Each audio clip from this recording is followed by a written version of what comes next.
Politeknik Kesehatan Kementerian Kesehatan Gorontalo merupakan sebuah institusi pendidikan tinggi vokasional bidang kesehatan di bawah naungan Kementerian Kesehatan Republik Indonesia dan di bawah pembinaan langsung oleh Kementerian Pendidikan Kebudayaan Riset dan Teknologi.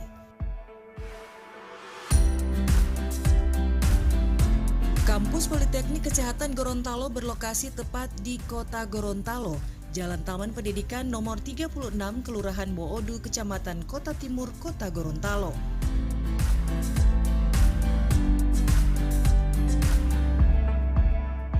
Politeknik Kesehatan Kementerian Kesehatan Gorontalo saat ini terdiri dari 5 jurusan dan 8 program studi.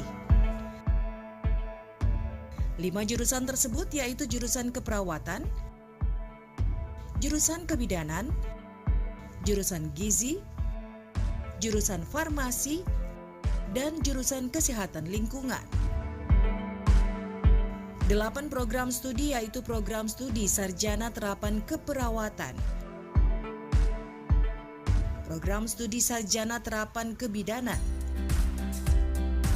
program studi Sarjana Terapan Gizi, program studi Sarjana Terapan Sanitasi Lingkungan, program studi Diploma 3 Keperawatan, program studi Diploma 3 Kebidanan, dan program studi Diploma 3 Farmasi.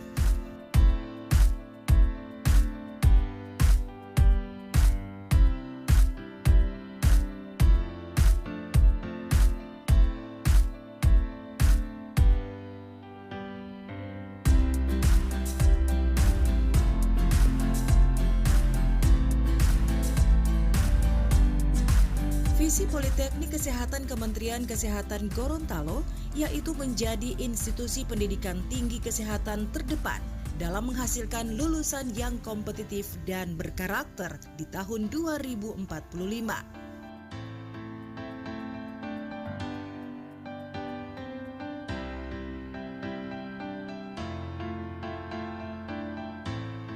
Assalamualaikum warahmatullahi wabarakatuh. Salam sehat, sehat negeriku, tumbuh Indonesiaku. Politeknik Kesehatan Kementerian Kesehatan Gorontalo memiliki visi menjadi institusi pendidikan tinggi kesehatan terdepan dalam menghasilkan lulusan yang kompetitif dan berkarakter tahun 2045. Misi Politeknik Kesehatan Kemenkes Gorontalo yang pertama menyelenggarakan pendidikan dan pembelajaran yang profesional.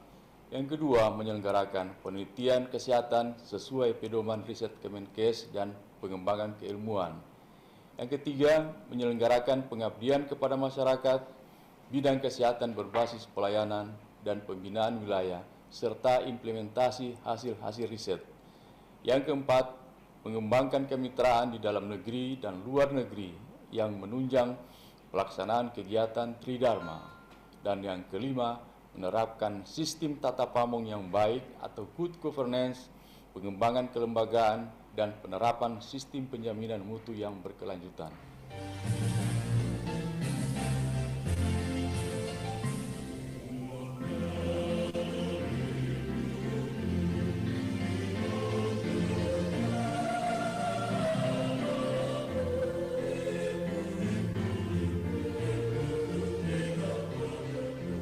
Sejalan visi dan misinya tersebut, Politeknik Kesehatan Kementerian Kesehatan Gorontalo bertujuan menghasilkan tenaga vokasional kesehatan pada jenjang sarjana terapan dan diploma 3 yang diharapkan menjadi tenaga profesional yang unggul, berkarakter, kompeten, dan kompetitif di bidangnya, sehingga mampu melaksanakan peran dan fungsi sebagai tenaga kesehatan yang handal dan mumpuni.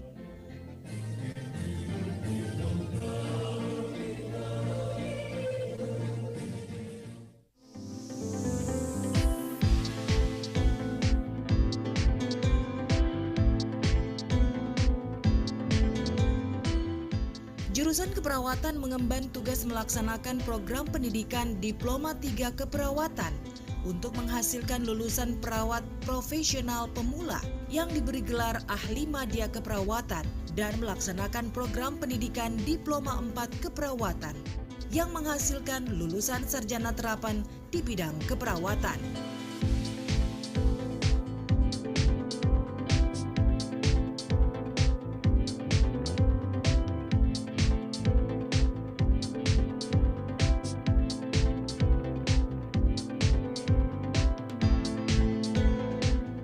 Jurusan kebidanan berupaya menjadi jurusan yang unggul dalam menghasilkan tenaga kebidanan yang kompeten dan kompetitif.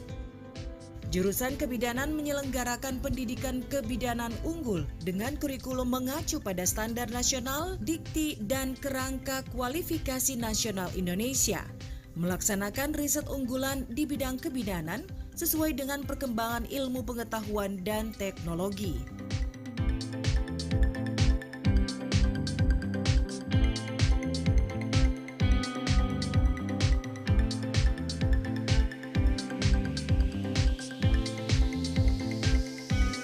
Jurusan gizi bertujuan untuk menghasilkan tenaga gizi profesional. Dalam mewujudkannya, jurusan gizi menyelenggarakan pendidikan berbasis standar nasional pendidikan tinggi dan kerangka kualifikasi nasional Indonesia, melakukan peningkatan dan pengembangan sumber daya pangan lokal, mengembangkan manajemen pengelolaan dan penataan eliminasi stunting, mendukung penyelenggaraan pendidikan, dan melaksanakan penelitian terapan dengan mengembangkan pengetahuan dan teknologi di bidang gizi.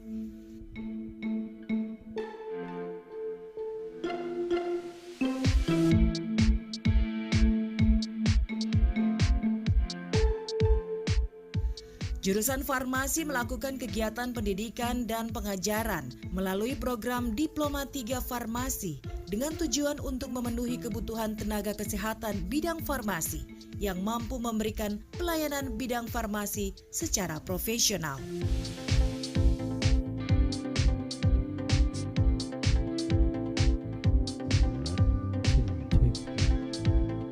Jurusan Kesehatan Lingkungan menjalankan kegiatan pendidikan dan pengajaran yang bertujuan menghasilkan tenaga kesehatan yang handal, kompetitif, dan berkarakter di bidang sanitasi lingkungan.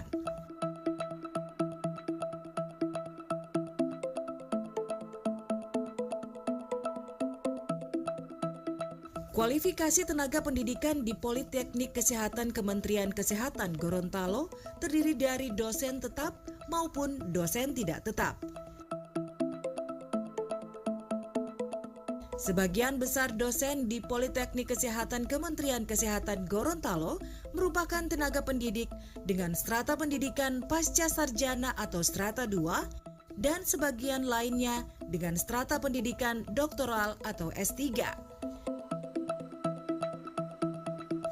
Tenaga dosen di Politeknik Kesehatan Kementerian Kesehatan Gorontalo sebagian besar sudah memiliki sertifikasi pendidik, sehingga kompetensi dosen dalam melaksanakan tridharma perguruan tinggi sudah tidak diragukan lagi keunggulannya.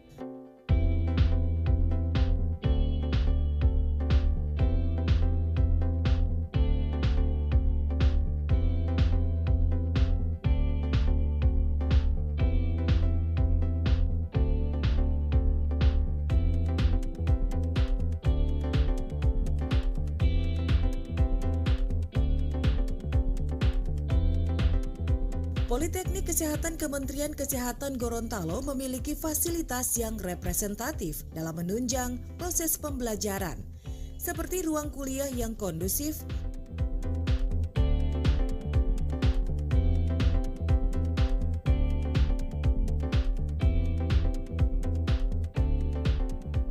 adanya laboratorium yang lengkap dan terpadu yang diperuntukkan sebagai laboratorium keperawatan,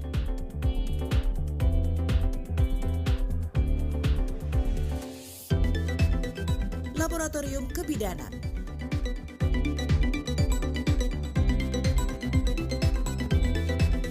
laboratorium gizi, laboratorium farmasi, laboratorium sanitasi lingkungan,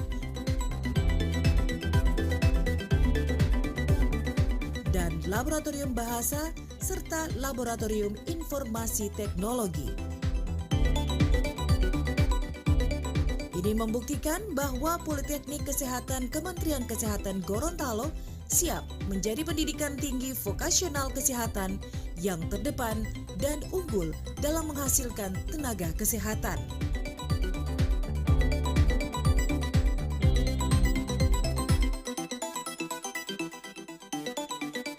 Politeknik Kesehatan Kementerian Kesehatan Gorontalo akan terus berkarya dan senantiasa berusaha menjadi institusi pendidikan tinggi vokasi kesehatan yang kompetitif, unggul, dan berkarakter.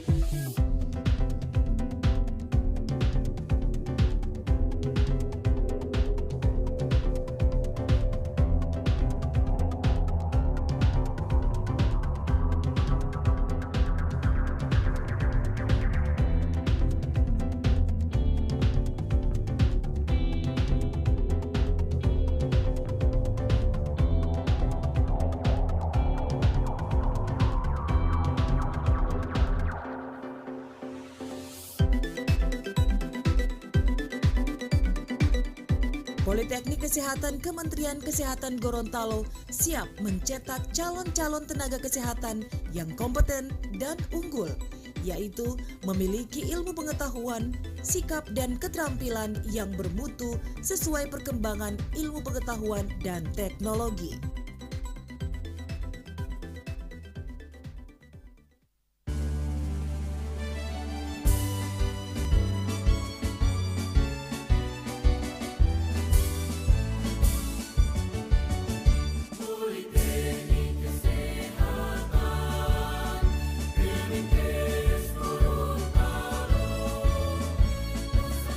Kami, Sivitas Akademika Politeknik Kesehatan Kementerian Kesehatan Gorontalo, siap memberikan yang terbaik dalam melaksanakan pendidikan, penelitian, dan pengabdian kepada masyarakat sesuai dengan Tridharma Perguruan Tinggi.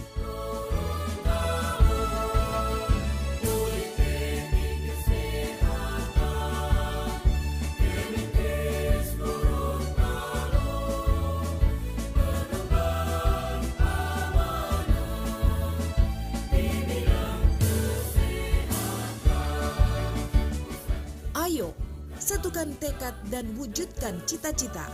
Mari bergabung bersama kami, Politeknik Kesehatan Kementerian Kesehatan Gorontalo.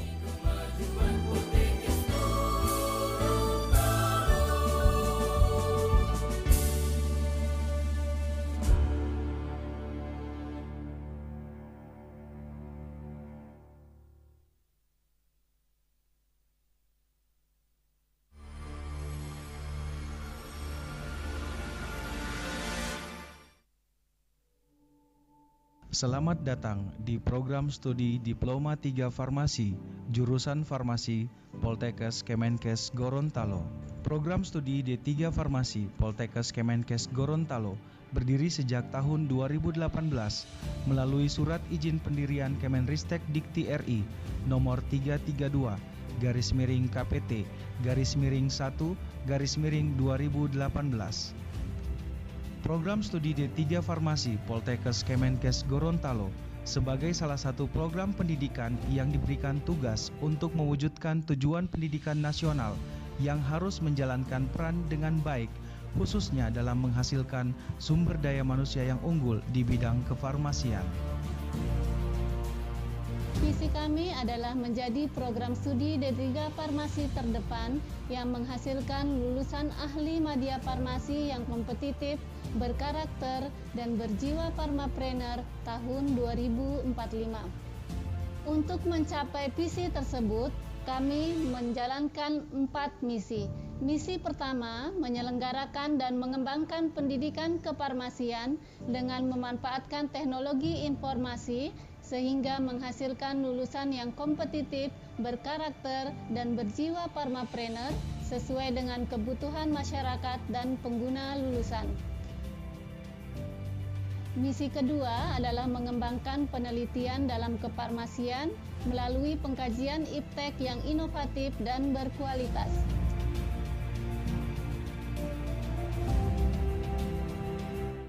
Misi ketiga kami, terlaksananya pengabdian kepada masyarakat sebagai aplikasi pengetahuan kefarmasian dan temuan-temuan baru hasil penelitian. Sedangkan misi yang terakhir adalah mengembangkan jalinan kerjasama dengan pengguna lulusan, organisasi profesi, dan stakeholder, baik nasional maupun internasional, dalam meningkatkan mutu lulusan sesuai dengan kebutuhan masyarakat.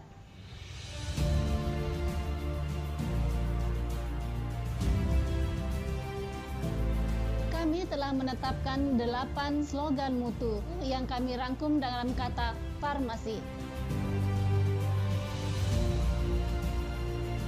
Program studi D3 Farmasi, jurusan Farmasi, Poltekkes Kemenkes Gorontalo, didukung oleh berbagai fasilitas yang menunjang kegiatan akademik maupun non-akademik.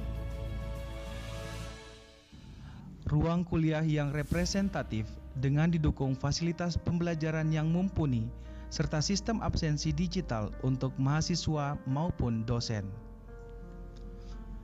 Ruang laboratorium yang dilengkapi alat-alat yang lengkap dan memadai guna mendukung praktek pembelajaran oleh mahasiswa, laboratorium terpadu, serta laboratorium farmasi. Selamat datang di Laboratorium Jurusan Farmasi Poltekkes Kemenkes Gorontalo. Laboratorium jurusan farmasi terdiri dari 2 lantai, di mana lantai 1 digunakan sebagai laboratorium kimia farmasi,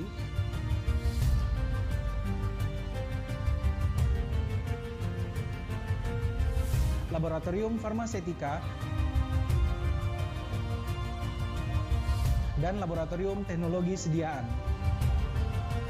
Lantai 2 digunakan sebagai laboratorium mikrobiologi,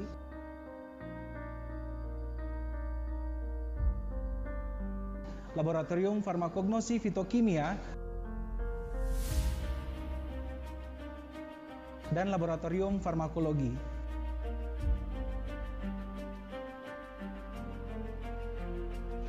Laboratorium jurusan farmasi Poltekkes Kemenkes Gorontalo dilengkapi fasilitas standar laboratorium yang telah ditentukan.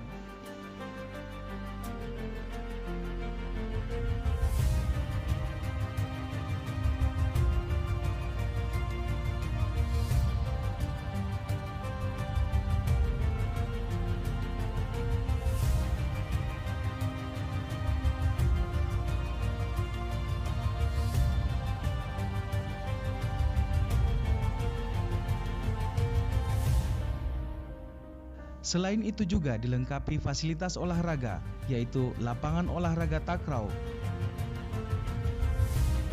lapangan olahraga bola voli, tenis meja, catur, Recording in progress. pula oleh kegiatan ekstrakurikuler yang mewadahi minat dan bakat mahasiswa seperti klub tari,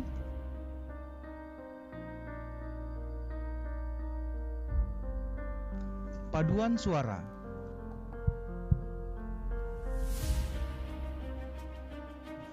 cinta alam, dan klub debat bahasa Inggris. Demi mencapai visi dalam menghasilkan mahasiswa yang berkarakter, Prodi D3 Farmasi juga mengembangkan kemampuan soft skill mahasiswa yang berada di bawah bimbingan dosen Prodi D3 Farmasi serta pakar lain yang memiliki kualifikasi di bidangnya. Kesemuanya didukung oleh fasilitas yang tersedia di Poltekkes Kemenkes Gorontalo. Poltekkes Kemenkes Gorontalo memiliki masjid kampus yang digunakan sebagai tempat ibadah dan sarana kegiatan sosial keagamaan oleh mahasiswa dan seluruh sivitas Poltekkes Kemenkes Gorontalo. Perpustakaan institusi dengan ribuan judul buku dan jurnal serta textbook asing, serta tak lupa pula perpustakaan Prodi D3 Farmasi yang dikelola oleh jurusan Farmasi Poltekkes Kemenkes Gorontalo.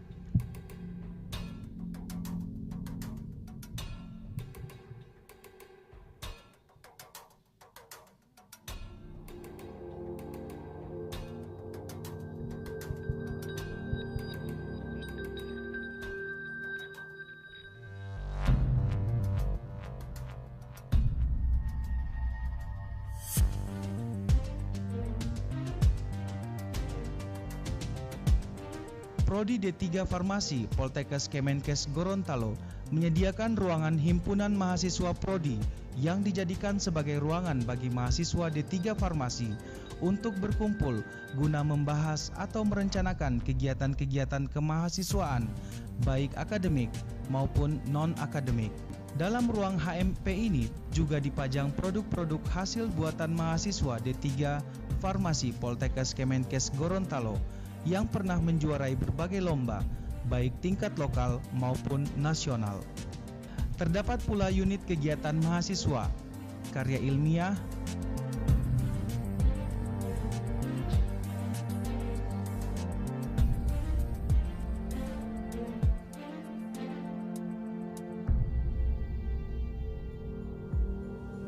pojok herbal,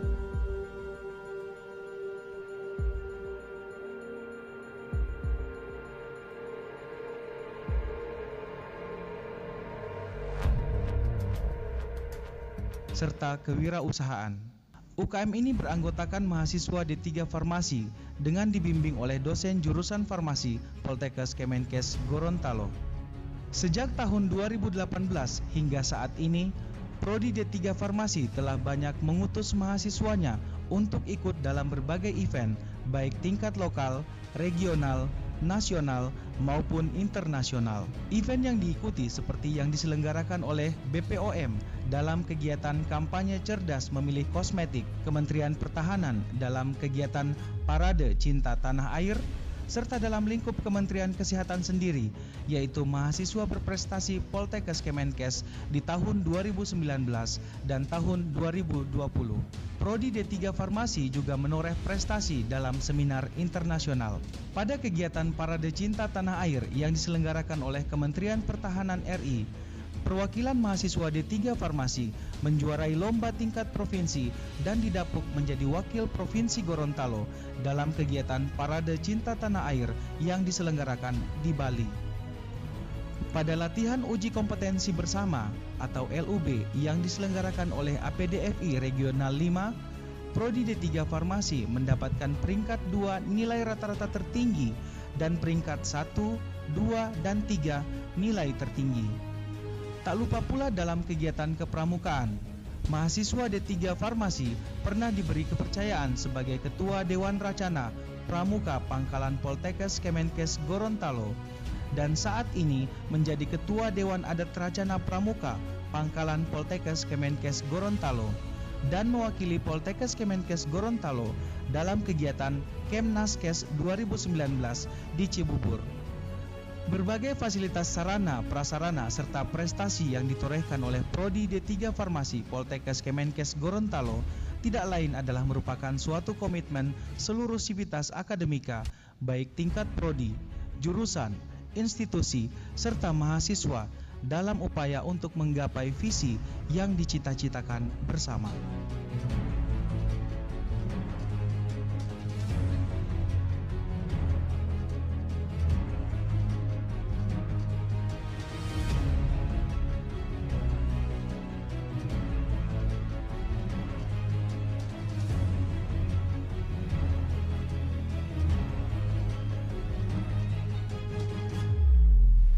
Bismillahirrahmanirrahim. Assalamualaikum warahmatullahi wabarakatuh. Saya Rusli Habibi, Gubernur Gorontalo, menyambut baik kehadiran jurusan Farmasi Poltekkes Kemenkes Provinsi Gorontalo.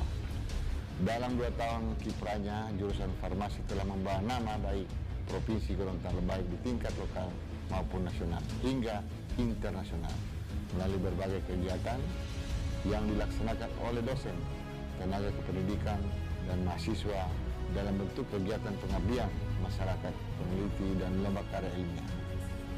Semoga di masa mendatang jurusan farmasi dapat terus berkontribusi positif untuk kemajuan kesehatan di Provinsi Gorontalo.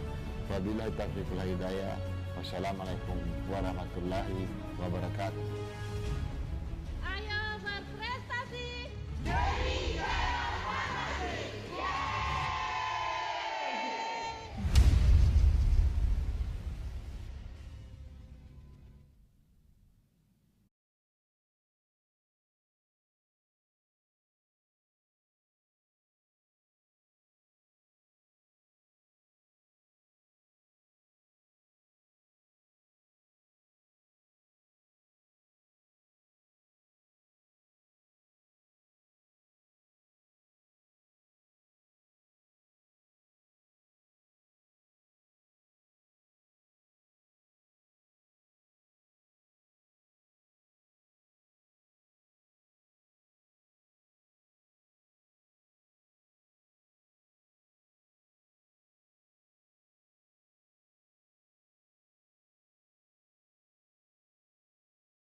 Assalamualaikum warahmatullahi wabarakatuh.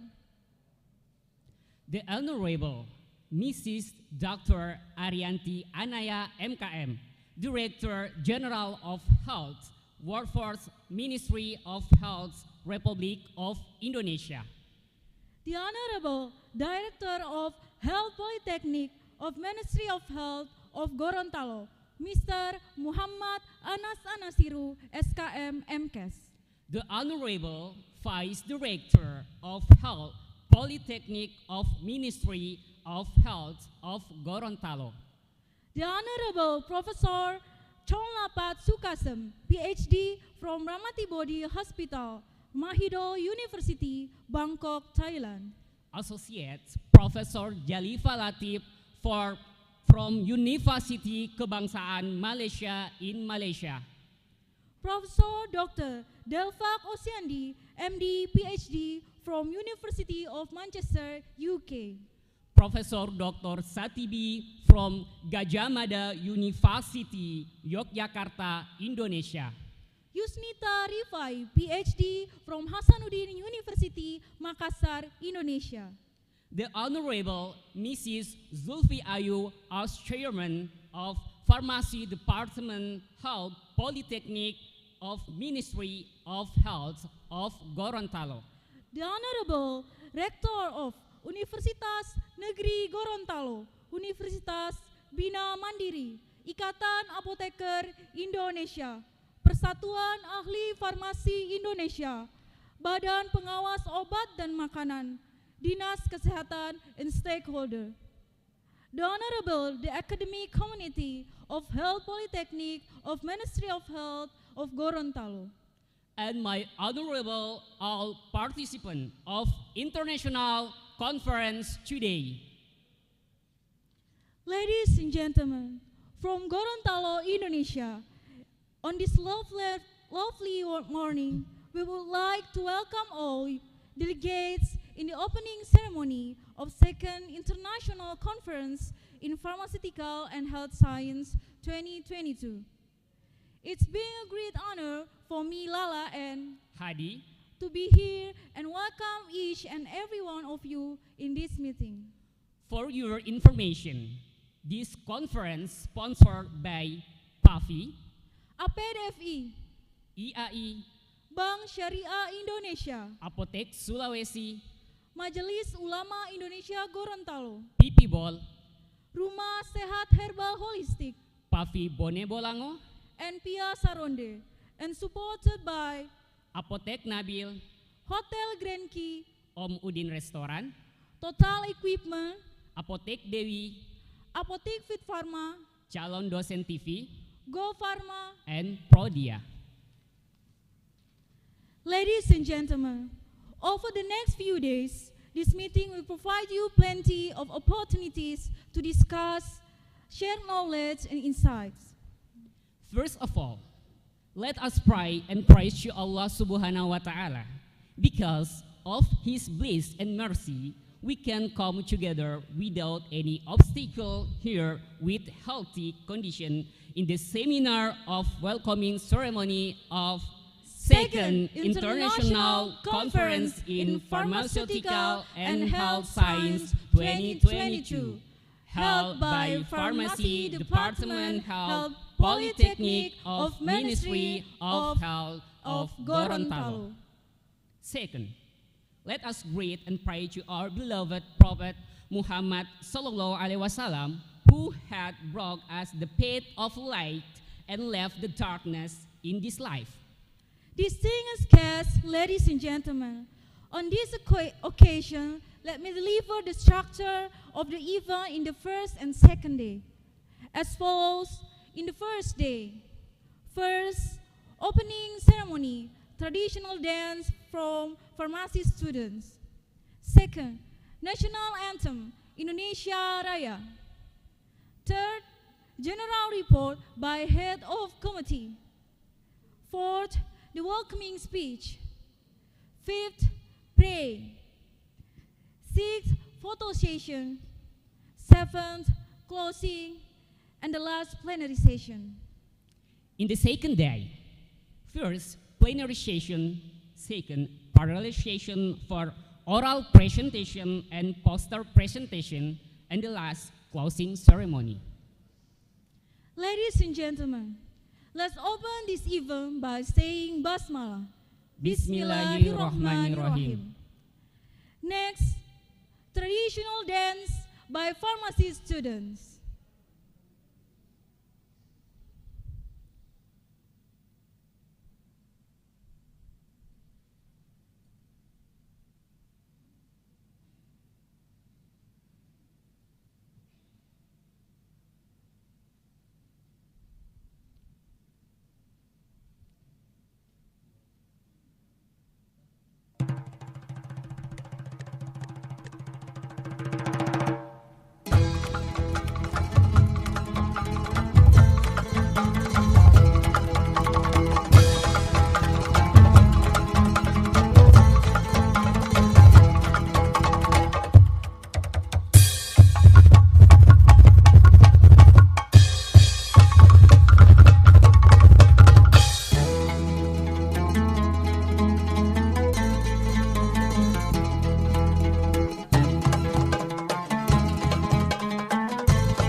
Next, National Anthem Indonesia Raya.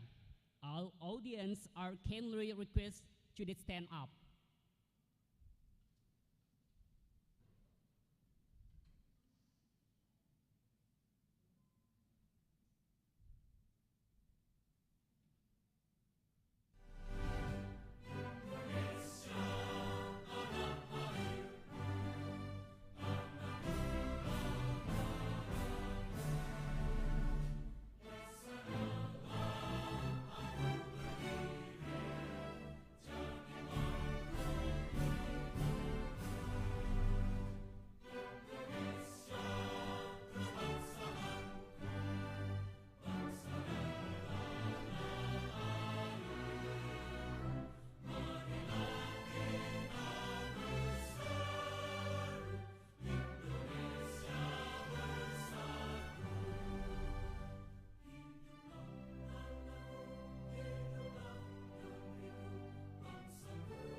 have a seat.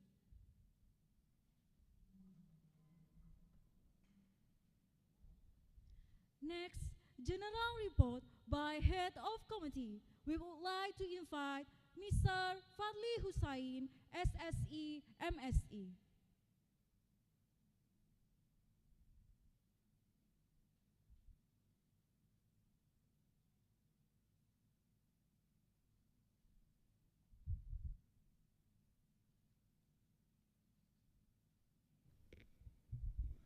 Bismillahirrahmanirrahim. Assalamualaikum warahmatullahi wabarakatuh. Good morning, ladies and gentlemen. Honorable Director General of Health Workforce, Ministry of Health Republic of Indonesia, Dr. Arianti Anaya, MKM, Director of Health Polytechnic of Gorontalo, Vice Director of Health Polytechnic of Gorontalo, and the ranks, Head of Department of Pharmacy, all invited speakers, all sponsors, and all participants of this conference. First of all, I would like to welcome you to the second International Conferences in Pharmaceutical and Health Sciences 2022, which is being held by the Department of Pharmacy of Poltekkes Kemenkes Gorontalo. This conference is the second conference held by the Department of Pharmacy, with the theme for this year is Prevention, Treatment, and Development of Drugs Formulation for Cardiovascular Disease. This conference is the result of collaboration with professional organization, which is Persatuan Ahli Farmasi Indonesia, PAFI, Ikatan Apoteker Indonesia, IAI, and also Asosiasi Pendidikan Diploma Farmasi Indonesia, or APDFI. For publication of articles, we have collaborated with international journals indexed by Scopus Quartile 3 and also national journals accredited by SINTA. Activity purpose. The main purpose of this conference is to socialize the prevention, treatment, and development of advances in cardiovascular medicine and increase understanding about it to the people of Indonesia and also to the world. Speakers. Our speakers of this conference come from several different countries and institutions in some regions worldwide. First, Professor John Lapat Sukasem, B.Pharm PhD, from Faculty of Medicine, Ramati Body Hospital, Mahidol University, Bangkok, Thailand. The second is Associate Professor Dr. Jalipa Latif from Faculty of Science and Technology, University Kebangsaan Malaysia. Professor Delphak Oseandi, MD, PhD from School of Medical Sciences, the University of Manchester, UK. Professor Dr. Satibi from Faculty of Pharmacy, Gajah Mada University, Indonesia. And also Yusnita Rifai, PhD from Faculty of Pharmacy, Hasanuddin University, Indonesia. Participant. The number of participants is 378 participants from Indonesia, including lecturers, practitioners, and general participants, with 47 participants in the oral presentation and 18 titles of poster. Time and place. This international conference was held on 19 and 20 October 2022 at 8 a.m. to 4 p.m. in Middle Indonesian time and conducted virtually by using Zoom meeting and broadcast live on YouTube, Pharmacy Poltekkes Kemenkes Gorontalo. Method. The method of this conference is plenary lectures and discussion with speakers about the theme, source of funds. This event is financed from DIPA Poltekkes Kemenkes Gorontalo in 2022. Next, we request the directors of Poltekkes Kemenkes Gorontalo willingness to give a welcome speech and the Director General of Health Workforce, Ministry of Health, Republic of Indonesia, to be able to officially open this conference. Thus, the committee's report. Thank you. Wassalamualaikum warahmatullahi wabarakatuh.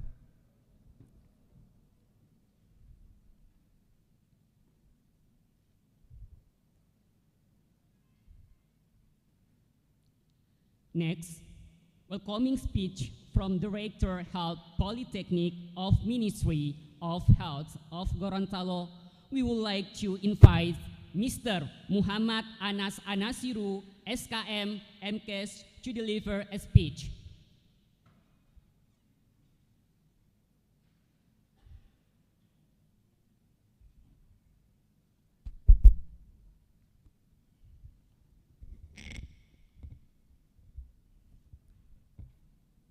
Thank you. Bismillahirrahmanirrahim. Honorable Director General of Health Workforce, Ministry of Health, Republic of Indonesia, Ibu Arianti Anaya MKM, all invited speaker of the Second International Conferences in Pharmaceutical and Health Sciences 2022, the academic community of Poltekkes Kemenkes Gorontalo, and all participants of the conference. Assalamualaikum warahmatullahi wabarakatuh. Good morning, ladies and gentlemen. Cardiovascular disease of heart disease is one of the main health problems in both developed and developing countries. Based on the global burden of disease and the Institute for Health Metrics and Evaluation from 2040 until 2019, heart disease is the leading cause of death in Indonesia. Various of efforts have been made by the government to prevent and control this disease, but all related to the pattern and lifestyle of the community. Heart disease is an important health problem and has associated economic impact because of the high cost of medicine, the length of time for care and treatment, as well as other supporting examination required in the treatment process. And their control efforts are very important. One of the efforts that we can do to prevent and control this disease is to understand how this disease can arise and how we can overcome or control it. Ladies and gentlemen, Poltekkes Kemenkes Gorontalo, as one of the universities in the field of health under the Ministry of Health of the Republic of Indonesia, it always supports the government efforts, especially in the field of health, to be able to continue to be a carrier of health messages and information to the public. One of the efforts made by Poltekkes Kemenkes Gorontalo is to constantly hold conferences, activities that gather express in their fields to be able to transmit the less knowledge, especially in the field of health. The second international conferences in pharmaceutical and health science is one of the consistency of the Poltekkes Kemenkes Gorontalo in carrying out the above. With this conference, we call various kinds of research and information related to non-communicable disease, especially cardiovascular disease. I would like to thank the Department of Pharmacy for successfully holding these conferences for the second time. I would like to thank the speakers from various countries, from Thailand, from Malaysia, United Kingdom, and also Indonesia. Also to the entire organizing community of this conference, I hope it God's will and God's blessing from God. Hopefully, this conference can provide great benefits for all use. Next, I request is the willingness of the Director of General of Workforce, Ministry of Health Republic of Indonesia, Ibu Arianti Anaya, to be able to official open this conference. That is all, and thank you for your participation. Wassalamualaikum warahmatullahi wabarakatuh.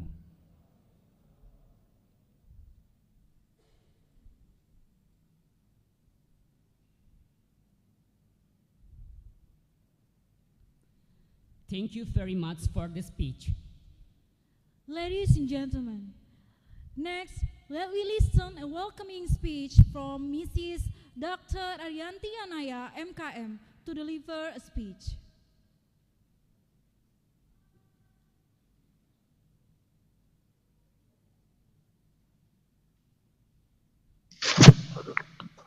Assalamualaikum warahmatullahi wabarakatuh. Greeting to all of us. Shalom. Om Swastiastu, Nama Budaya. To my distinguished fellow, Director of Health Polytechnic Gorontalo, and all the faculty members, all participants, ladies and gentlemen. First, let us praise Allah Subhanahu wa Ta'ala for all of His grace, so that today we can attend the International Conference of the Pharmaceutical and Health Science. I share my gratitude to appreciation to all the faculty member of the Health Polytechnic Gorontalo for organizing this seminar with taking an important topic of the prevention, treatment, and development of the drug formulation for cardiovascular disease. Distinguished participants, as you all are aware, starting this year, 2022, the Ministry of Health of the Republic of Indonesia conducting the health transformation. There are 6 pillars of the transformation, which include transformation of the primary services, referral services, health system resiliency, health financing, health human resources, and also health technology. The transformation in the health human resources include 3 priority activity aiming to achieve the indicator of the RPJMN. The 3 priority activity include the fulfillment and the equality of the health human resources distribution, increasing the competence of the health human resources through competence-based health training and development of the functional position of the health human resources carry. In the new era of the COVID-19 pandemic, extra effort has been made to refocusing the continually of the health program, such as non-communicable disease, maternal and child health, community in nutrition, disease prevention and control, also health promotion and health lifestyle movement. With regard to the non-communicable disease, cardiovascular disease has become the highest cause of the death in the Indonesian based on the global burden of the disease. Moreover, cardiovascular disease has caused the biggest burden in the term of the health cost. BPJS health data in 2021 explained that the highest health financing spent for the cardiovascular disease. To overcome the problem of the cardiovascular disease and other disease in Indonesia, the Ministry of Health conduct transformation of the health system. There are 6 pillars of the health transformation. Transformation for the primary service and referral services, health security, and health financing, also health resources, and health technology. The Ministry of Health strengthened the primary services through the community health education, primary prevention, secondary prevention, and increasing the capacity and capability of the primary service. Education and community in carry out through 7 main campaign consisting of the immunization, balance, the nutrition, exercise, anti-smoking, environment sanitation, and disease screening, and also uh, all the primary prevention. The government uh, also at the routine immunization. Secondary prevention, we would like to implement it through the screening for the 14 disease causing the highest number of the death. Uh, it's a target screening for stunting uh, and also antenatal care for the maternal and infant health. In terms of the increasing the capacity and capability of the primary services, it is a carry out through the construction of the new Puskesmas in 1,171 sub-districts, the province of the 40 essential medicine and the fulfillment of the primary human resources of health. Our distinguished guests, to alleviate the cardiovascular disease, including the treatment and also the health development, is a challenges for the Indonesian health system. In the third pillar of the transformation of the health security system, we would like to increase the resiliency of the pharmaceutical and medical device. Currently, the pharmaceutical sector is still dominated by the import, although there are more than 200 pharmaceutical industry come from local investment, foreign investment, but about the 95% pharmaceutical has been manufactured domestically, but however, the demand of import of the medical raw material has reached 90%. In addition, the total 88% of the medical device transaction recording is are also imported. Moreover, research and development are still very low, which are around 0.2% in Indonesia's total GDP. Therefore, the Ministry of Health encourage the growth of the pharmaceutical independent manufacturer in the field of the vaccine, drug, and medical device. This happened because of the pandemic COVID-19. More research, especially for the vaccine development, has been conducted during the pandemic. Production of the local health equipment has also increased rapidly. As a result, some importing activity for medical device has been stopped because Indonesia can produce all of the medical device and also the pharmaceutical. Dear lecturer and the student, finally, I would like to thank to all of you who have participate in this conference. We have learned a lot from the crisis, and we campaign our achievement in overcoming the pandemic. But most importantly, people must stay productive and live with a healthy style. And I put my biggest expectation to the Health Polytechnic Gorontalo to perform in this direction. Contribute to the community, give your biggest contribution to our national goal, especially for the health transformation, to improve the health status of the Indonesia and global community. I hope this day become the best moment for us to do better for the future. Have a wonderful conference. Finally, thank you for all the participants, and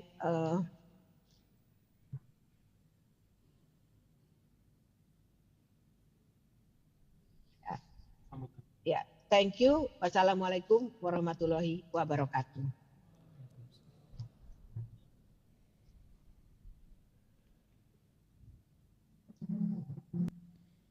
Thank you very much for the speech.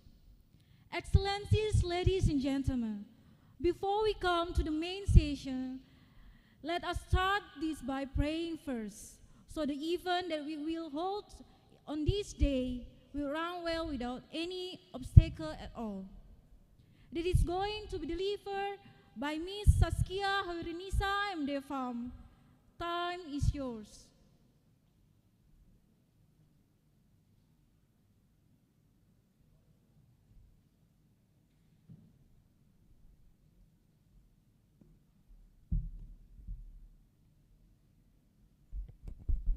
Bismillahirrahmanirrahim. Assalamualaikum warahmatullahi wabarakatuh. Ladies and gentlemen, let us bow our head for a moment, pray to God Allah Subhanahu wa Ta'ala, so that our international conference can be precious to all of us. I will lead this prayer based on the teaching of Islam, and those who are not Muslims, you are pleased to pray according to each of your beliefs. Alhamdulillahi Rabbil Alamin, hamdan yuwafi ni'ammahu wa yukafi'u mazidah. Ya Rabbana lakal hamdu, kama yambagi li jalali wajhikal karim wa azimi sultanik. Allahumma inna nas'aluka salamatan fid din wa afiyatan fil jasadi wa ziyadatan fi ilmi wa barakatan fi rizki wa taubatan qablal maut wa rahmatan indal maut wa magfiratan ba'dal maut.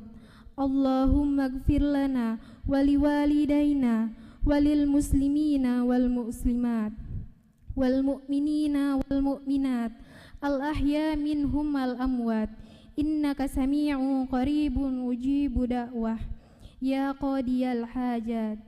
Oh Allah, today, October 19, 2022, in this beautiful place, we gather here to bring about an international conference on the second international conference in Pharmaceutical and Health Science 2022. The theme is Prevention, Treatment, and Development of Drug Formulation for Cardiovascular Disease, and invite experts in this field. Make this international conference as a useful science assembly, as a medium of sharing useful ideas, knowledge, and experience of scholars, researchers, and students of various disciplines. May the conference we organize today benefit to our lives, broaden our knowledge, shine our ideas, and lead us to be successful, productive person, which in turn will boost dignity of our nation. O Allah, guide and bless our hearts and our minds with the light of your guidance. Impart your supreme wisdom upon our activities. Help us to speak our minds clearly. Help us to listen to each other, respect each other, love each other, so that we are included to the blessed person. O Allah, protect us from united temptation, so as the right path, and give us knowledge and strength to perform good things equally, so us and make it clear the bad things, and give us knowledge and strength to avoid them. O Allah, you are the one who can fulfill our dua. Rabbana atina fid dunya hasanah wa fil akhirati hasanah wa qina adzabannar. Subhana rabbika rabbil izzati amma yasifun. Wassalamun alal mursalin walhamdulillahi rabbil alamin. Amin amin ya rabbal alamin. Wabillahi taufiq wal hidayah. Wassalamualaikum warahmatullahi wabarakatuh.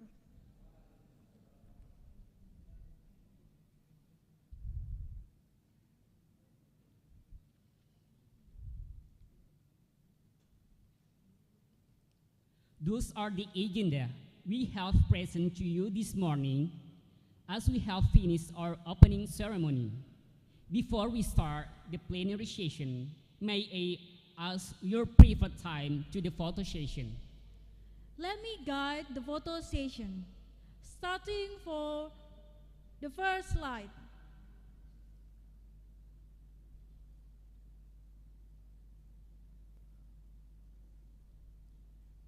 Next slide. Next slide. Oh, I thought she said. Next slide.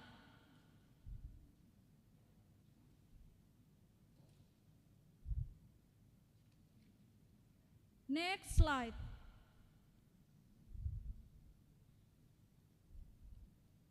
Next slide.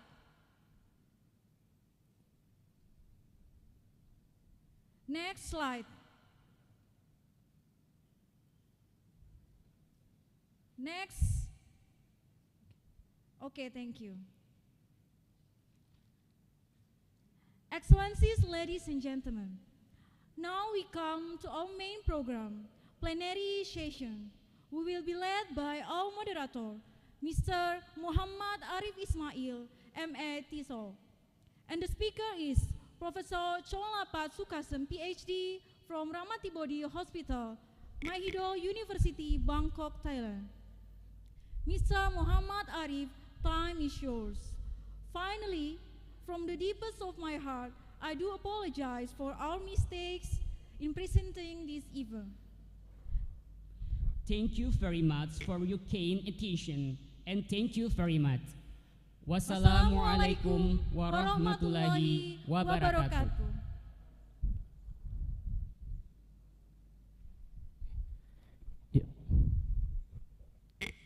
Okay, just before I get started, just want to have a little check. Are you with us, Professor Chonlapat? Yeah, I'm here. Great, sounds really good. Great. A very good morning to ladies and gentlemen. Welcome to the second International Conference on Pharmaceutical and Health Sciences 2022. My name is Arif, and I'm your moderator for this very first plenary session. On behalf of the committee, we are delighted to state that we have a very outstanding lineup of speakers today.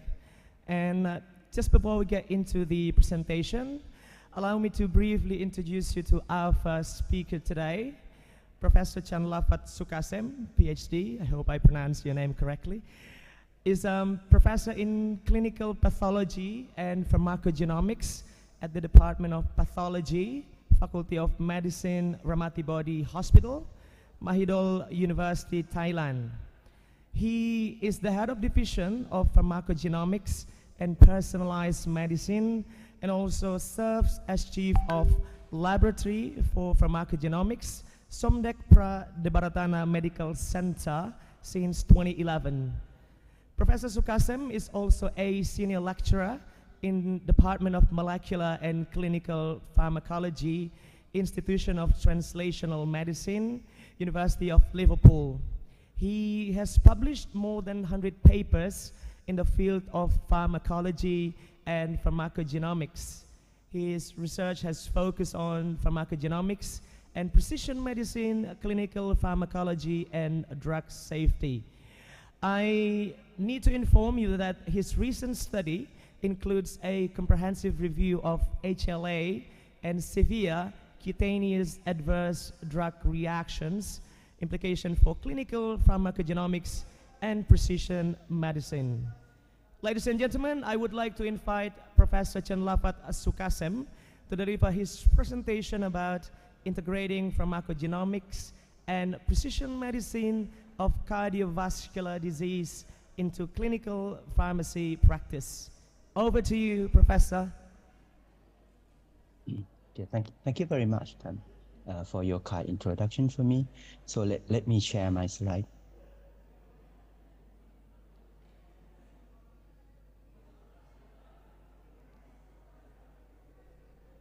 Yeah. Can you see all my slide? It's now appearing on the screen. The voice is very nice here. Okay, so selamat pagi and good morning, everybody. So, สวัสดีนะครับ from Bangkok today. So, first of all, I would like to thank you very much for the organizing committee for inviting me to be the speaker in this conference. So, so today, so we are talking about integrating pharmacogenomics and the precision medicine into the clinical pharmacy practices. So first, I would like to declare myself that I have no conflict of interest of my talk today. So let me ask the MC about the time for my talking today. So do we? I have 2 hours. Is it right? Hello. Hang on, sir. Let me make sure. Yeah.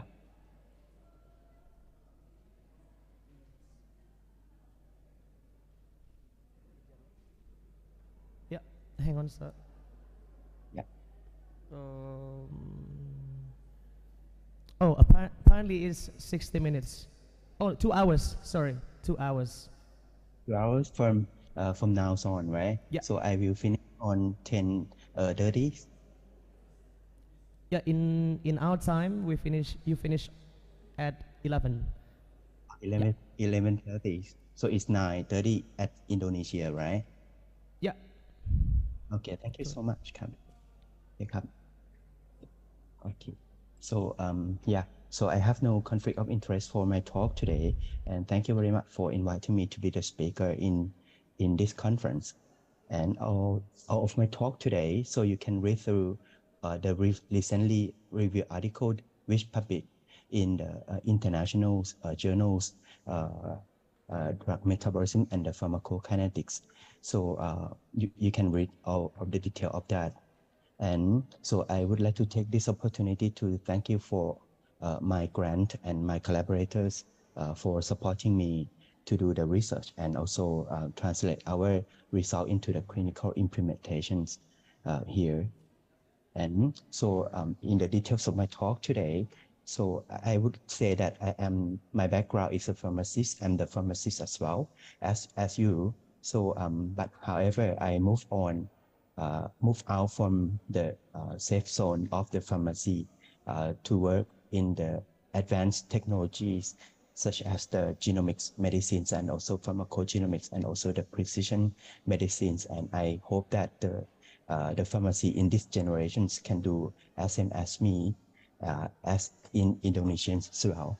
So in my talk today, so I would like to talk to you about the background or the basic knowledge of the pharmacogenomics and the precision medicines, and give you briefly about the Genomics Thailand, which is a government initiative that drives our technology of the genomics medicines into our public health policy. And I will give you a health policy for the pharmacogenetic testing in our country, and also talk to you about the case study, and you can learn from our case study, our missings, our loss, and so you may apply into your setting. And lastly, I would like to give you what is the role of the pharmacy in the clinical practices when the pharmacogenomics and precision medicine driven the public health care in the systems. And so as the themes of this conference is cardiovascular diseases.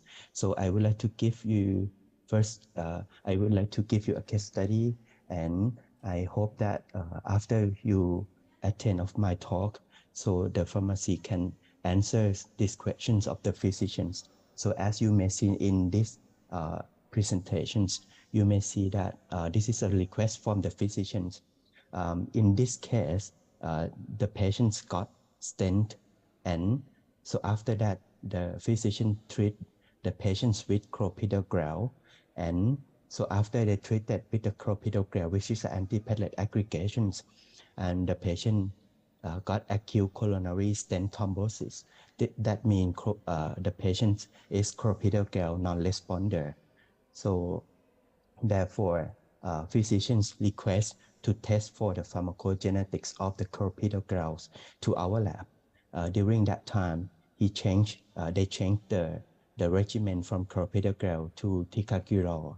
and request the pharmacogenetic testing.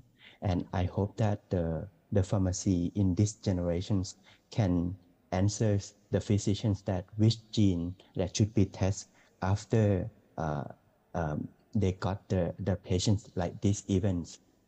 And also in the cardiovascular diseases patients, they may have more complications, and not just only for the cardiovascular drug that be treated for the patients, but some of them may have a complications, and some of the complications might have like gout diseases. So therefore, the patients might treated with some anti-gout, and in these patients, so she got a polypharmacy of the anti-gout regimens, including with allopurinol 300 milligrams, colchicine, omeprazole, diclofenac. And the underlying disease of these patients is a chronic kidney diseases, stage 2. And so after the physicians prescribe these regimens to the patients for 7 days, the patients came back to the hospital with the prodrome of the Stevens-Johnson syndrome. As you may see in this picture, you may see that the patients come with the blister at the skin, at the cutaneous. And so after that, the blister got detachment, and she got the skin detachment. And after that, eventually she turned to be toxic epidermal necrolysis, because the skin detachment over the 30% of the body surface area of the patients. So finally she died from toxic allopurinol induced toxic epidermal necrolysis. So during she admitted in the hospital with the severe cutaneous adverse drug reactions like this, the physicians request to test the pharmacogenetic testing, and the pharmacogenetic testing results return to the physician with positive HLA-B 5801. So I hope that the pharmacy in these generations can prescribe how associations of the HLA-B 5801 and the allopurinol induced toxic epidermal necrolysis. And it would be better if we can do the screening before prescriptions of the patients with a high-risk drug like allopurinol, because I would say that in Thai populations and also in Southeast Asian populations, including with Indonesians, we may have a high risk of the severe cutaneous adverse drug reactions for allopurinol, because we are in the populations that very high frequency of the HLA-B 5801, and it would be better if we can screen our patients before prescribe such at-risk drugs here. So, and after you finish attend of my talk today, so I think that you can answer the physicians and answers the associations of the genes with the allopurinol induced this adverse event. So let's start from for my talk with the basic knowledge of the pharmacogenomics. So why the testing of the DNA can predict the outcome, the clinical outcome of the patients. So as we have learned about, as the pharmacists have learned about the pharmacology very well, so we also know about the pharmacokinetics and pharmacodynamics very well. So we know that the drug response is come from pharmacokinetics and pharmacodynamics. The pharmacokinetic is what the body does to the drugs. When the patient take the drugs has been can be absorbed, distributed, metabolisms and eliminations from the patient's body. This is a pharmacokinetics. And on the other hand, during the drug distribute throughout the body, the drug can go through the pharmacodynamics process, which is what the drug does to the body. The drug can interact with the receptor, interact with the enzymes, and interact with the transporter. Therefore, the patients get drug response, and drug response might be efficacy and toxicity according to the treatments and according to the genetic backgrounds of the patients.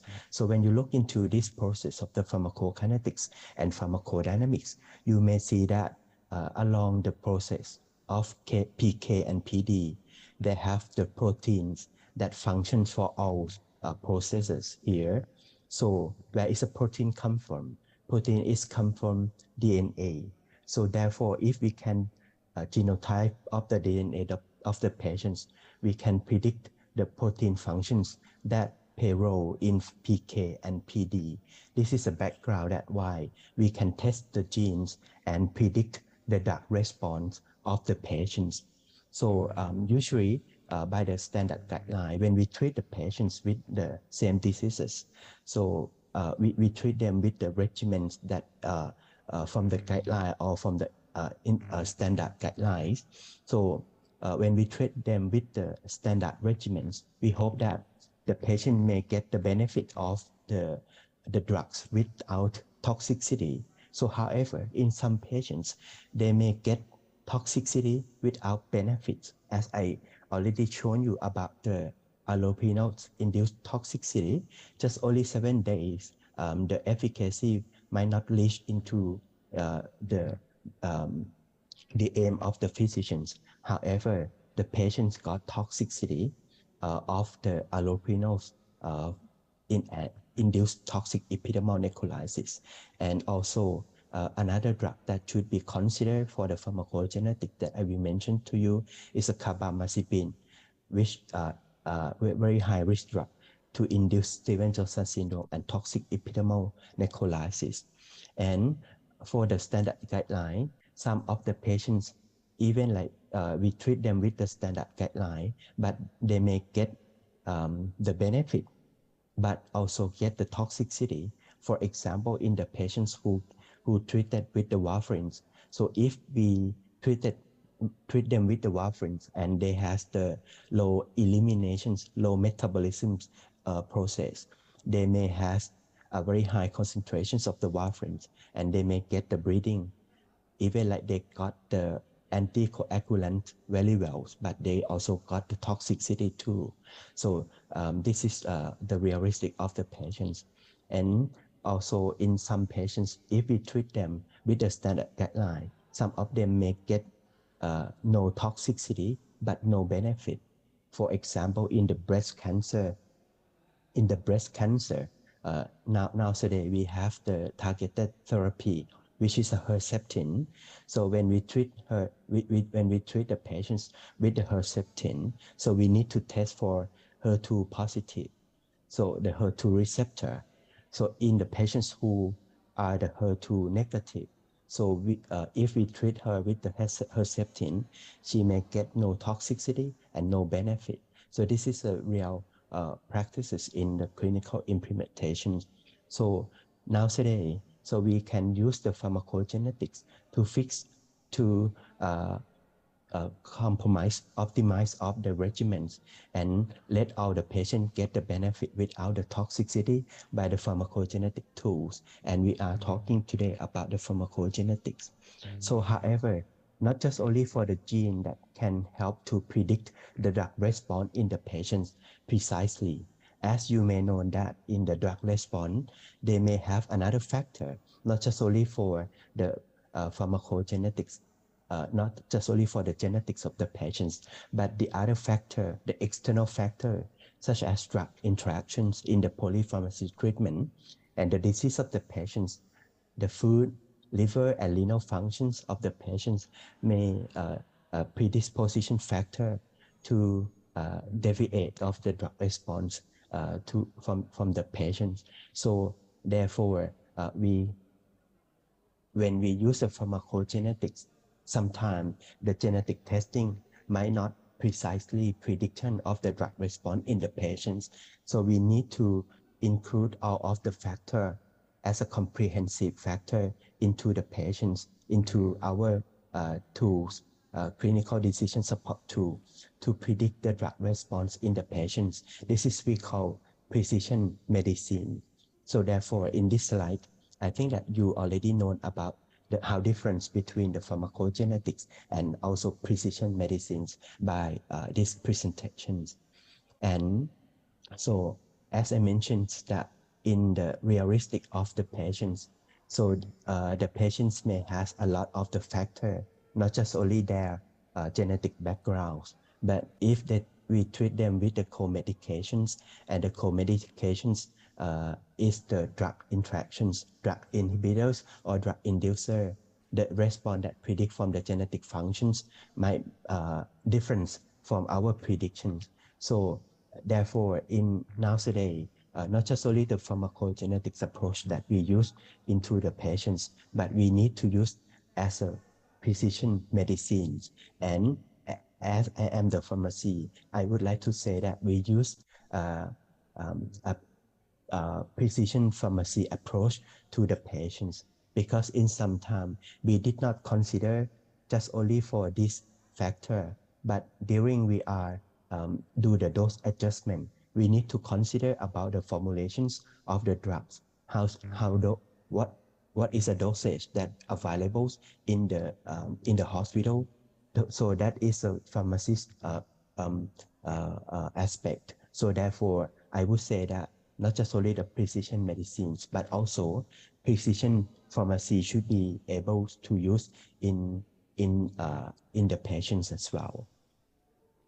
Okay, so let's move to, so as you already know about the basic knowledge of the pharmacogenomics and also precision medicine and precision pharmacy. So in Thailand, so we have the genomics medicine project, genomics Thailand project. So in the genomic Thailand project, the pharmacogenomics is one of the of the main pillars of the genomics medicine project of Thailand.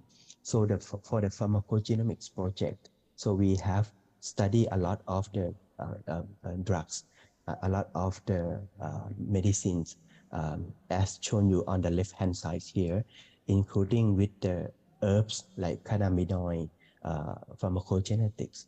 So by this study, we hope to do the applications into the clinical implementations by two approaches.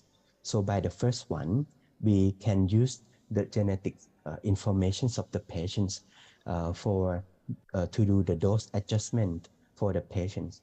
So as shown you here, as we know that in the patients who have the very slow metabolisms and very low excretions process, if we treat them with the standard guideline, the drug might be reached into above of the therapeutic levels and reach to the toxicity levels. So in these patients, we may need to do the dose adjustment for them to let them decrease the drug concentrations down to the steady state into the therapeutic levels.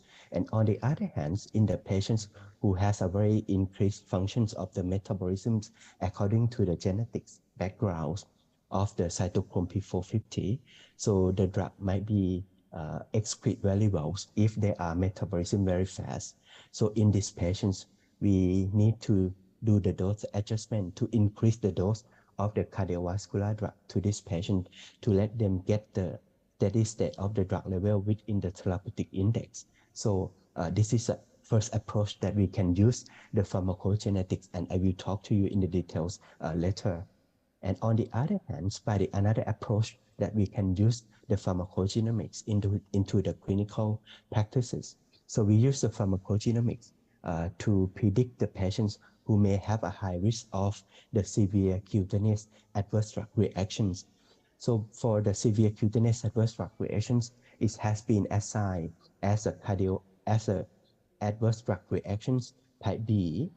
So for the adverse drug reaction type B, in the history, in the past, the definitions of the adverse drug reactions type B is idiosyncratic, unpredictable, and it's dose independence. So nowadays, we already know that some of the severe cutaneous adverse drug reactions we can predict it is not the idiosyncratic, because we already know that the genetic background of the patients is a predisposition factor to induce the severe cutaneous adverse drug reaction in the patients. So therefore, nowadays the definitions of the adverse drug reactions type B has been changed for some drug because we already know the cause of the adverse event. For example, carbamazepines and allopurinol, as we know that the genetic background of the patients is the predisposition factor for these patients. So therefore, we encourage to screen the genetic background of the patients before prescribe of such drugs. And so therefore, we can predict the adverse drug reactions. So nowadays, the severe cutaneous adverse drug reactions is not unpredictable right now, but it is predictable for some drugs in the patients who are positive of the biomarkers according to the genotyping. So the physician should avoid to prescribe such a drug in these patients. And on the other hand, in the patients who are negative of the biomarker, the physicians can prescribe such a drug safely in that patients. So this is another approach that we can use the pharmacogenetics into the clinical implementations. And however, we nowadays we already have another approach that might be different from this I talked to you today, because nowadays pharmacogenetic can be applied into the targeted therapy of the cancer. But however, for the targeted therapy of the cancer, we test for the somatic genes, we test for the cancer tissue, but not for the patient genetics. So therefore, I will leave that that part not just mentioned in this talk. So in my talk today, so I will give you an example how can we integrate the pharmacogenetics into the clinical practices by two approach here. And so let me start from the first applications of the pharmacogenetics. So as I mentioned that nowadays, the severe cutaneous adverse drug reactions is the predictable and it is not idiosyncratic. And now some drugs, they shown the dose relationship. So therefore, if we would like to prevent the patients from these adverse events, so we need to consider about the genetics of the patients to predict them, and some of drug we need to consider about the dose recommendations. So I think that the pharmacists nowadays they should be able to do like that. So let me talk about the severe cutaneous adverse drug reactions first. So for the severe cutaneous adverse drug reactions, it is the delayed type drug hypersensitivity, and they can present the illness of the patient with Stevens-Johnson syndrome and toxic epidermal necrolysis. So the SJS is the mild stage of the toxic epidermal necrolysis. When the patients come to the hospital with the prodrome diseases, prodromes of the scar, such as the illness, they get sick, they get eye irritations and mucosal involvement like mouth and genital areas. So the pharmacist should suspect that this patient might get some severe cutaneous adverse drug reactions and should explore which drug and which cause of the scar in these patients. So not just only for the HJS and TN that can be described as a scar, but some of the patients may come to the hospital with drug reaction with eosinophilia and systemic symptoms. So when you look into this picture, you may see that the patients look like drug hypersensitivity. That nowadays, if we can determine the hematological laboratory and also organ involvement of these patients, we can definite them as a drug reactions with eosinophilia and systemic symptoms.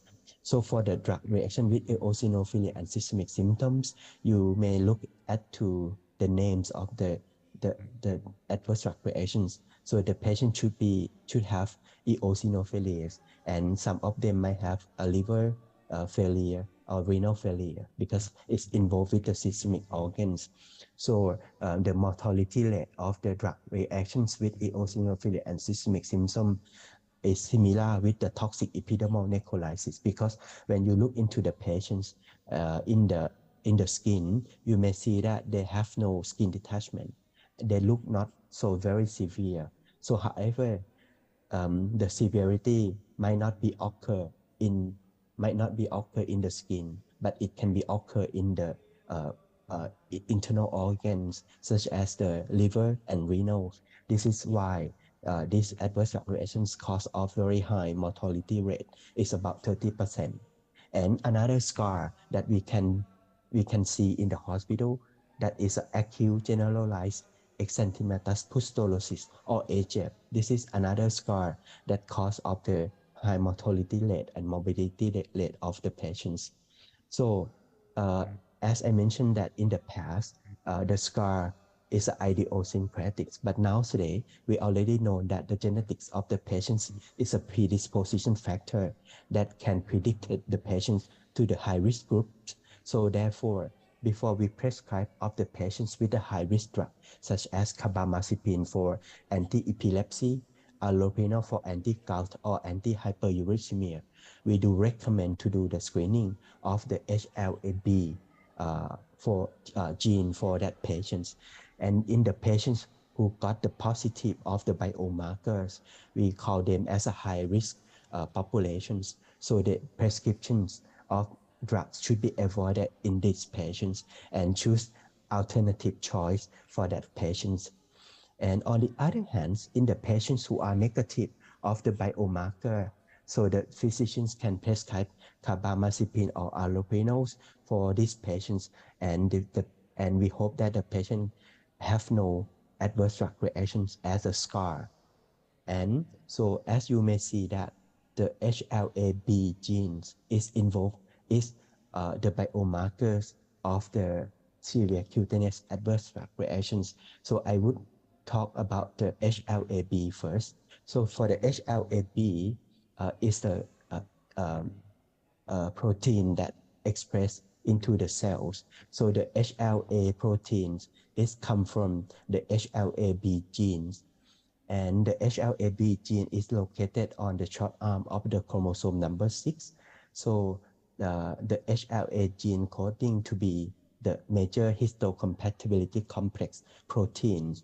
So the major histocompatibility complex proteins is expressed on the cells, on every cells that have nucleus. So for the HLA or MHC, by the regular functions of this protein, they present the antigens into the immune system, into the T cells, cytotoxic T cells. So when the patient get bacterial infections or viral infections, so the piece of the bacteria or virus might be present to the cytotoxic T cell to activate the immune system with the HLA presentations. So as same as for the bacteria or virus in the patients who have a specific HLA. So when they get the drugs such as carbamazepines, and if they has the HLA-B1502, the MHC or the HLA that expressed on these cells may have a capability to bind with the drug molecules and present to T cell receptor to activate the immune systems.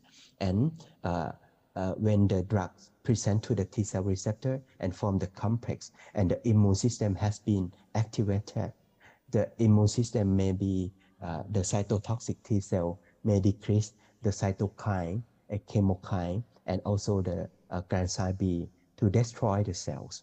And so this is the cause of the adverse event that we can see in the patients, such as the blister, because during these areas, there has the inflammation process, and the vascular cells has been destroyed, and the watery into the vascular leak from the vascular into the skin or into the cutaneous, and this is cause of the blister that we can see in the patients, and they have a very high pressures of the vascular releases.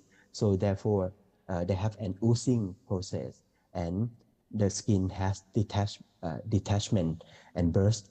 So you may see the skin detachment in the patient's symptoms, and this is occurred throughout the patient's body. So this is how involved of the HLA with the severe cutaneous adverse drug reactions.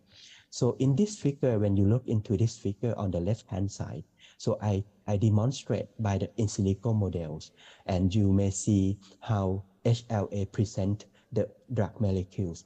If you look into this figure, you may see that the HLA has two parts. The first part is an integrating membrane, and another part is expressed over the cell membranes. And when you look into the top views of the HLA, you may see a groove of the HLA that capable to present the antigens like bacterial, virus, and also drugs.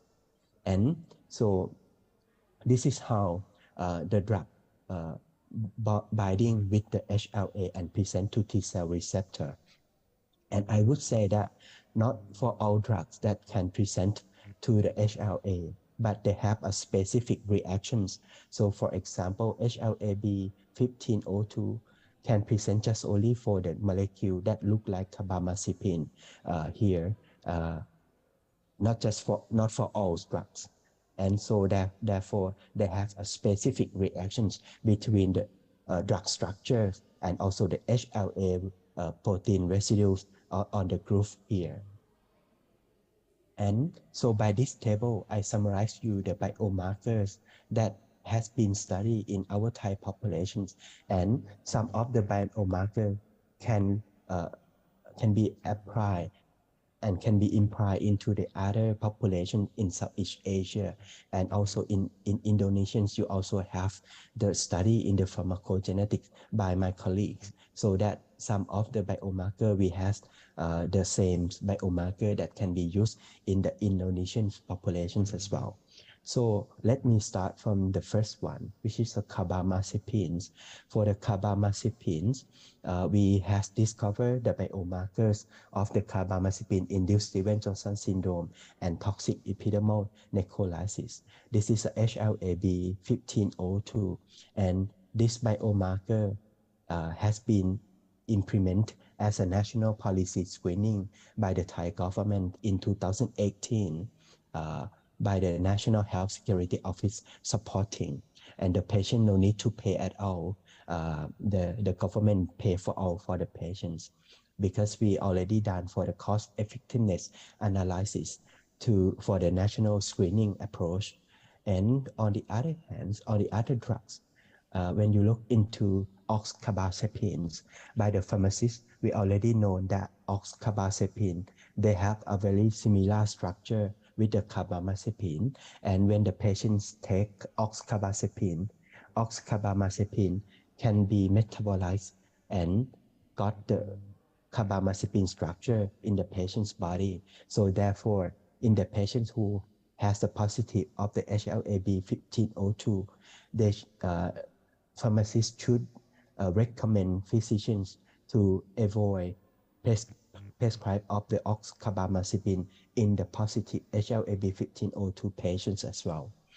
And another drug that I would like to talk to you today is allopurinol, which is a common drug in the family medicine.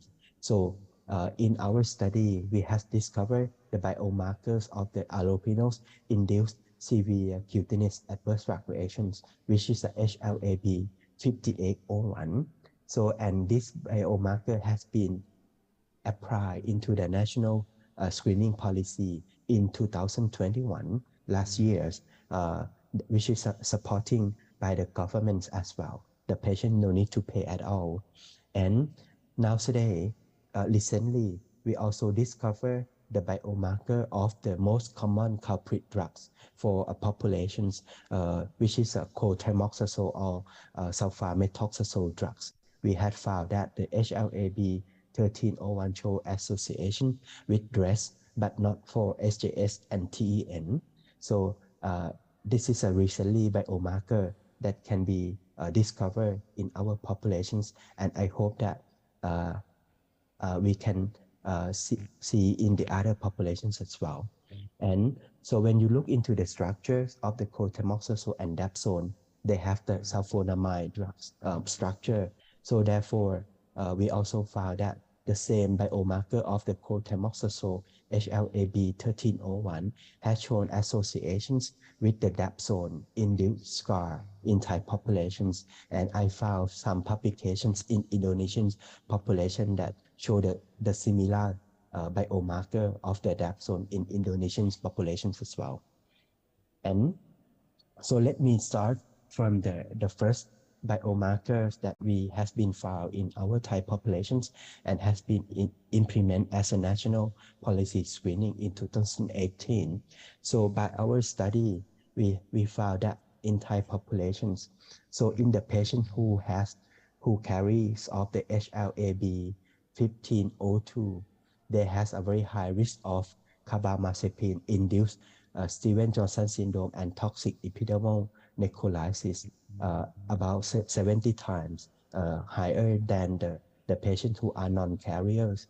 So therefore, in 2018, after we already done of the prospective screening study, and we already done for the cost effectiveness analysis, so the Thai government announced to support the screening of the HLA-B 1502 for the patients who gonna treated with the carbamazepine in any indications of the treatment to prevent the SJS and TN in our Thai populations. So I would say that Thai populations, Thailand is not the first country that implement as a national screening by of this biomarker, but Thailand is only one country that the patients no need to pay at all because 100% is supporting by the government for the screening of the patients.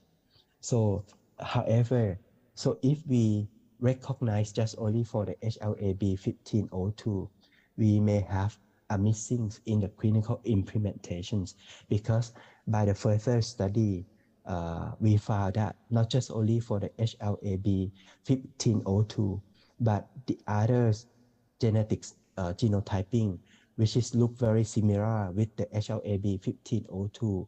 And this is the same family of the HLA-B 1502, which is we call HLA-B serotype 75, such as HLA-B 1521.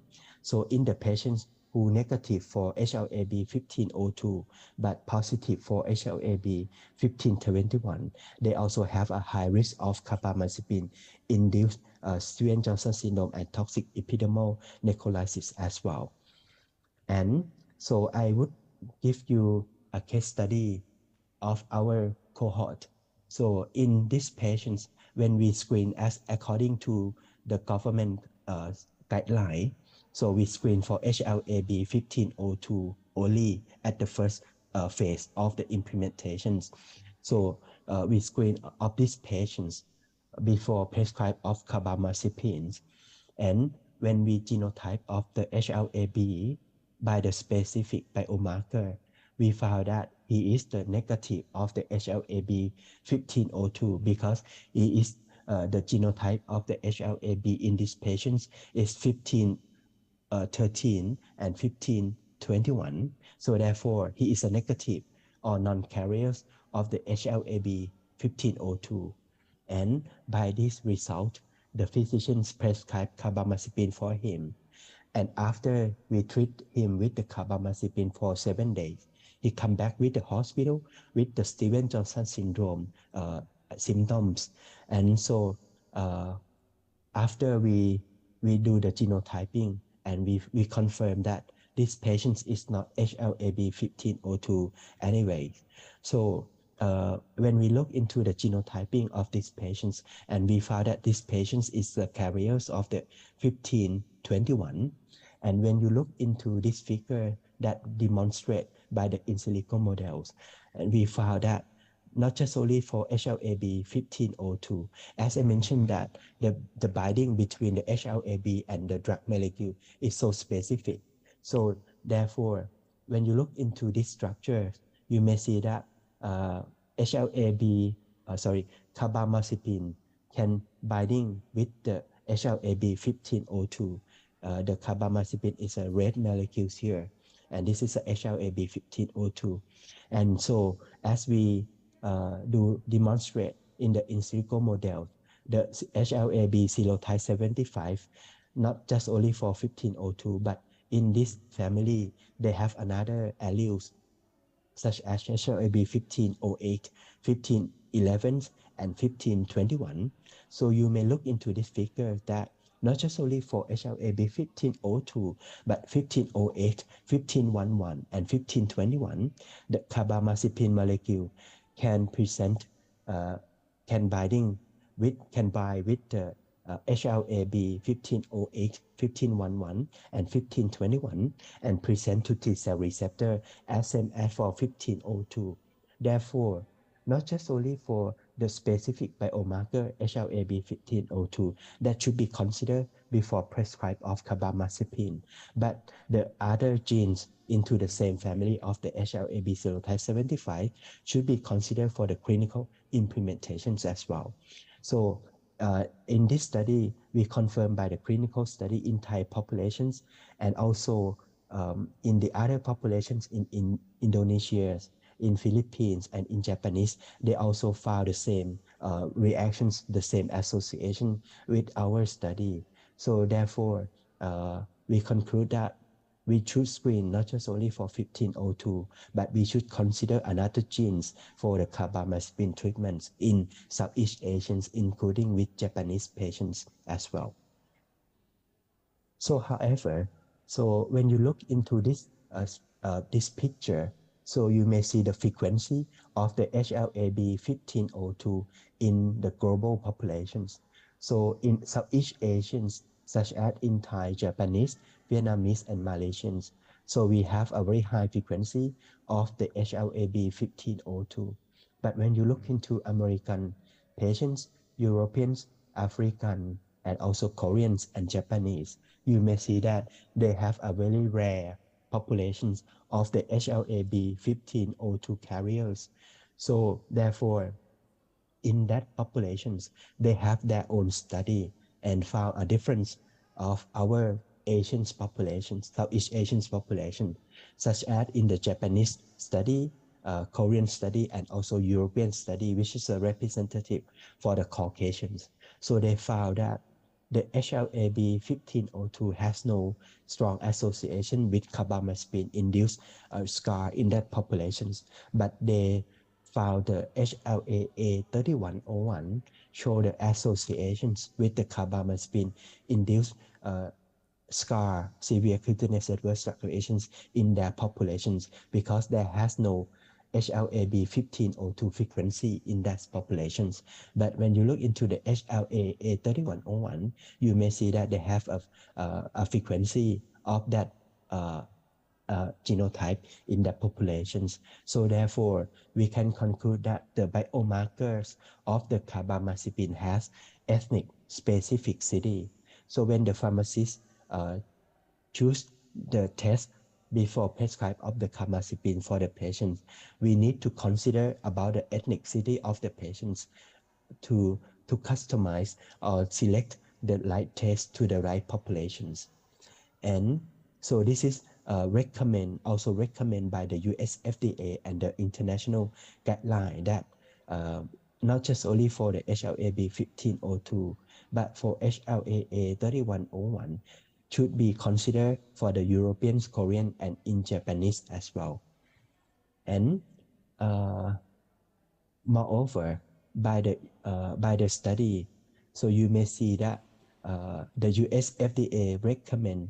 So if you look into the recommend of the US FDA and in my talk, so I would say that the HLA-B 1502 shows strong association just only for SJS and TEN, but not for the other type of the scar that induced by carbamazepine, such as drug hypersensitivity.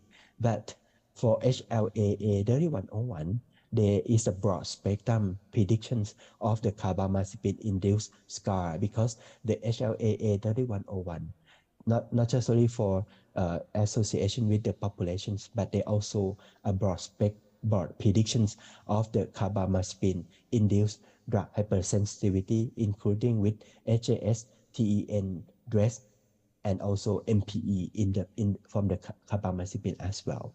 So therefore, I would summarize. So in this part that the biomarker of the carbamazepine that the pharmacist should be recognized are HLA-B1502 is strong association with carbamazepine, and as they are the similar structure with the oxcarbamazepine, they show association with oxcarbamazepine as well. In the patients who screened and found a positive result of the HLA-B1502, not just only for carbamazepines, but oxcarbamazepine should be avoided for prescriptions in these patients to avoid the SJS and TEN in that patients as well. And they have the share risk marker between both drugs, as I already mentioned, and they have a phenotype specificity because the HLA-B1502 show association just only for SJS and TEN, but they are not the predictive biomarker for the other drug hypersensitivity from carbamazepine. So therefore, when we get the results of the HLA-B1502, the pharmacist should be able to counseling the patients and let them know that if you are the negative of the HLA-B1502, you might be able to get the another adverse drug reactions rather than SJS and TN, but you may get like other DRESS and MPE, even like we already rule out the SJS and TN, that you have a low risk of this phenotype according to the HLA-B1502 screening. So however, if we would like to cover for our spectrum of the scar, we should screen for HLA-B1502 and also HLA-A3101 in the setting. And also they have an ethnic specificity for Han Chinese, Thai, Indian, Malaysian, Singapore, and Southeast Asians, including with Indonesians. The HLA-B1502 and also serotype 75, such as 1521, should be considered for the screening. And however, for the patients who come from Caucasians, European, Japanese, and Koreans, the HLA-A31 should be considered for the screening in these populations. And lastly, that is very important for the screening in the Southeast Asians. We have to recognize that not just only for HLA-B1502, but the other type of serotype 75 should be considered for the screening and avoid in the patients as well. So this is I summarize you in for the first biomarker to avoid carbamazepine.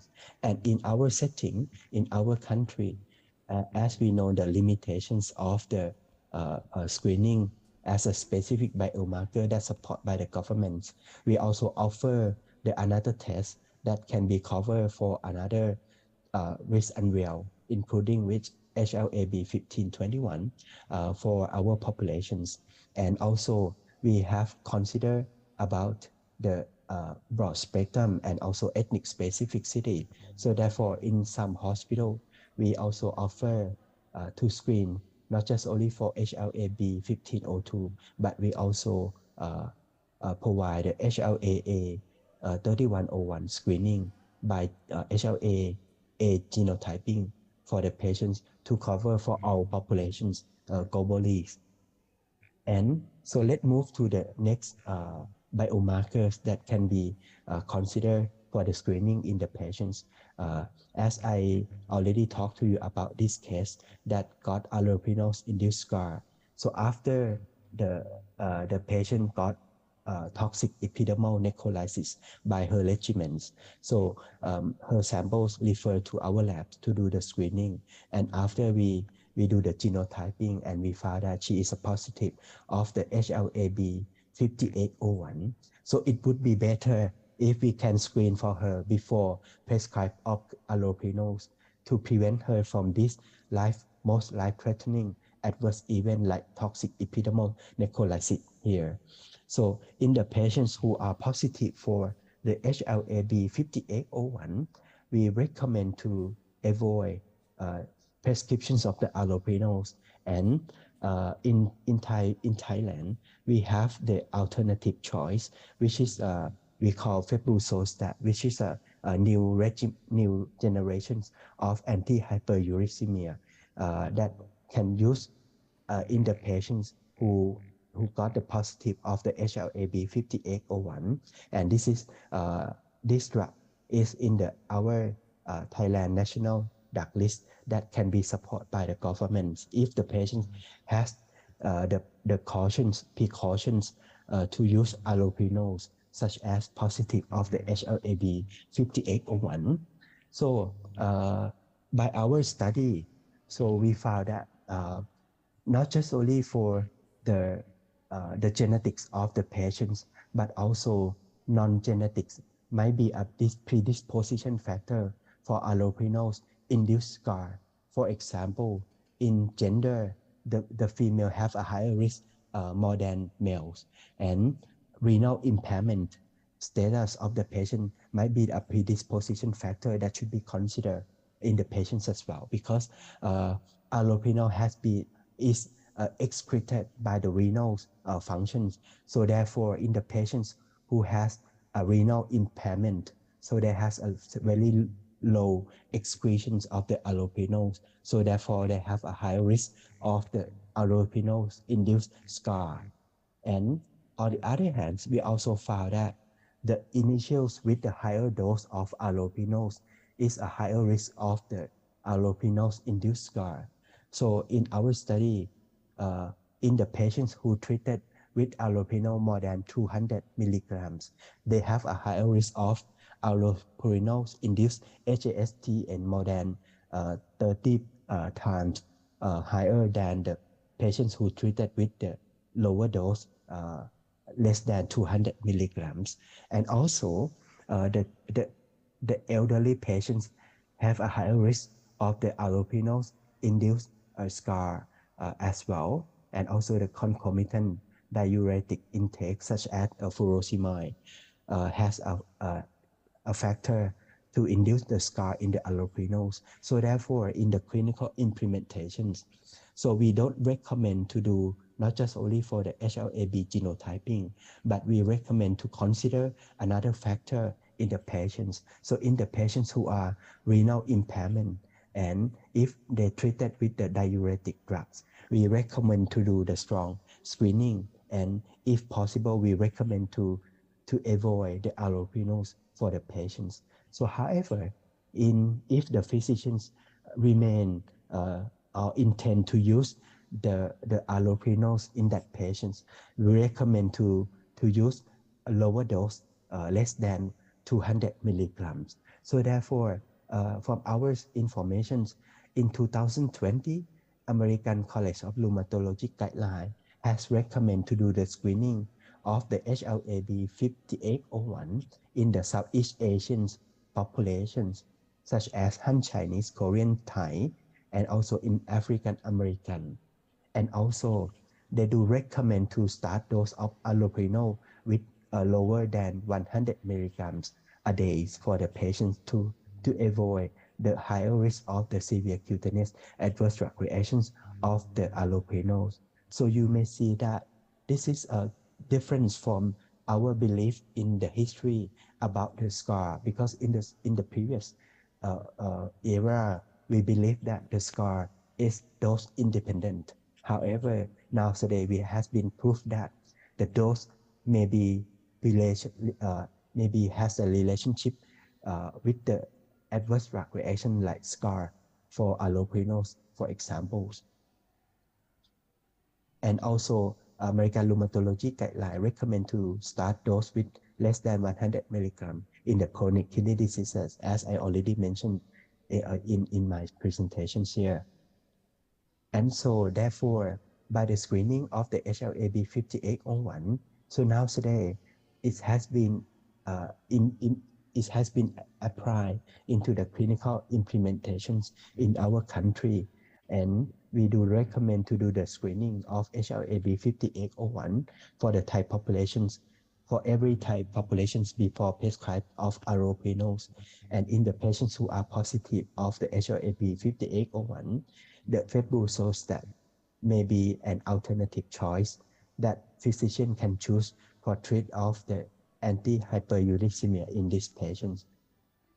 And so I may conclude in this part about this biomarker, the important issues that pharmacy should be recognized.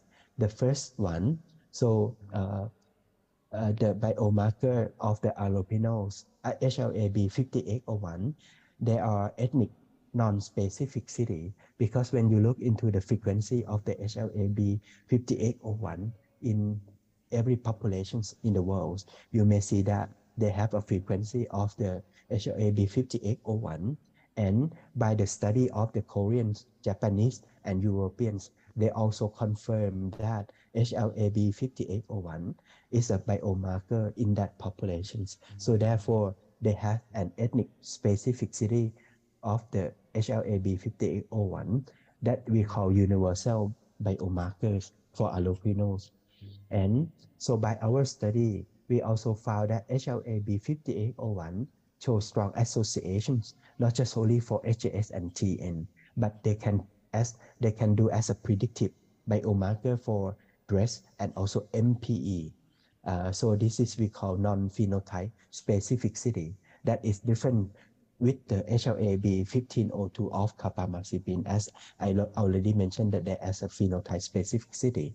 And they also have a dose related because if you treat it with more than 200 milligrams, the patient has a high risk of this Stevens-Johnson syndrome. So we do recommend to start dose of allophenols less than or with 100 milligrams a day to avoid adverse events if you did not screen of the HLA-B5801 in the populations in the setting.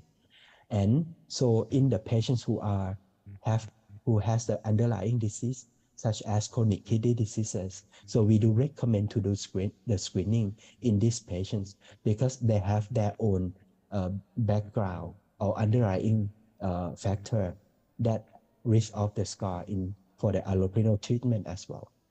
So you may see this information in the American Rheumatology Guideline and also in the Thai guideline as well.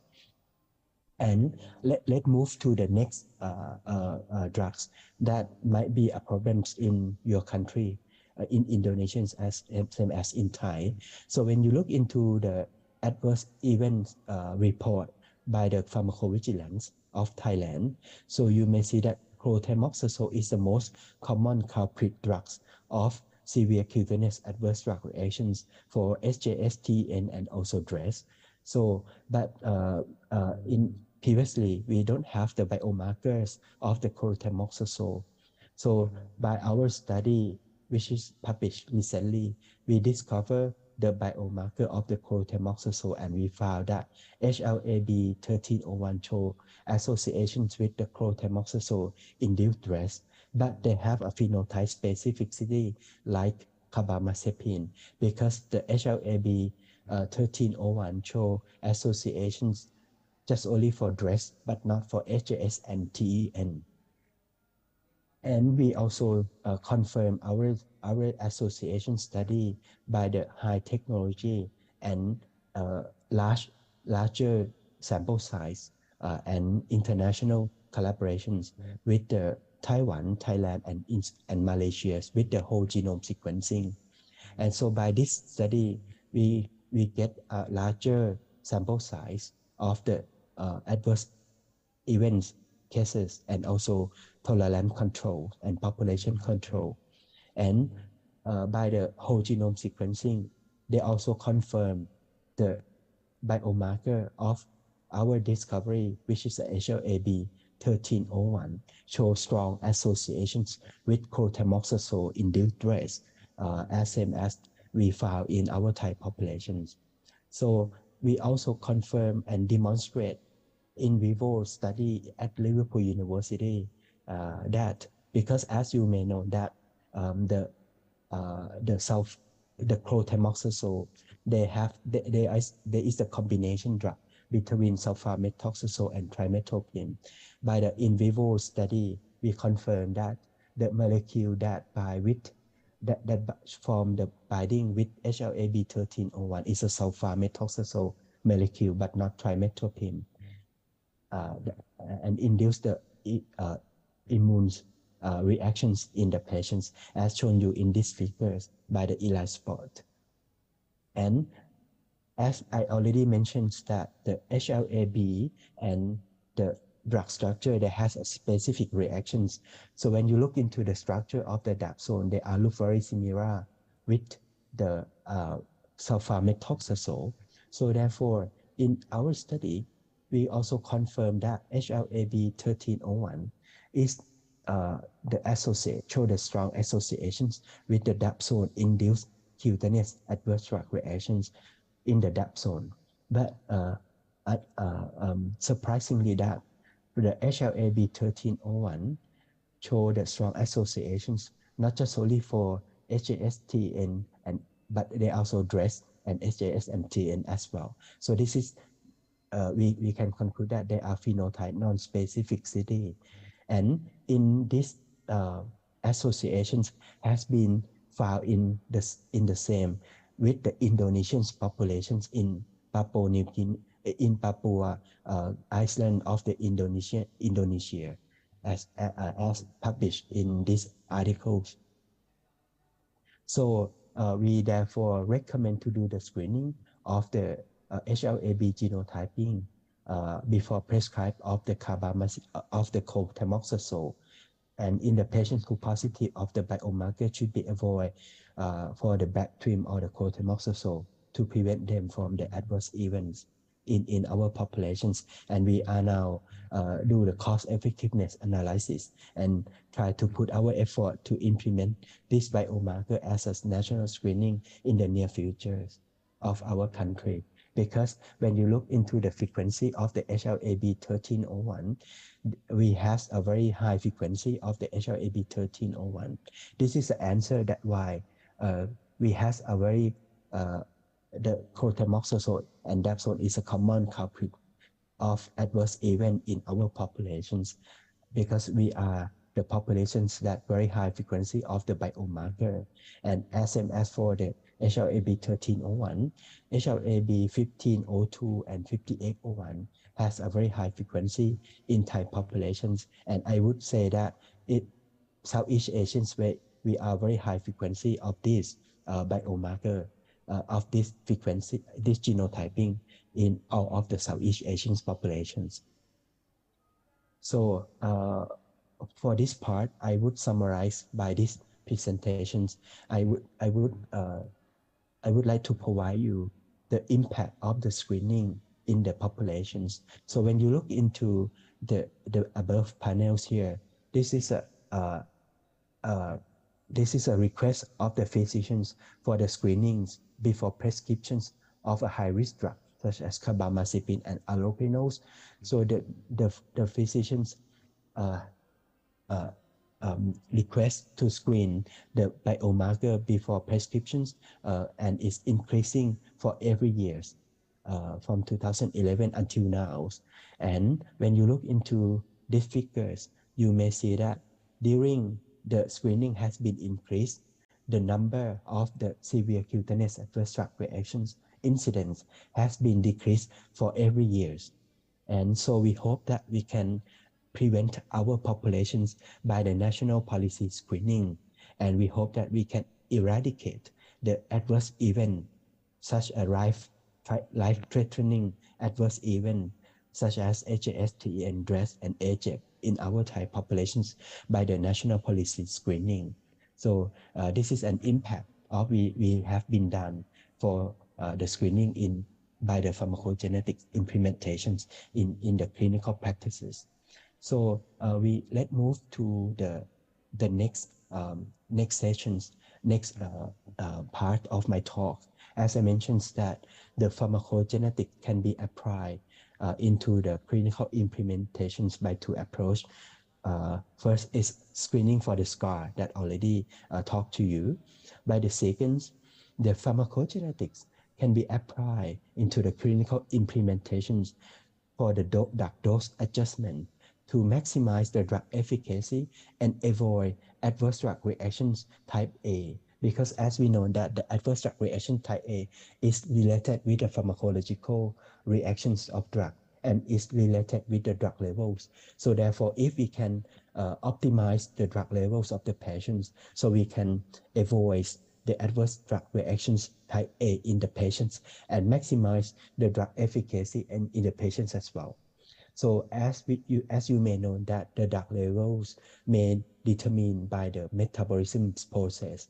So therefore, in this approach, we do the genotyping of the drug metabolism genes such as cytochrome P450. And by the genotyping, we can stratify or classify the patients according to the metabolism rate, depend on the genotyping of the patients. So in the patients that we do the screening and they have no variations on the genes, they have no variations on the genes. So we call them as a normal metabolizer. So by the normal metabolizer, the drug can be prescribed for them as same as for the standard guideline regimens. On the other hand, in the patients who have variations that cause of no functions of the metabolism, such as I give you an example for CYP2C19 here. In the patients who has variations of the STAR2 or STAR3 as a heterozygous or homozygous of non-functional alleles. So these patients may classify as a poor metabolizer. So as poor is mean no money on poor people. So it means that if they have no poor metabolizer, they have very slow metabolism and very slow excretions. So if we treat them with the standard guideline, the drug level might be increasing and get steady state above toxic, above the therapeutic index. And this patient may get toxicity according to the very high concentrations of drug levels. So in these patients, we do the recommend to do the dose adjustment to decrease the dosage of the patients. For example, in this case, from the normal guideline, 5 milligrams by the poor metabolizer, we recommend to prescribe for 1 milligram, for example. And after we prescribe with decreased dose, the drug level might be decreased and get steady state within the therapeutic index for these patients. And on the other hand, in the patients who has a variation that increase functions of the metabolisms, they may have a very high concentrations, they may have a very high metabolism rate and high excretions rate. So therefore, in the ultra rapid metabolizer, we would recommend to do the increased dose for these patients, because if we treat them as a standard guideline, the drug level might be get steady state at subtherapeutic levels. So therefore, if we can increase the dose for these patients, the patient may get steady state above the therapeutic index and get the efficacy very well from that drug. And on the other hand, in some patients that we do the genotyping and we found in the clinical practices, they are half intermediate between normal metabolizer and poor metabolizer, because one of alleles is a normal functions and another one alleles, another genes is a poor functions. So therefore, they has a half functions of metabolisms. So if we consider about the genes only, so you may see that even like if we consider about the genetics of the patients, the drug level of the patient, if we treat them as a standard guideline, the drug level might be increasing compared with normal metabolizer, as you see in the figures. So even like the drug level has been increasing, but if the drug has a very wide therapeutic index, so the drug level still be in the therapeutic index. So therefore, if we look into the intermediate metabolizer patients, so we may recommend to prescribe as a standard guideline if the drug is not narrow therapeutic index.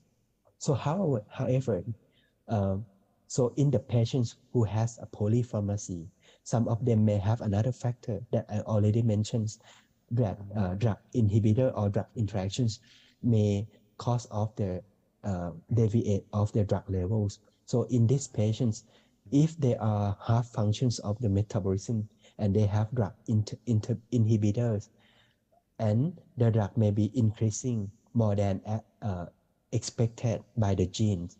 So therefore, we need to consider not just only for the genes, for the drug dose adjustment, but we have to consider the comprehensive factor of the patients in the clinical implementation. But by this approach, so we do the genotyping and how we do the drug dose adjustment, how we optimize the dose for the patients. We need to stratify the patients according to the metabolism rate and classify them as a predicted phenotype. And because the standard guideline for drug dose adjustment is according to the predicted phenotype, so for the pharmacists in this generation should be able to translate the genotype to be the predicted phenotype by the clinical implementations. So in these tables, I summarize you the pharmacogenetic study of the drug dose adjustment in our populations.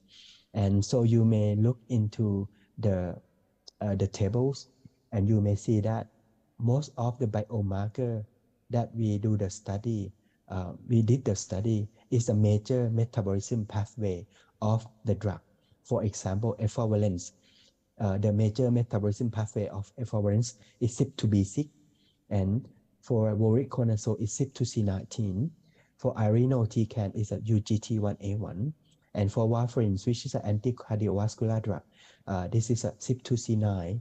That is a major metabolism pathway, and so you may see that not just only for the genes that we do the validations, but we also confirm or validate or determine which variations on the gene that should be screening in the populations.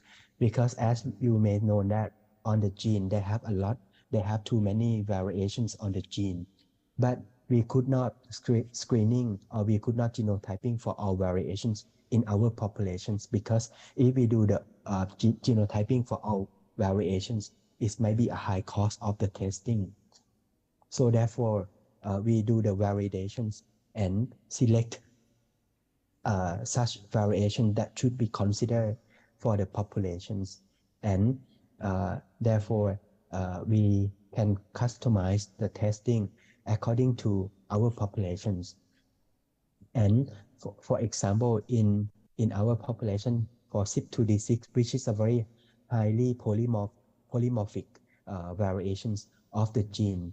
So therefore, in our populations for CYP2D6, we discover the new variations that never been discovered, never been mentioned before, and has been registered into the database of the variations international database. And so you may see in the tables for the new novel variants that we found in the Thai populations, such as CYP2D6 star 143. For star 140, there has no functions. So if we do the screening and ignore this test, so it means that we might missing of the answer and predict the dose wrong into the clinical implementations. So therefore, I would recommend to do the study and validate the variations in such a populations. And so I would give you an example and case study of my of this approach for you. So let me start with this case. So this case is the pediatric patients who has the acute lymphoblastic leukemias. So the patients treat him with chemotherapies and also immunosuppressive agents, which is vincristine, prednisolone, 6-mercaptopurine, methoxazole, and clotamoxazole, and to prevent the opportunistic infections. And so after treat with these regimens, the patients got febrile neutropenia.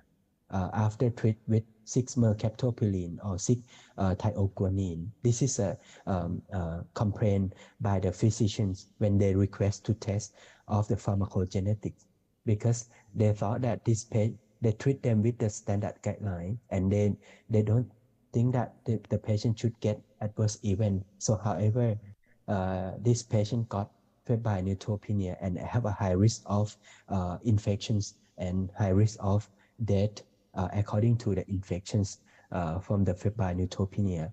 So therefore, they would like to do the pharmacogenetic testing. And as we know that 6-mercaptopurine is one group of the azathioprine or immunosuppressive agents.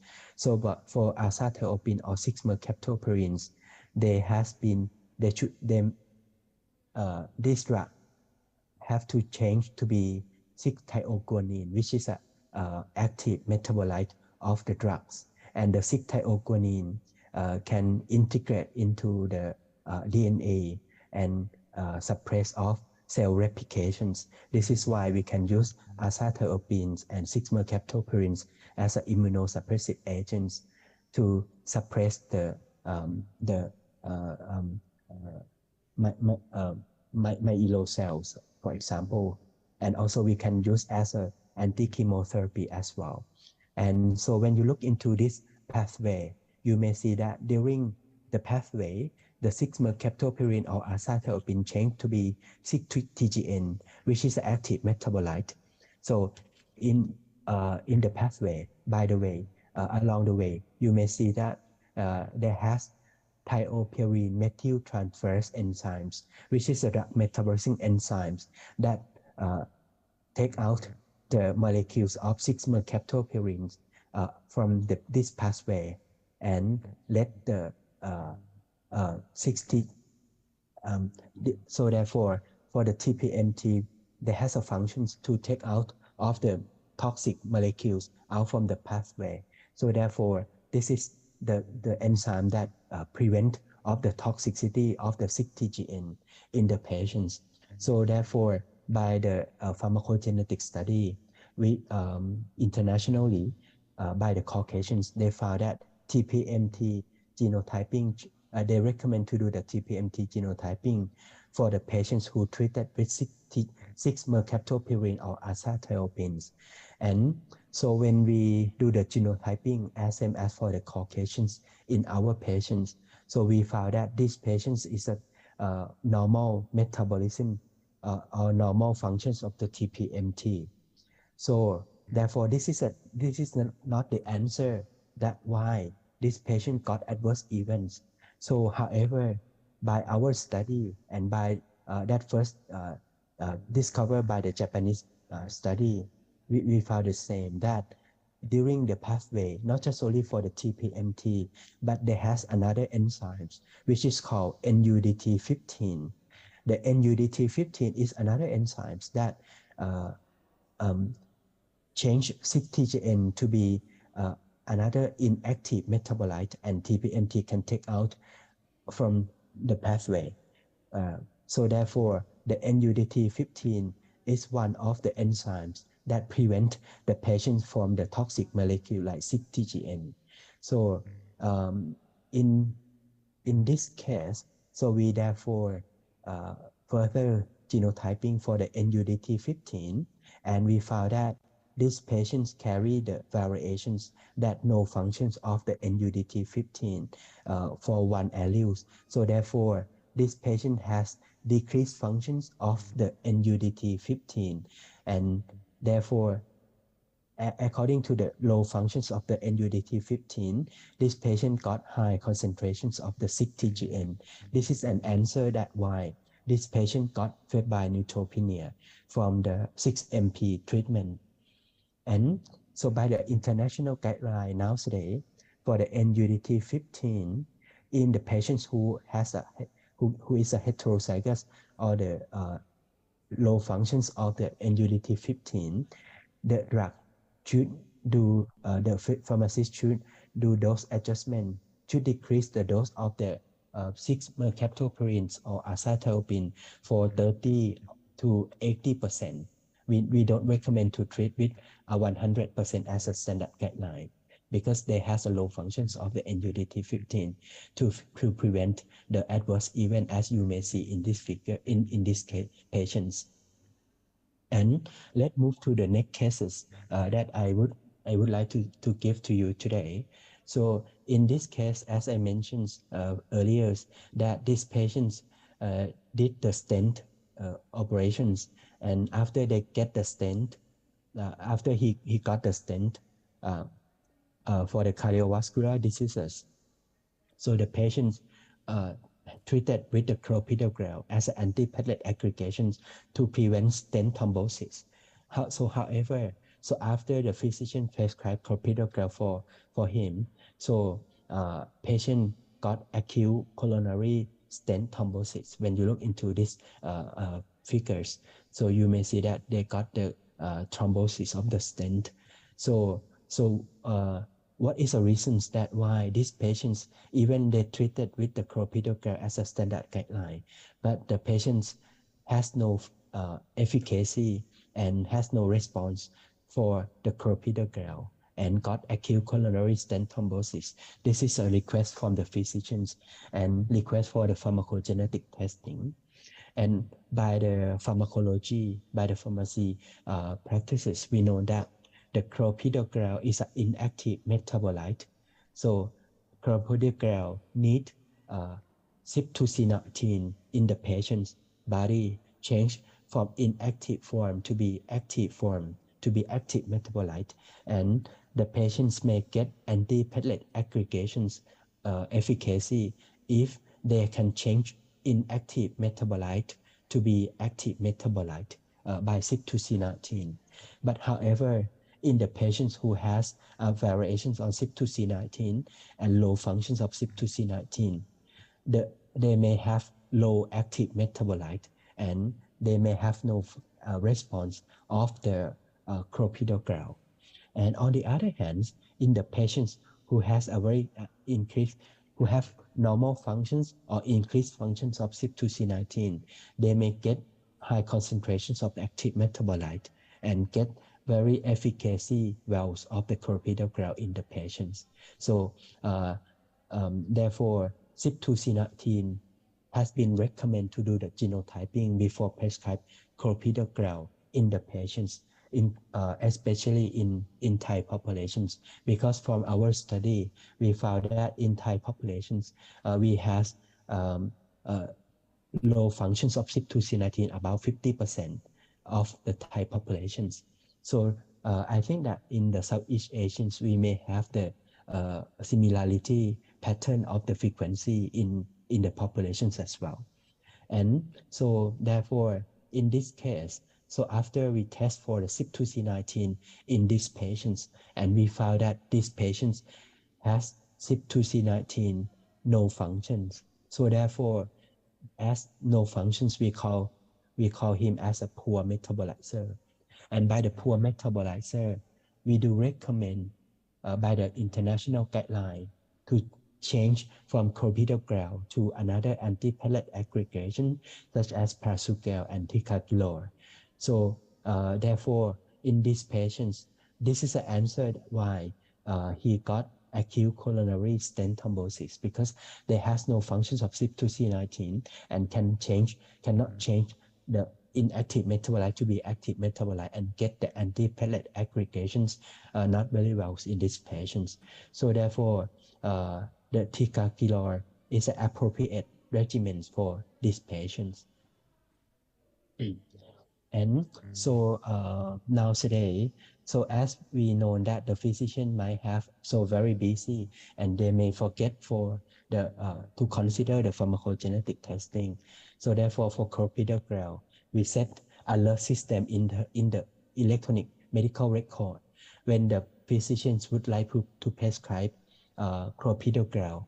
So we have alert system into the electronic medical record to let them know that you should screen for the CYP2C19 before prescriptions of the clopidogrel. As I already mentioned, that in Thai populations, we have 50% of low functions of CYP2C19, and 50% of the population should not be prescribed with the clopidogrel. So therefore, the physician should consider CYP2C19 genotyping before prescriptions of the clopidogrel. And in the patients who are intermediate metabolizer or poor metabolizer, we do recommend to change the regimen from clopidogrel to alternative choice that appropriately, such as ticagrelor and prasugrel in specific patients. And so by this, I also have another cases. So as I mentioned that if we consider just only for the CYP2C19, that might not be precisely inside in some patients for the predictions, because we know that the drug response is not just from the genetic functions, but it might come from another factor. So by this case, the patients had been screened for CYP2C19 before prescriptions of these regimens. And the results that return to the physicians is a CYP2C19 normal metabolizer. So according to the normal metabolism functions of CYP2C19, the Plavix or clopidogrel can be prescribed for these patients. And so after the physicians prescribe the clopidogrel, Plavix to these patients, and this patient can treat it with this regimen along the way of the treatment. So until one day after long times, so she come back to the hospital with the breathing signs, and so it means that they may have increased functions of the Plavix or aspirin functions. So when we explore these patients according to the lifestyle, that is another factor. So we found that she got another herbs. She took another herbs by herself, which is a morindum, which is this herbs. By our study, we found that these herbs can synergistic the effect of clopidogrel and aspirins. So therefore, this she got the herbs interactions. Even the genetic is normal, but she has another factor that raise the functions of CYP2C19. So therefore, she got breeding of the antipathic aggregations. So after we explore for her, so we recommend her to stop the herbs that she took, and so now today she can remain to take the aspirin and Plavix without adverse drug reactions right here. So this is the thing that we should consider for the patients. So therefore, but now today for the drug dose adjustment approach, we did not consider just only for the genetics of the patients, as we know that they have a lot of the factor that drive the result, the efficacy and toxicity. So therefore, we consider the disease of the patients, age of the patients, weight, gender, liver function, renal function, food, herbs, supplement, and exercise activity, and also lifestyle, smoking and alcohol drinking for the patients to be the clinical decision support tool. And by the comprehensive analysis, so we do recommendations of the drug list for the patients and physicians. So when you look into this table, the red tables mean that the drug should be avoided for these patients. By the orange table, the drug can be prescribed with precautions, and in the green tables, the drug can be prescribed safely according to the genes and according to the other factor of the patients. And so by the real world of the clinical practices when in the cardiovascular diseases, and the patients may have no just only single gene, single drugs, but they may have a polypharmacy, like in these cases that I shown you here. So therefore, when you look into the drug metabolisms, so you may see that they have the gene that involved with this polypharmacy of the patients, and they also have drug interactions.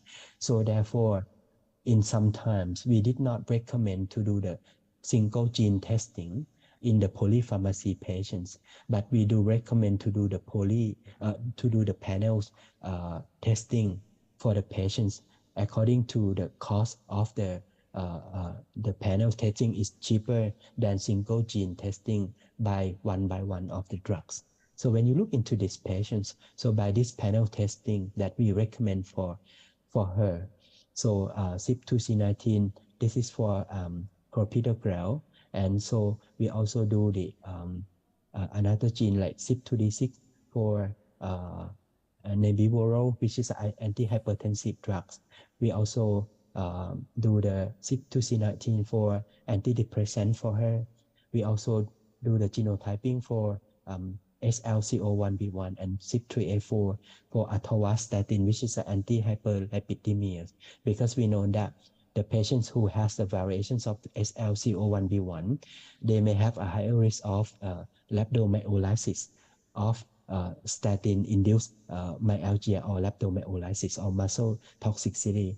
So you may see that how useful of the panels genotyping for a polypharmacy in these patients.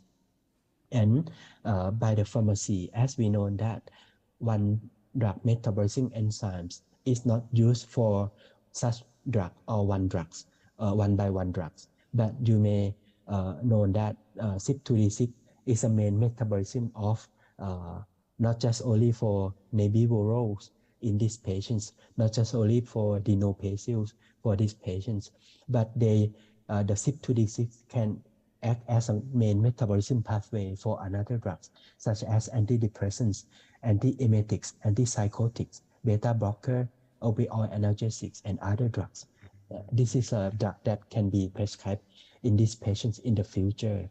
So therefore, as the genes that we test in these panels is a germline, that means the test of the gene is one in a lifetime, because the genetic profile might have no change for the whole life of the patients. So therefore, just once testing for the lifetimes for the patients. And we do the recommendations, not just only for the drug that prescribed in the patients, but we also recommend the dose adjustment in the future medicines of that patients as well. So this is we call preemptive testing. And by the panel detections, we can use the whole genome sequencing or whole exome sequencing for testing of these patients. And the genetic profile of the patients can be remain into the electronic health record for a whole life of the patients. And the physician can look into the genetic information of the patients and consider the drugs according to the genetic profile of the patients for the whole life of them. And so, however, even like we have the very good tests and very good practices, but if we has no system for implementation, such as if we have no electronic health record, we have no pharmacogenetic card, and we have no pharmacogenetic counseling, we may lose of the patients. So in these patients, we lost from our setting because even like we already screened for her during she was admitted in the IPD wards. During she was admitted in the IPD wards, we screened the HLA-B 1502 before carbamazepine prescriptions. And she got HLA-B 1502 positive. And we recommend to avoid carbamazepine and oxcarbamazepine during she was admitted in the IPD wards.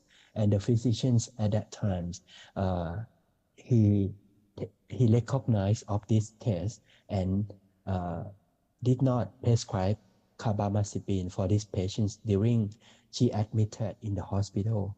And after she discovered for her diseases and got discharged from the hospital and request the patients come back to follow up at the OPD.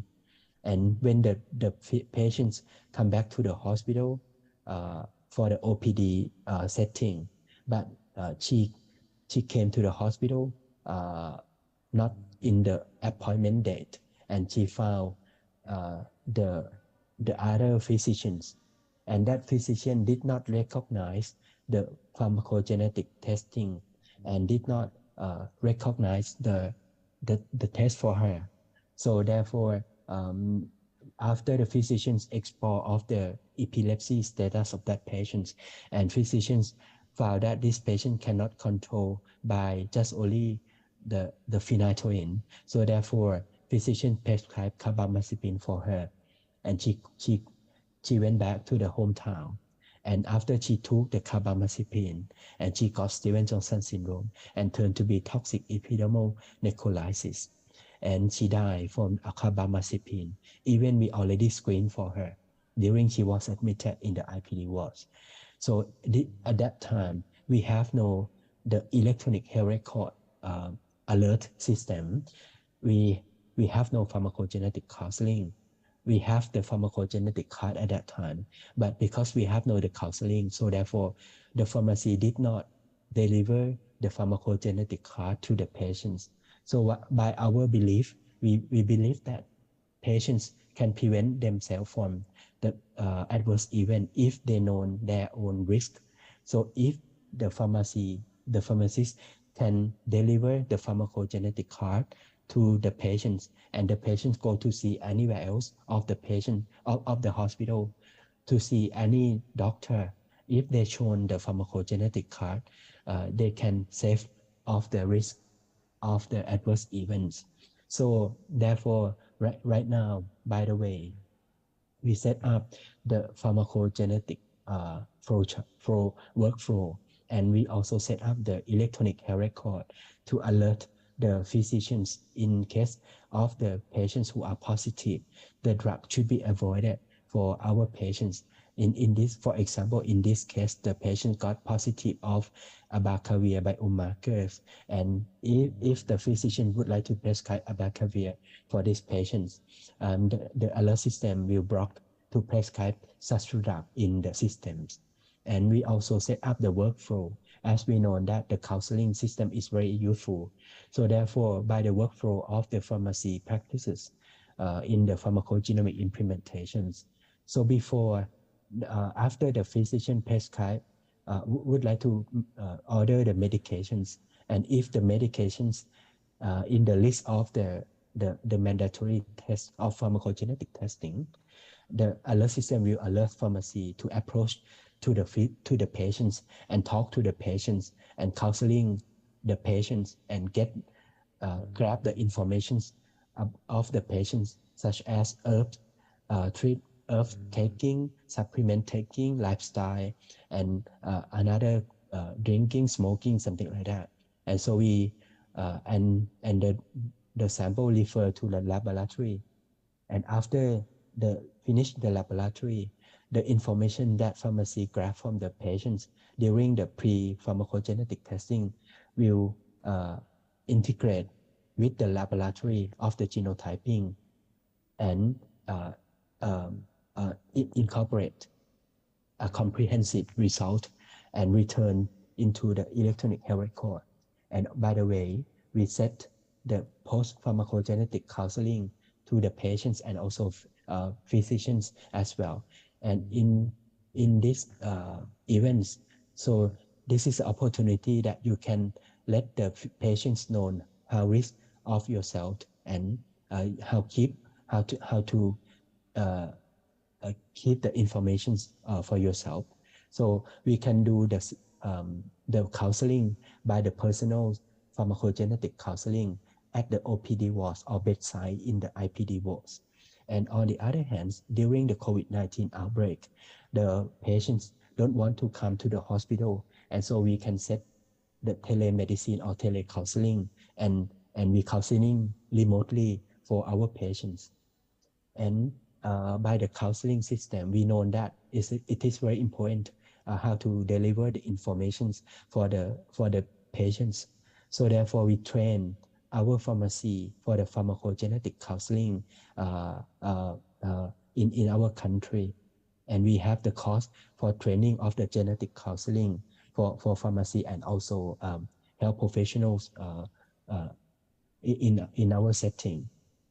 And as I mentioned that almost of the test is a reactive testing, because we test after the patient got adverse events. So now today we are now moved from the reactive testing to be the preemptive testing.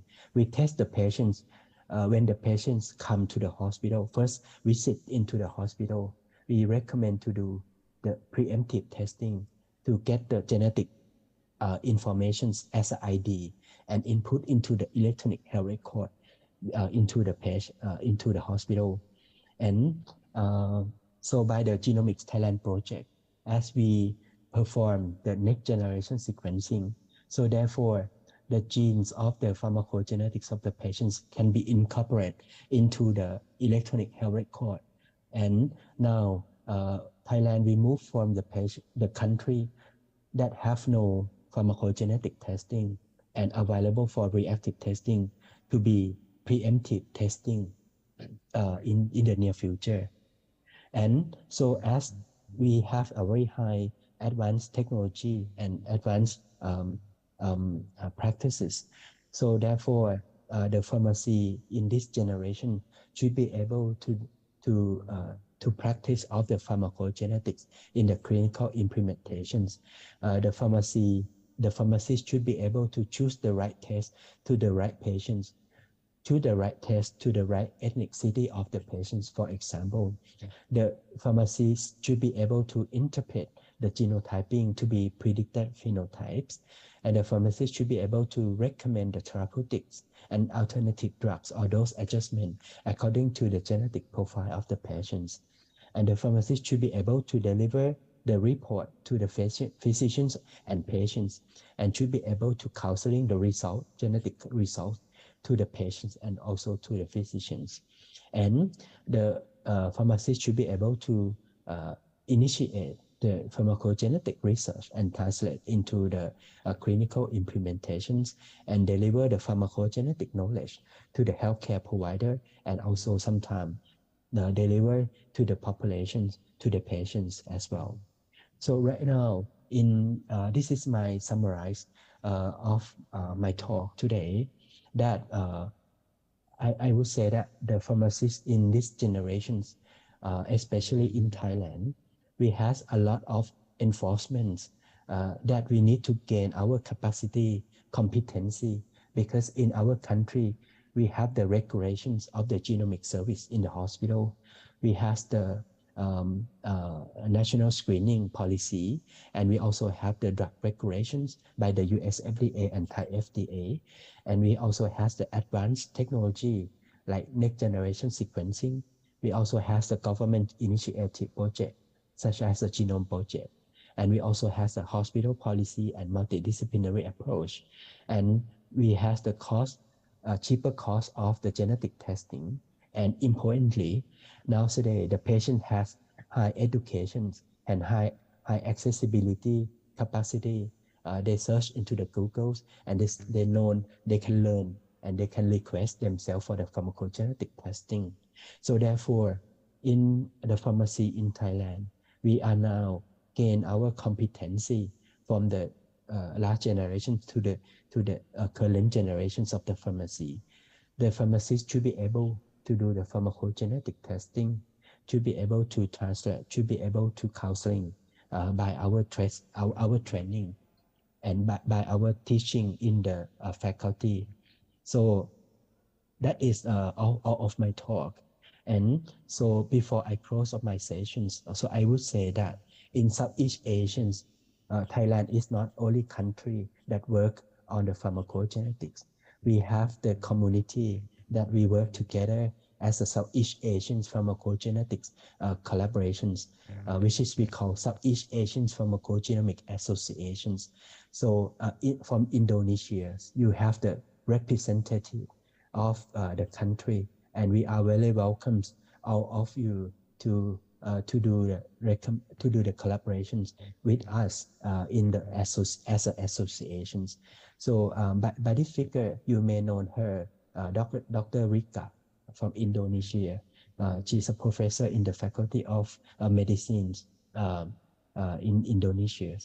And so lastly, so if you need more information from me, you can contact me directly by any pathway, like emails or line ID or by phone, if you like.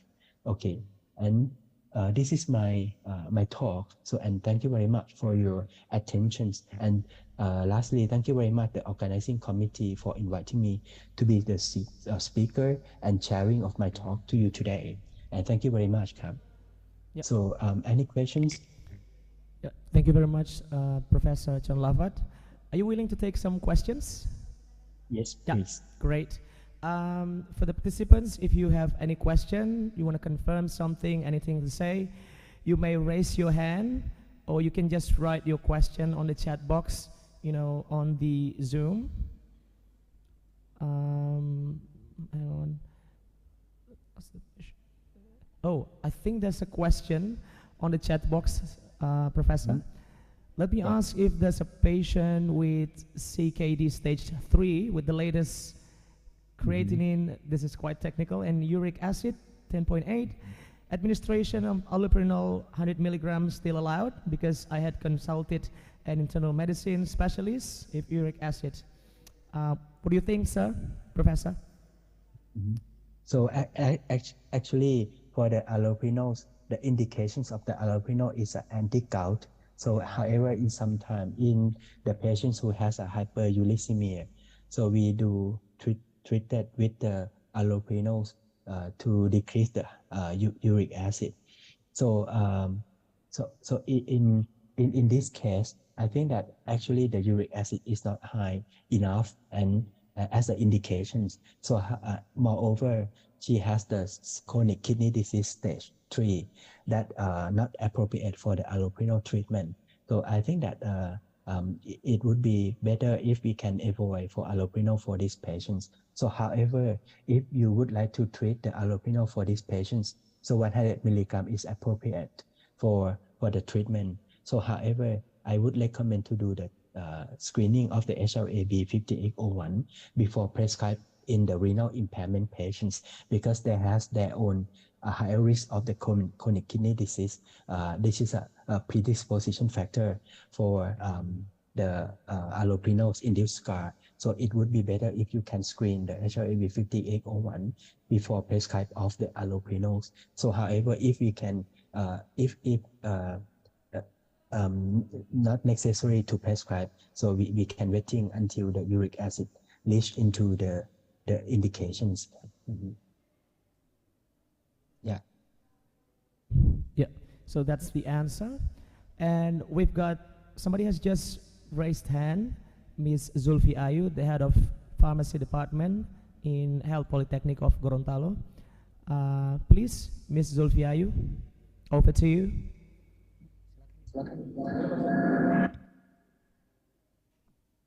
Thank you, Mr. Arun. Good afternoon. Sorry, I cannot hear you well.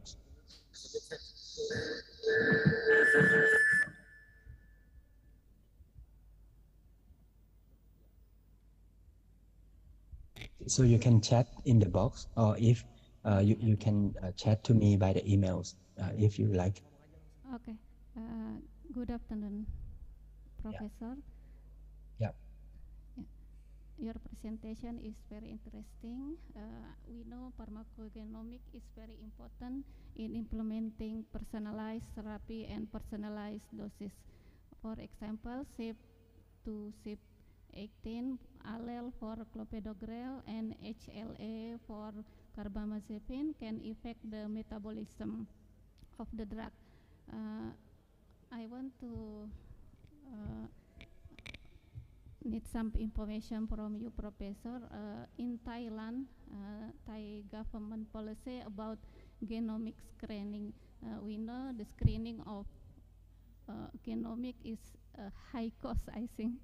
Okay. The second question regarding the interaction with herb medicine. From the picture, I suspect it is moringa plant, isn't it? Yeah, that's right. That's okay. right. That's true. Okay, please. We need some explain, Professor. Thank you. Okay. Okay. Thank you so much, Kap. So for the carbamazepine, for the national policy screening, before we implement as a national screening, we have the long way how to prove how important. And So we start from the retrospective study to do the associations. We has confirmed by the prospective screening in the pilot study, and also importantly, the economic issue is one of the considerations for the policymaker. So by our country, by our setting, we prove that the screening of the HLAB 1502 is cost effectiveness before we launch the national policy programs in our country. And I think one of the factor is because we customize our test by ourselves, and the test is very cheap. It's about just only $30 US dollar, $30 US dollar for one test. So, and the test is so cheap if compared with the high cost of the treatment for severe cutaneous surface drug reactions. So therefore, we got the positive by the cost effectiveness analysis, and therefore we got the national policy screening. So however, by the Indonesian study, so I found one study by Lika, and Lika said that showed that the cost effectiveness of the HLAB 1502 is not cost effective in the Indonesian populations. But the factor that I think that the cost of the test is not cheap enough, and it would be better if you can design and customize the test that cheaper, and it might be show the positive of the testing.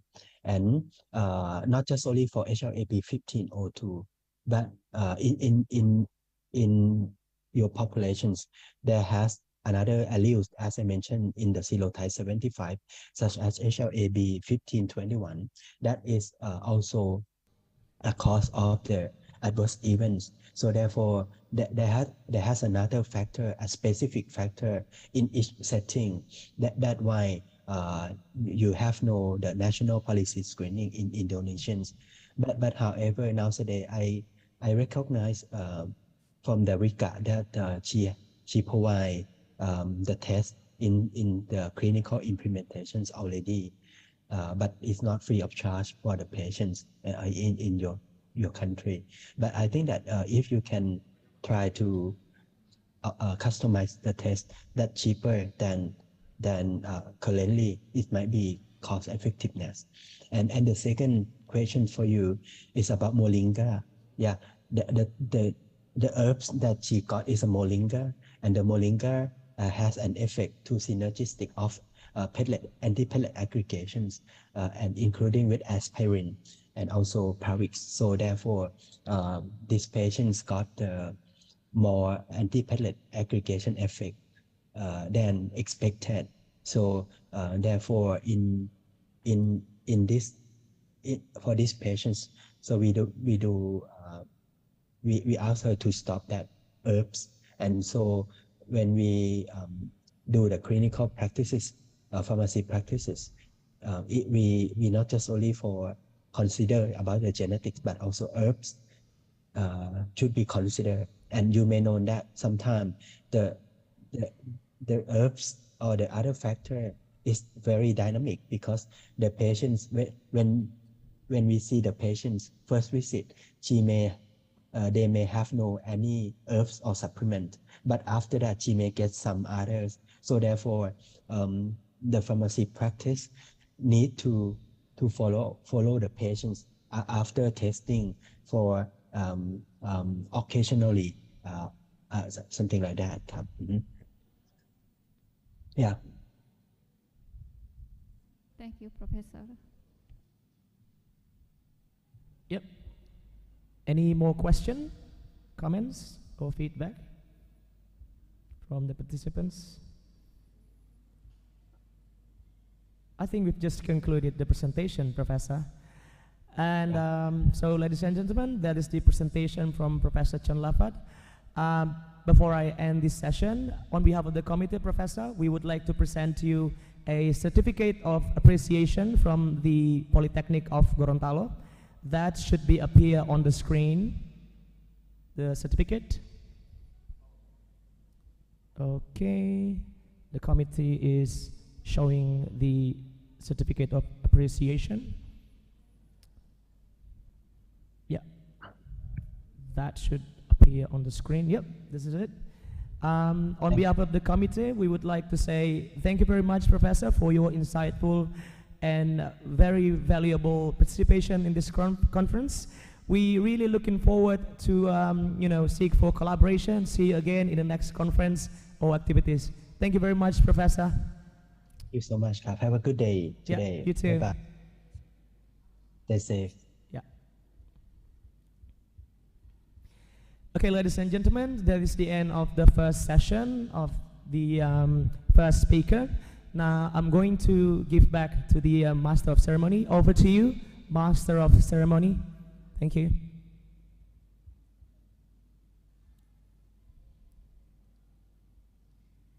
Thank you very much to our speaker, Professor Chonlapat Sukasim, PhD, who has given us knowledge that will be useful in our daily life. Amen. We are now continuing our meeting to the next agenda. That is to hear the speaker, which will be delivered by Associate Professor Jalifa Latif from University Kebangsaan Malaysia in Malaysia. The speaker will be moderated by Mrs. Rahma Labajo, SST MPH. Ladies and gentlemen, please welcome Associate Professor Jalifa Latif and Mrs. Rahma Labajo, SST MPH.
I'm sorry, I'm on it. Assalamualaikum warahmatullahi wabarakatuh. Waalaikumsalam. So let me check if Miss Jalifa is in the room right now. Yes. Yeah, Miss Jalifa. Good afternoon, Miss Jalifa. Welcome. Welcome to the second International Conference in Pharmaceutical and Health Sciences 2022. So we are excited to have you join us online to share your thoughts for us. And then we are in the second plenary lecture concurrent session scheduled for today. It will be 2-hour session. So my name is Rahma Labacho and I will be the moderator for 2-hour session. And this just few suggestions and tips before I introduce the session speaker. So the person speaking is in the video stream visible by all session participants, and as moderator, I will be monitoring the time. Again, we have 2 hours for this session, and I will also monitoring the question and answer in the chat box, and which can be found on the tabs on the bottom of the screen in the Zoom. So if you have a question for the speaker after the lecture, please use the raise hand function, or you can type it on the chat box. I will help to convey the question to the speaker. And then general comments and reflection also can be typed in the chat. So let's get started. It is my pleasure to introduce Associate Professor Jalifa Latif from Department of Chemical Sciences, Faculty of Science and Technology, University Kebangsaan Malaysia, as the speaker for this session. So As you can see on your screen right now, this is her CV. Currently, she is the Associate Professor Department of Chemical Sciences and Technology, Universitas Kebangsaan Malaysia, and from 2011-2020 as the manager of Molecular Structure Determination Laboratory, 2000 until 2008 as the Senior Lecturer School of Chemical Sciences and Food Technology, Universitas Kebangsaan Malaysia, and 1992 until 1994 Research Assistant, Chemistry Department, University Kebangsaan Malaysia. And she has the BSc with honors in chemistry major from National University of Malaysia, and then the Master of Science in Pharmacology in University of Strathclyde, Glasgow, Scotland, UK, and PhD in Pharmaceutical Sciences in University of, at the same university with the, she has the MSc Pharmacology. And then she has many achievements and awards, such as in 2020, award in Maya Excellence Award, publication category, and 2080 silver medal for lawn ball tournament, 2017 silver medal for research project product entitled Small Lab Kit Green Organic Laboratory, 2017 bronze medal for research project product entitled A Green Method for the Preparation of Standardized Herbs, Misai Kucing, and then 2016 gold medal for lawn ball tournament, 2015 bronze medal teaching and learning innovation competition, 2014 20 years service award, 2013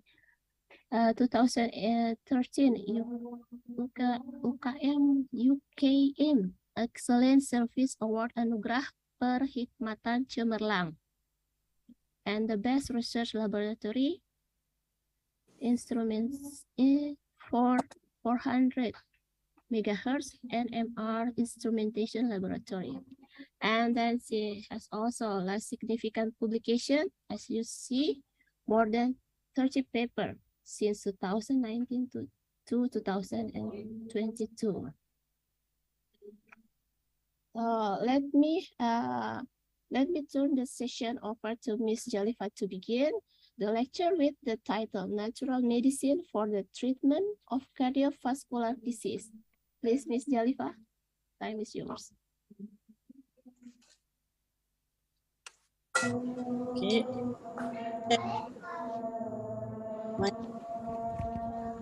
I'm sorry, Ms. Jalifa, your voice it cannot be heard clearly. For what?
Hello.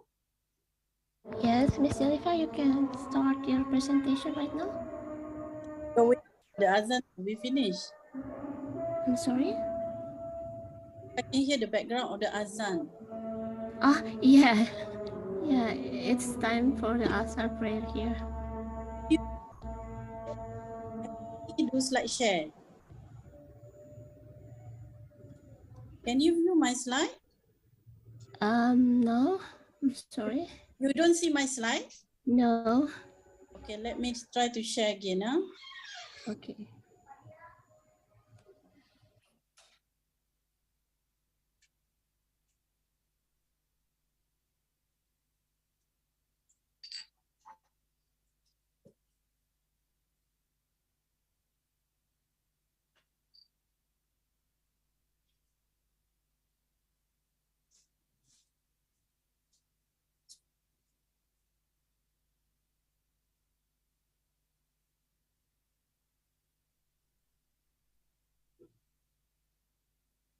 Can you see my slide?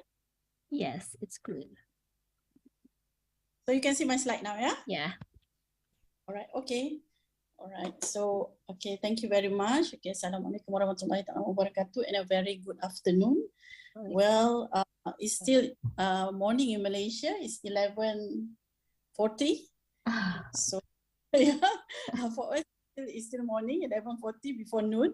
So I'm not sure about whether it is in the you consider in the afternoon in Gorontalo.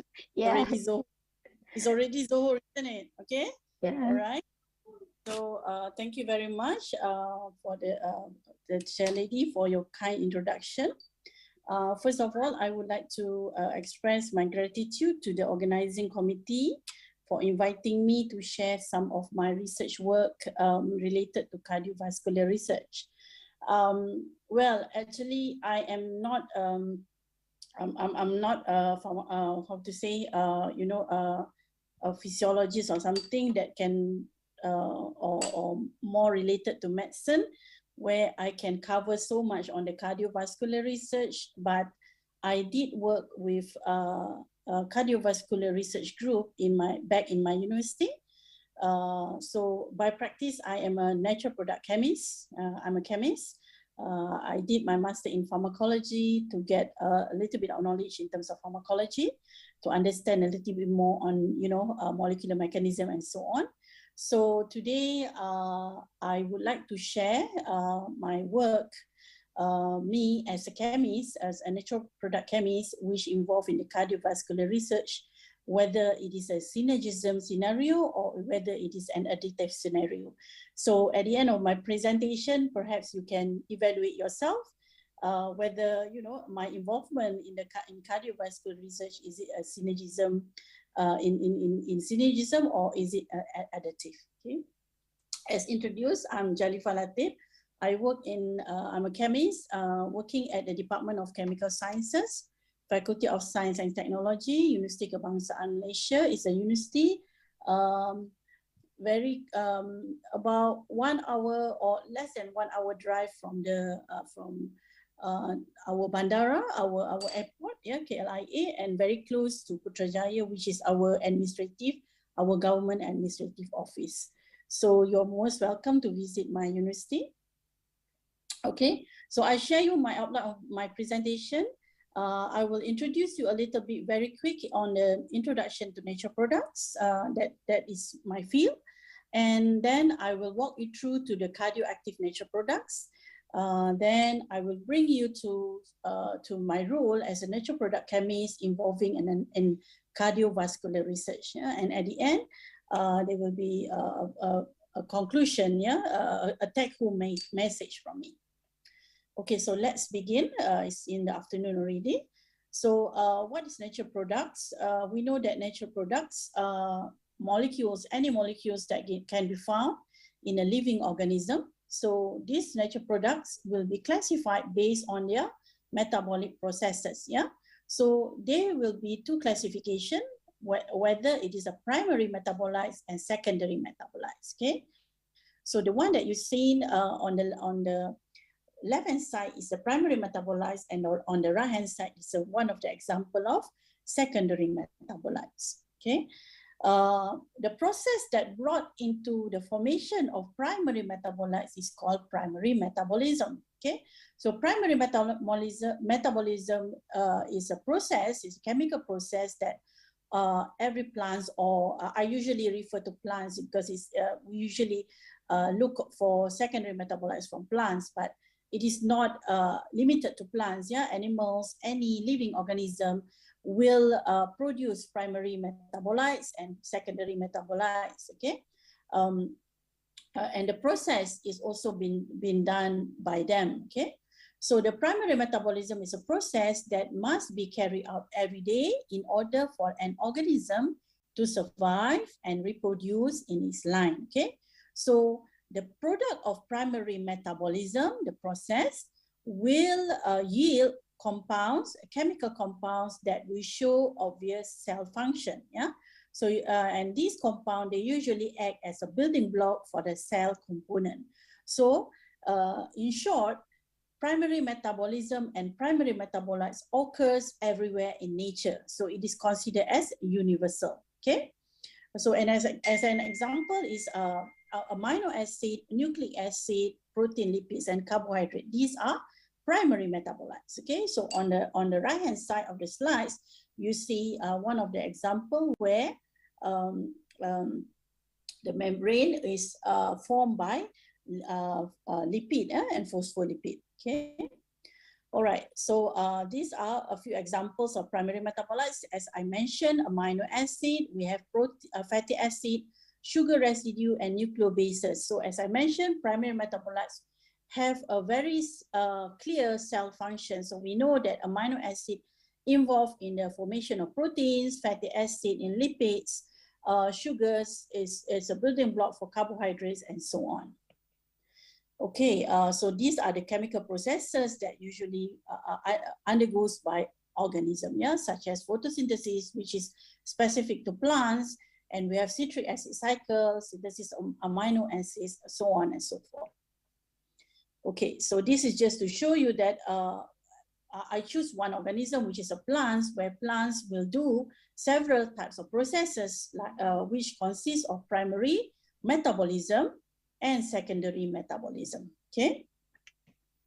All right. So let's look at secondary metabolism. What is secondary metabolism? Secondary metabolism are chemical processes that are unique to an organism. Means it is not a universal process. Okay, so this secondary metabolism, this process is the chemistry. Okay, it's a process that brought into the formation of what we call natural products. So you will see the second mention. I mentioned I mentioned again natural products, but I use different font here.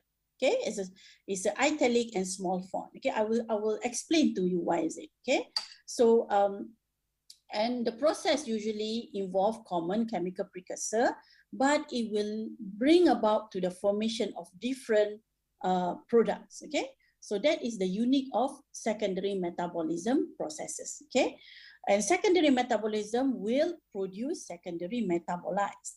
However, secondary metabolites, it doesn't show a specific function. Okay, it doesn't show any specific function like primary metabolites, but the presence or the formation of secondary metabolite appear to be necessary to the survival of the plant. It's not appear to be necessary to the survival of the plant, but it will give a competitive advantage. Means plants will, organism will produce secondary metabolites for a certain purpose, like due to the predators, okay, due to the predators and so on. Okay, so as an example of secondary metabolites are called alkaloids, flavonoids, and terpenes. Okay, so these are this slide I'm showing you is a summary of what I've been telling you. Yeah, when we are referring to the natural products. Okay, sorry. So when we are referring to the big nature products, we are referring to any chemicals, any natural chemicals that be produced by living organism. Yeah, that's the big one. Okay, and these chemicals is divided into two classes. The first one is primary metabolites and the second one is secondary metabolites. The primary metabolites, as I said, it has a very clear function, like amino acid is used to build up protein, sugar is used to build up carbohydrates and so on. But secondary metabolite doesn't show a clear function. Okay, so example of secondary metabolites are terpenes, flavonoid, and phenylpropanes.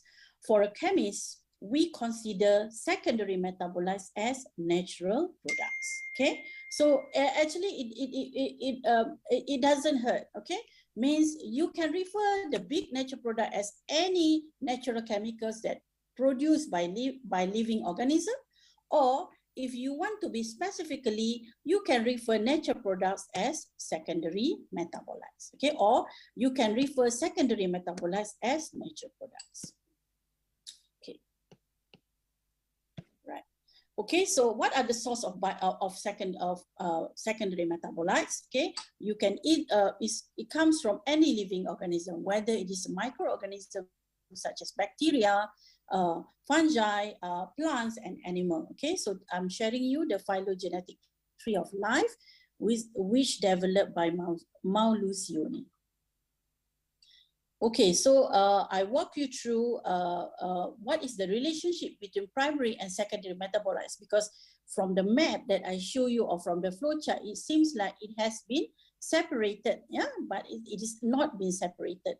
So if we are referring to the primary and secondary metabolites that produces by plants, we know the starting point is photosynthesis, where photosynthesis making glucose and carbohydrates, yeah. But and from glucose and carbohydrate, it will be brought into several chemical processes, such as glycolysis to produce a few building blocks such as acetyl coenzyme A, amino acid, and so on. Okay, so from this building block, it will be used to produce secondary metabolites. So you can see they are relationship between primary and secondary metabolites.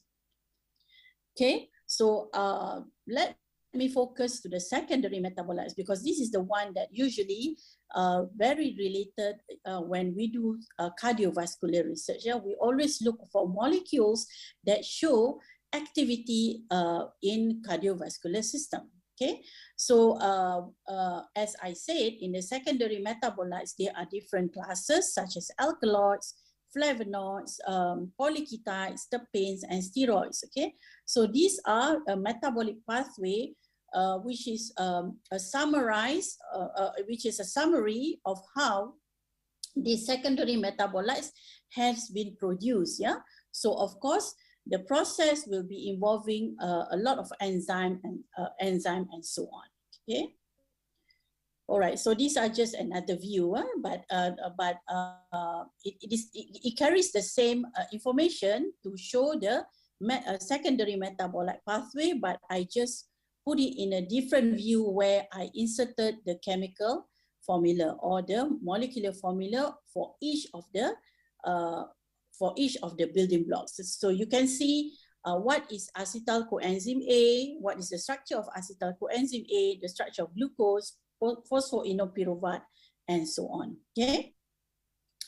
All right. So why I started with metabolites, yeah, in my lecture? Because there are a lot of opportunities that offered by secondary metabolites or natural products. Okay. We know that secondary metabolites, they have enormous scaffold diversity and their structure are very complex, yeah, the natural one, okay? And they usually have higher molecular mass with a larger number of sp3 carbon atoms. So this is how a chemist talk, yeah? Okay, so I'm really sorry if it's a little bit divert from the theme.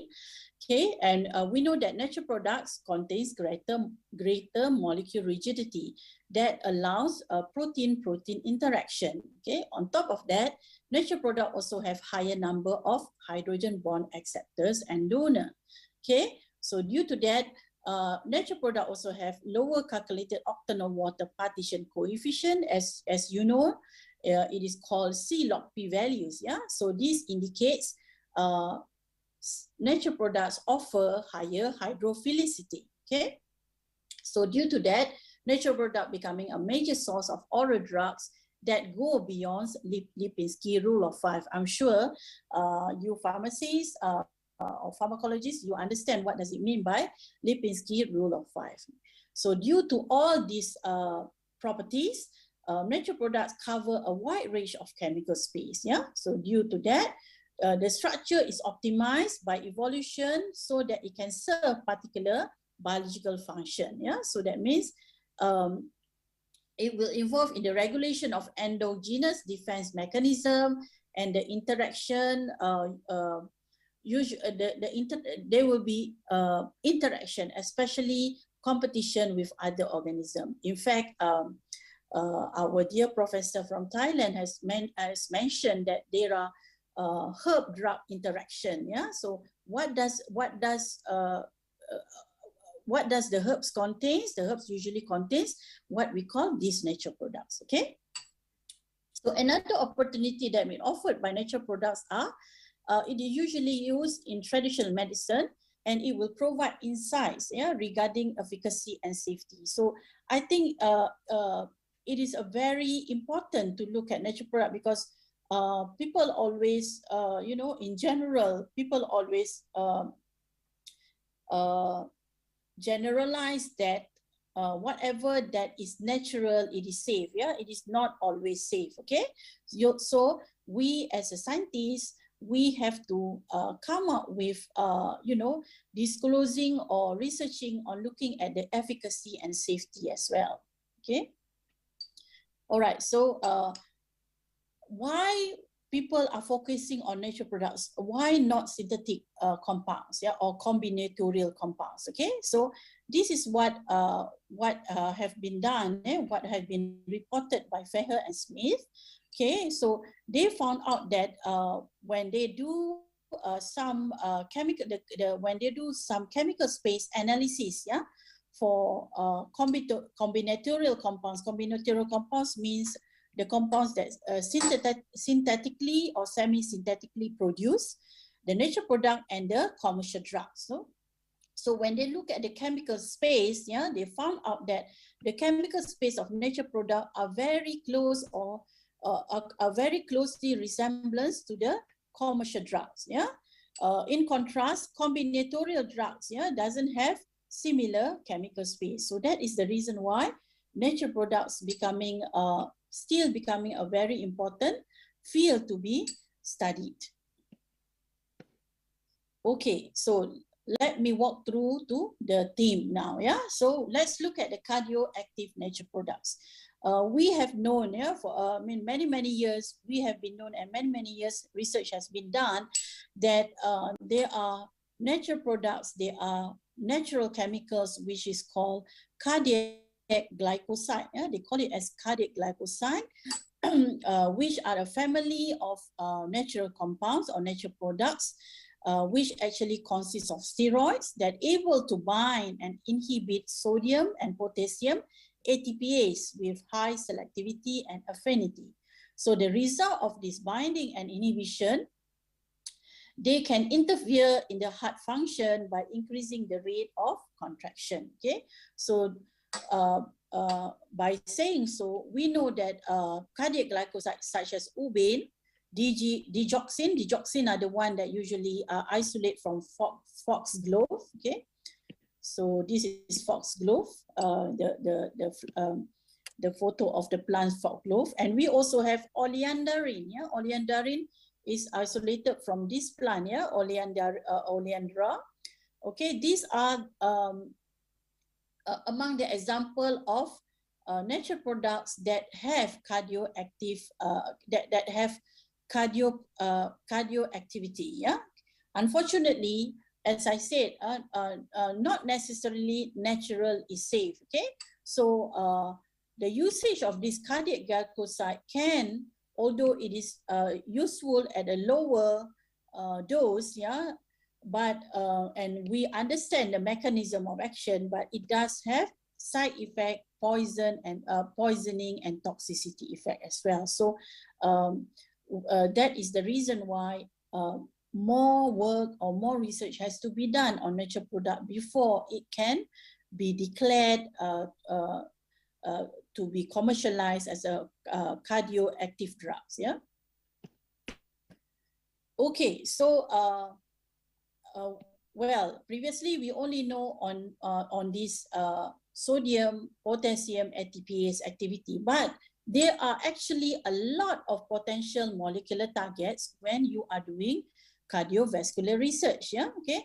So you can look at, because whatever that related to cardiovascular, okay, they are very closely related with inflammation, oxidative stress, ECM, CF activation, so on and so forth. Okay, so in my area of research, okay, I have been looking at anti-inflammation and also focusing on this on oxidative stress and also CF activation. Yeah, so this is the one that I am going to share with you. Okay, in my latest slide.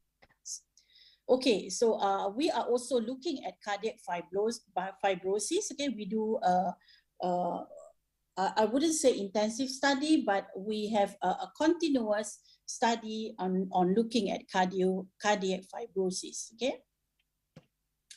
All right, and also, these are the reports that showing that few natural product has been tested and proved to show anti-fibrotic effect. Yeah, one of the example is a very common herbs that that we use, yeah, in the Southeast Asia region, which is curcumin. Yeah, curcumin from kunyit or curcuma longa, yeah, curcuma or domestical kunyit. Yeah, okay. So and there are also another agents such as aspirosaponin, cinnamaldehyde. Okay, CAL is for cinnamaldehyde, and AS6 is aspirosaponin 6, and so on. Okay, so these are the slide that I share with you, where all these nature products, yeah, and also some standardized herbal extract has been used and has been studied in terms of their molecular mechanism in showing anti-fibrotic effect. Okay, and we also know there are a lot of supplements, yeah, health supplements, herbs and supplements in the market which claim to have cardioactive properties. Yeah, as an example is we know red ginseng. Yeah, red ginseng is claimed to have a HERG blocker. And it shows cardio safe or cardioprotective effect. And we know this bioquinone, yeah, active Q10, and there are also a lot of supplements, yeah, that has been claimed to be having cardioactive or cardioprotective effect. Okay, so now me as a nature product chemist, okay, as a nature products chemist, what have what I have to do with cardiovascular research. Okay, so as a nature product chemist, we always look at two different things, yeah, when we do research, yeah, and looking for a bioactive nature product. So in this particular, for cardiovascular for cardiovascular system. So we always look at the traditional medicine or biodiversity, yeah, from the knowledge of from the traditional knowledge and from the biodiversity, there will be a high probability in finding the new drugs, or at least sort of like improving the existing drugs in terms of in terms of their efficacy, Okay, so how do we discover the new bioactive nature products, the one that maybe have cardioactive properties? There are a few different approach, yeah. It's either chemotaxonomy based. What does it mean by chemotaxonomy? Chemotaxonomy means classification of plants based on the chemical contents, or classification of organism based on the chemical contents. The second approach is ethno-medicinal knowledge. I think these are the one that we have been using. We in the Southeast Asian region, yeah, have been using it, yeah. Ethno-medicinal knowledge. We even practicing it, yeah, especially at the rural area where modern medicine is hardly reachable, yeah. And another type of approach in discovering new cardioactive drugs are random sampling. Yeah, so this one is we would say is usually depending on serendipity. Okay, strategy. How do a nature product chemists do their work? Okay, so usually, how do we start it? We will choose our organism. Okay, whether it is plants, animals, microbes, and so on. Okay, and then we will do extraction. From the extraction, we will try to isolate and identify what is the natural products or the secondary metabolites that contains in the extraction. And then we will test these natural chemicals, whether it has biological activity such as cardiovascular effect. Yeah. So a natural products, yeah, in the drug discovery pathway, it is actually a long way, okay, because you need to have a compound collection. Okay, there will be a compound collection. Okay, then this compound will pass through primary assay, whether it is a high throughput or whether it is in vitro assay. If it's active, then it will go on the secondary assay. Yeah, and on the secondary assay, usually you will double check, you will look at the bioavailability, the toxicity, all the ADMET things. Yeah, okay. And if it's passed through, then it will become a clinical candidate. Okay. On top of that, if let's say the bioactivity is not really enhanced, but but there are a small potential on it, so you will go through the part line where you come up with a lead compound and you look at the structure activity relationship. Okay. So by understanding the lead compound and structure activity relationship, you will structurally characterize it by looking at the protein ligand complex. Okay, so this is where sometimes computational chemistry will be involved here. Okay, and then once it has been supported by the computational chemistry, or what we call in silico method, okay, you will start doing what we call a drug design and also the chemical synthesis. And once it has been synthesized, it will go through the same pathway again. Okay, so it is not, it is a very long journey.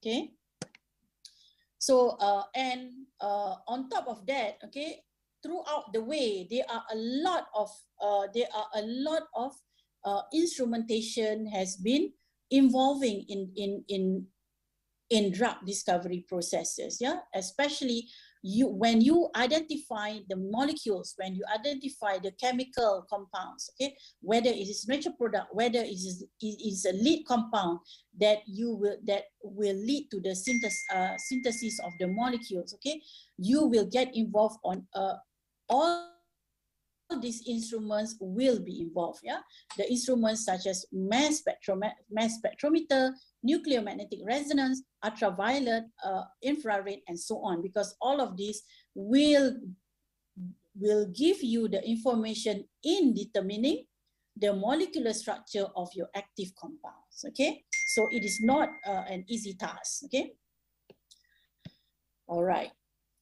So these are also the same thing, and this is where me as a chemist get involved in cardiovascular research and also in whatever drug discovery research. Okay. So now let me walk through enough of the introduction. Okay. Now let me walk you through the cardiovascular research in my university. Okay. So if you Google through my university, University Kebangsaan Malaysia or the National University of Malaysia, and you try to find cardiovascular research group UKM, yeah, okay. So you will see there will be a lot of hits, okay. There will be a lot of hits, okay. There are several different cardiovascular research group, and most of them especially located under Faculty of Medicine, okay, under Faculty of Medicine. So this is Faculty of Medicine, okay. So I don't really belongs to any of these cardiovascular research group, but I was lucky enough to work with a very young cardiovascular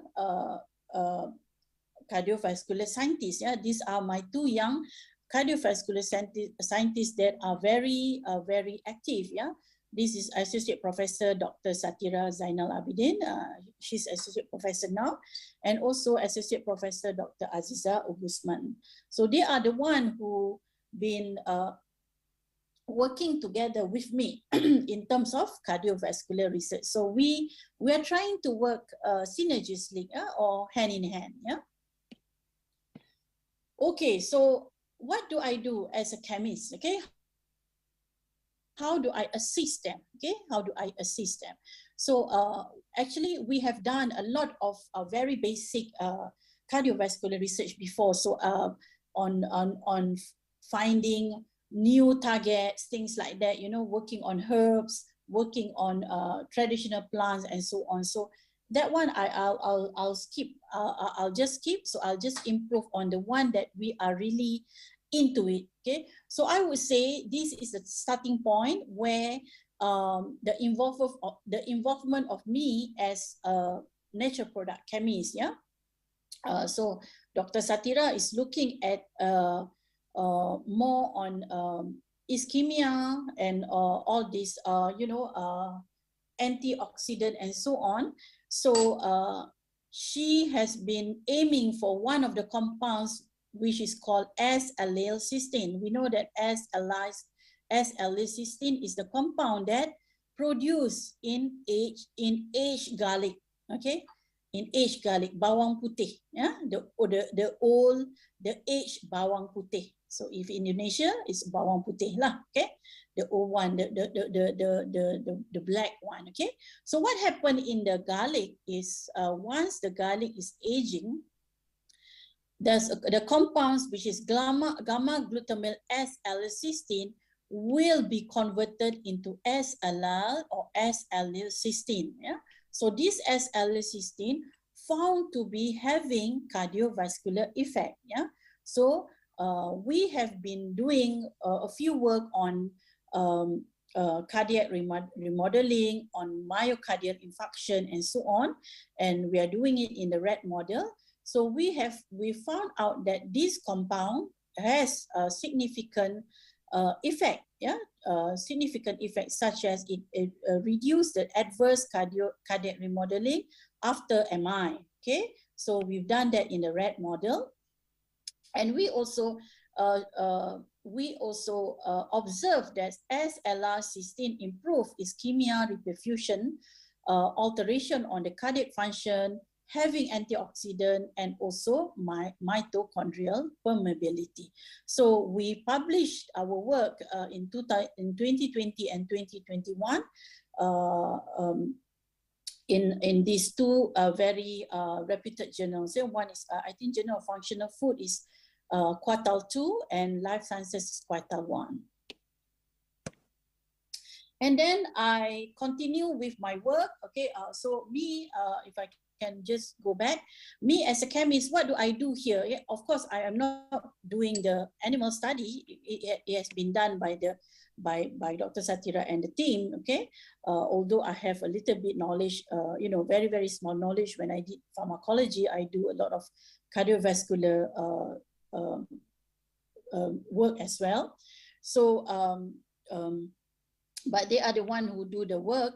But me as a chemist, what do I do is I am my involvement is looking at this molecule, yeah, by looking at how S-allylcysteine will be produced, and quantification of the S-allylcysteine, how pure it is, the purity, things like that. Okay, so that is my involvement in cardiovascular research back in my university. Okay.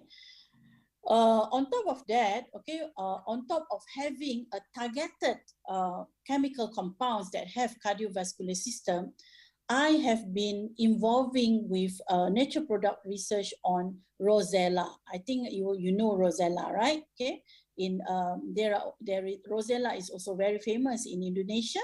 So in Malaysia we call it Roselle or Asam Paya in our language. In Malaysia we call it Asam Paya. And we know that the Roselle scientific name is Hibiscus subdarifa.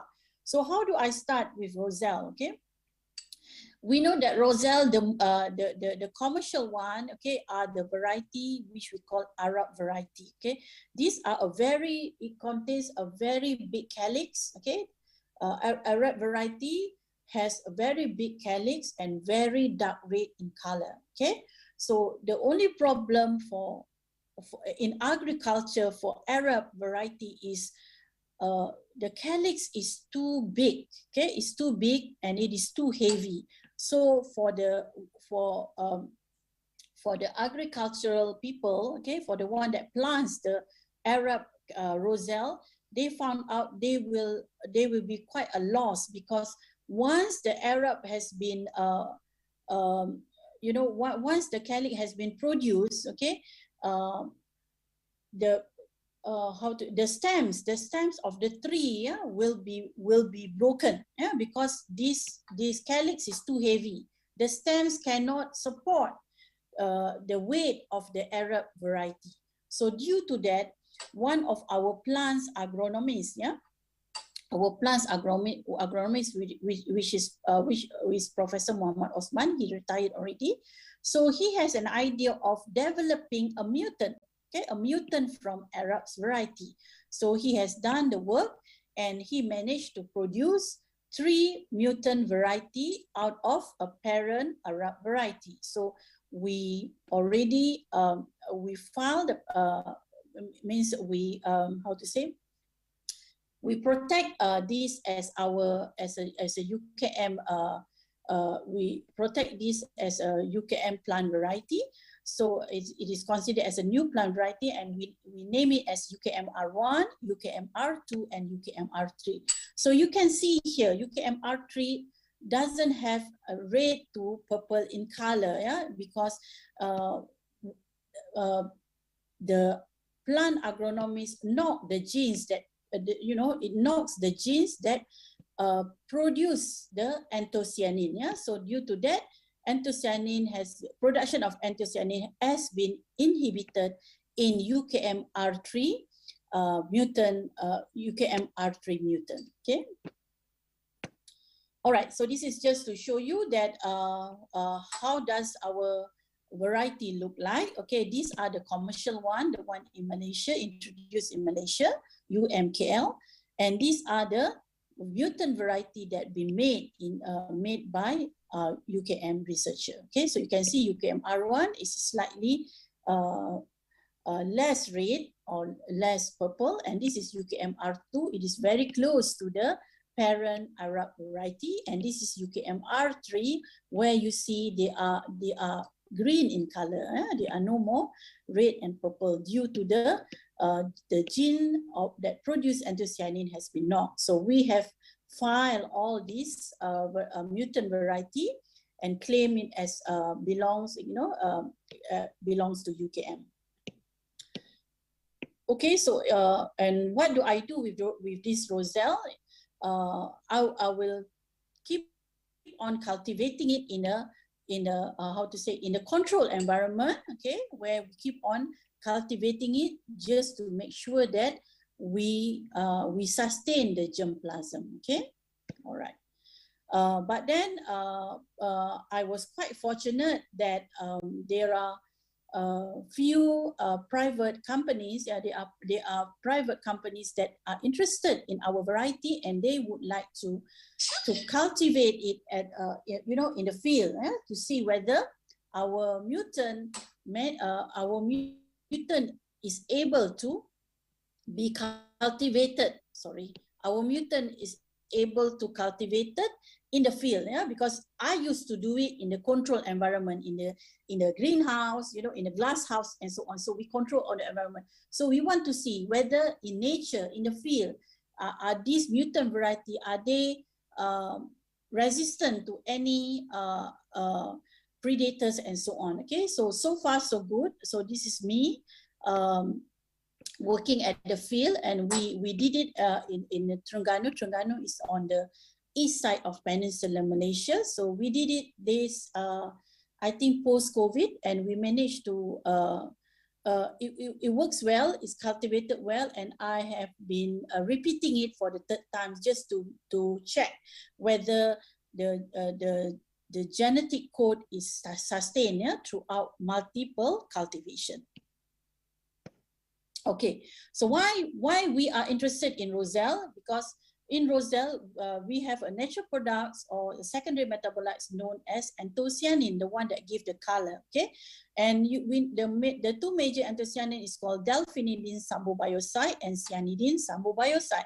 So if you look at Aldrich or Sigma or whatever you call it, Merck, okay, you try to purchase it. Okay, this compound costs around 4,000 Malaysian ringgit, only for 100, only for 10 milligrams. So it is very expensive.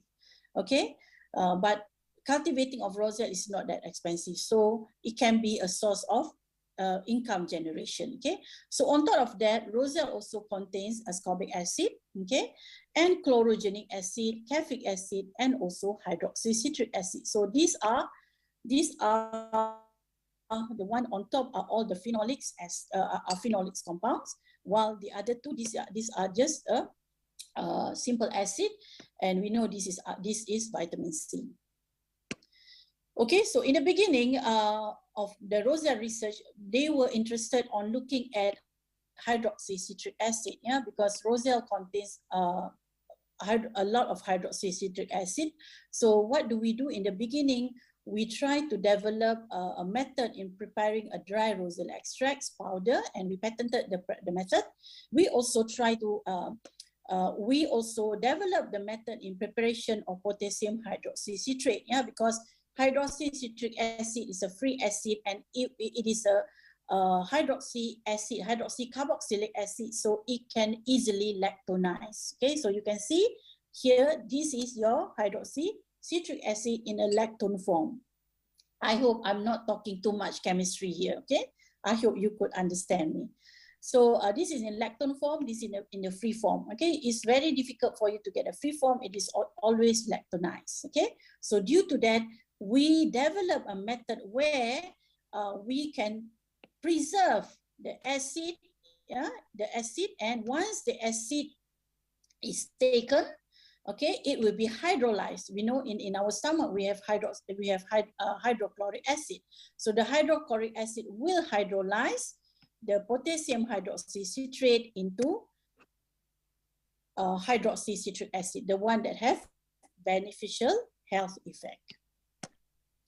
Okay, so that, as I mentioned, these are the beginning of our research in roselle, where we are looking at hydroxycitric acid, because we found out that hydroxycitric acid play an important role in this mechanism of action in terms of reducing fat accumulation. It will lipolysis the fats and it becoming the droplets. Okay, so we know that these are the products that contains HCA, which is Garcinia cambogia. Garcinia cambogia, of course, contains a lot of hydroxycitric acid, even higher than roselle. But Garcinia cambogia, in terms of agriculture, you can only cultivate it once a year. While roselle, although it is the content of HCA is lesser, is 25% lesser than Garcinia cambogia, but roselle can be cultivated 3 to 4 times a year. So at the end, you will get the same amount of HCA. Okay, and another advantage of roselle over Garcinia cambogia is roselle is considered edible. What I mean edible is that Garcinia cambogia also edible, you can eat it, but it is too sour. So you can't, our taste bud can't stand it. But roselle, the sourness of roselle can still be tolerable by our taste bud. Okay, so that's the advantage of Roselle over Garcinia cambogia. Okay, then after we have been looking at the HCA, okay, we think that we might look at the benefit of Roselle, okay, in terms of cardiovascular system. So we started looking at Roselle, and we start preparing the aqueous extract of the Roselle. We have been using the first variety, UKM-R1, okay, and this is where Roselle started in cardiovascular research. Yeah, so we are looking at the dietary UKM1 Roselle supplementation, which prevent nicotine-induced cardiac injury by inhibiting myocardial oxidative stress. So as I mentioned, these are the pathway that me and my cardiovascular research group has been looked into. This is our ongoing research. Okay, and these are the study design. Okay,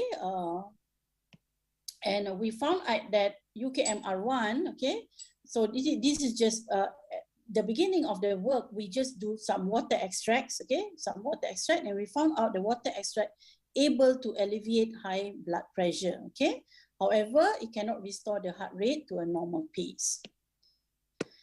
Okay, and these are a few biochemical parameters that the findings of the biochemical parameters, such as UKM-R1 supplementation, reduce rate pressure products in nicotine administered rats compared to the nicotine group alone, and it is also preserve intracellular LDH activity in the nicotine administered rats. Okay, so you can look through at the all this result in the article that I've mentioned in the earlier slides. Okay, so I just go through very quickly. Okay, so these are our starting point. I would say these are our starting point where we think that we need to do more work on our Roselle. Okay, all right. So these are a few other results or a few other findings from this work. Okay, and we proceed next. Okay, by looking at the same extracts. Okay, and looking on the heart damage now. Okay, we still use nicotine induced, which induce the heart damage, and we do in vivo work as well. And we are also still using the aqueous extracts. Okay, and these are the findings.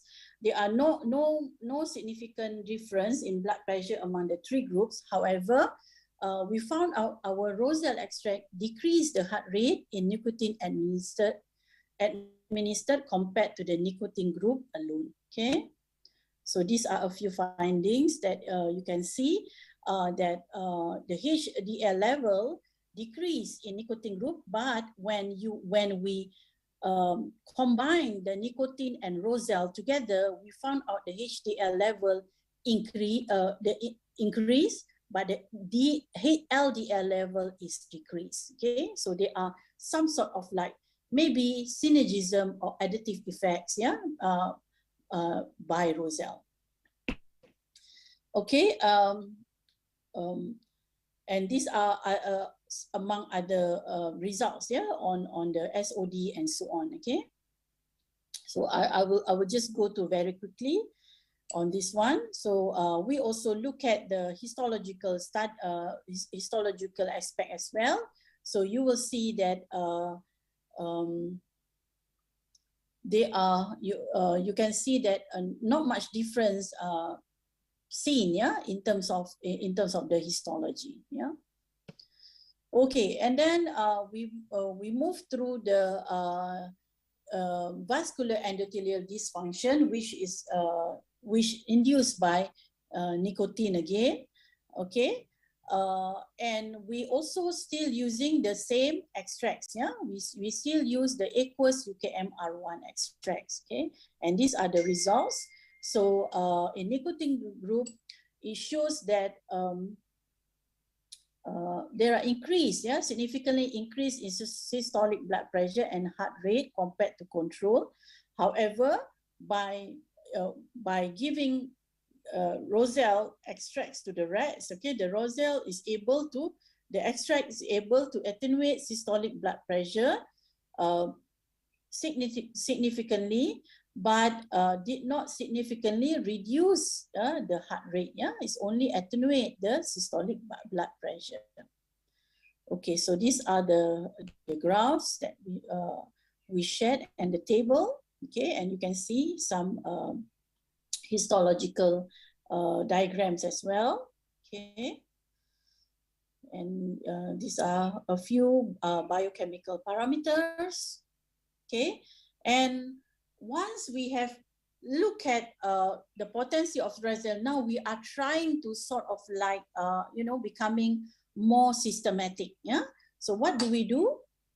We are trying to focus. Yeah, we are trying to focus because, as I mentioned, Roselle contains phenolics, phenolics, and also organic acid like HCA, organic acid and phenolics. Okay, phenolics and the 2-anthocyanin plus the phenolic acid, and also organic acids such as hydroxycitric acid. So we want to know, are those effects, the one that I have been sharing with you before, the previous slide, are those effects comes from HCA, or does it come from the phenolic, constituents of Roselle? So what do?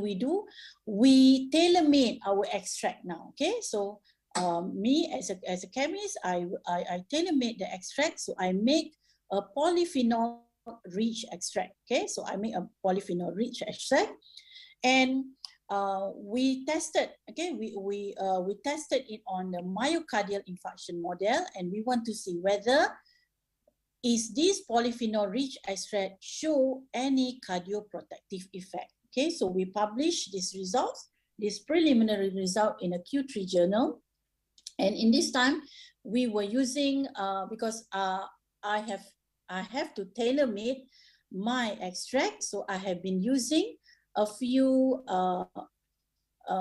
solvent extraction, a few solvent type of extracts. Okay, previously it was water extracts.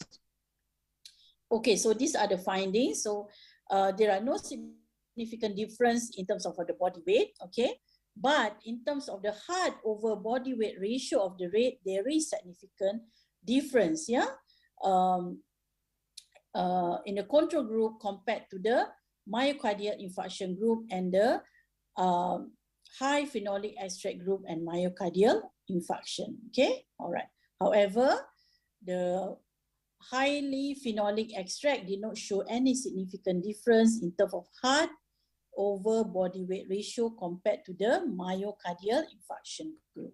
Okay, all right. And these are a few biochemical parameters. So you can see that we have been looking at the MDA, SOD, and so on. Okay, and these are the enzyme marker.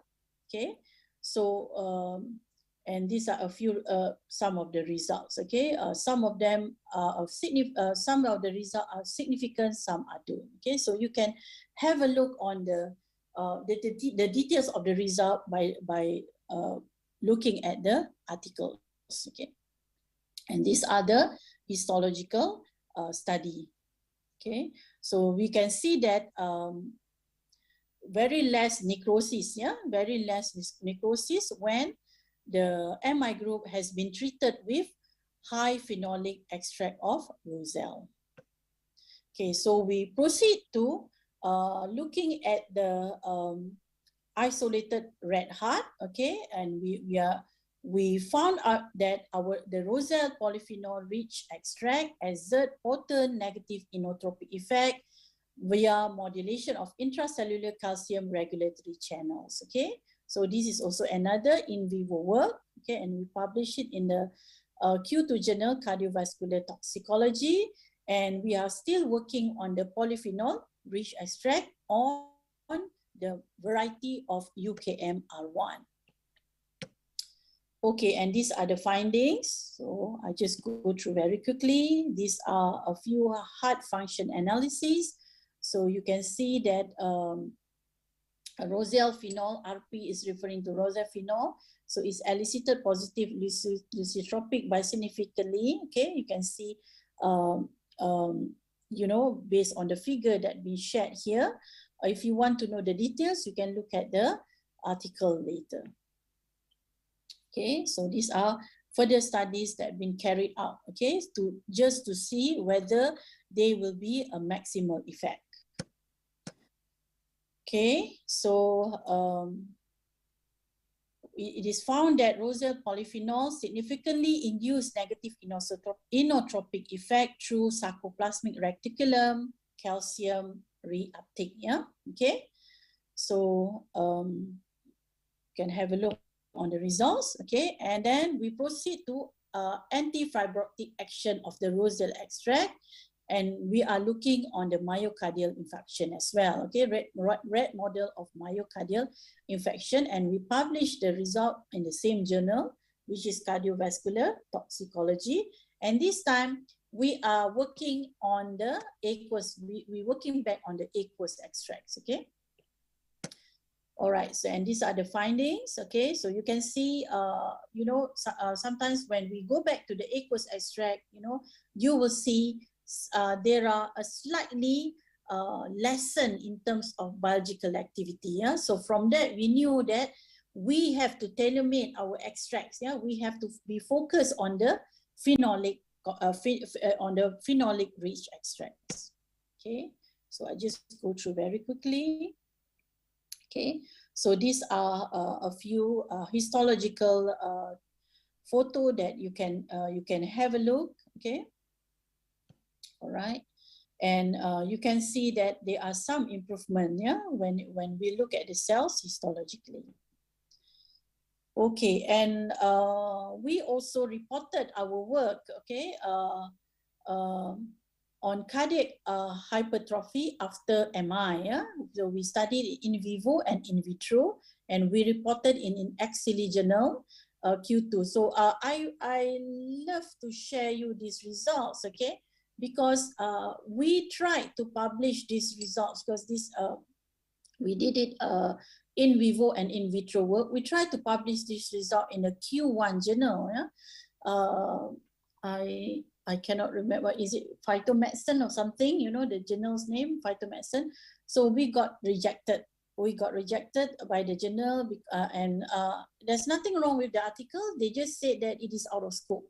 So it is quite frustrated, yeah, for a researcher in a university, just like you and me, you know, because publication is one of the big business or one of the big thing in our in justifying our excellence, yeah, in the university.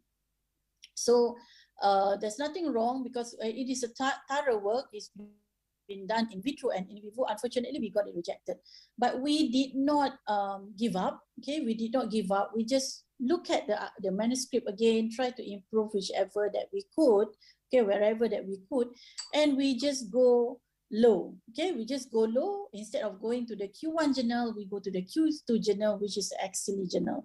This is a good journal if you have animal studies, yeah, because it is open. I think it's open access journal, but it is still with zero fee, zero article processing fee. If I'm not mistaken, lah. The last one that I published is 2019. So I hope it is still practicing free article processing fee. Yeah. So you can see the reason why I share this. Yeah, you can see when we submitted it earlier September. Okay. I think about earlier September, and it's received on the 6th of September, and it gone through revision, okay, by a reviewer, and it get accepted by 23rd September. So we were very pleased, yeah, we were very pleased because we knew that we have done quite a comprehensive work here. But unfortunately, we just don't get lucky on publishing at the Q1 journal. So you can have a look at our article. Please read our article regarding rosal attenuates cardiac hypertrophy after MI in vivo and in vitro. Okay, so these are a few findings that you can also find in the article. Okay, so I just go through very quickly. Okay, so as usual, we will done on a lot of biochemical parameters, measurement, histology, and so on. Okay, so it's quite comprehensive. Okay, and these are the in vitro study as well. Okay, and on top of in vitro study, we also check on the toxicity. Okay, so we found that roselle extract, the one that we prepared, at low dose, it doesn't show any toxicity. Yeah. Okay, these are the results.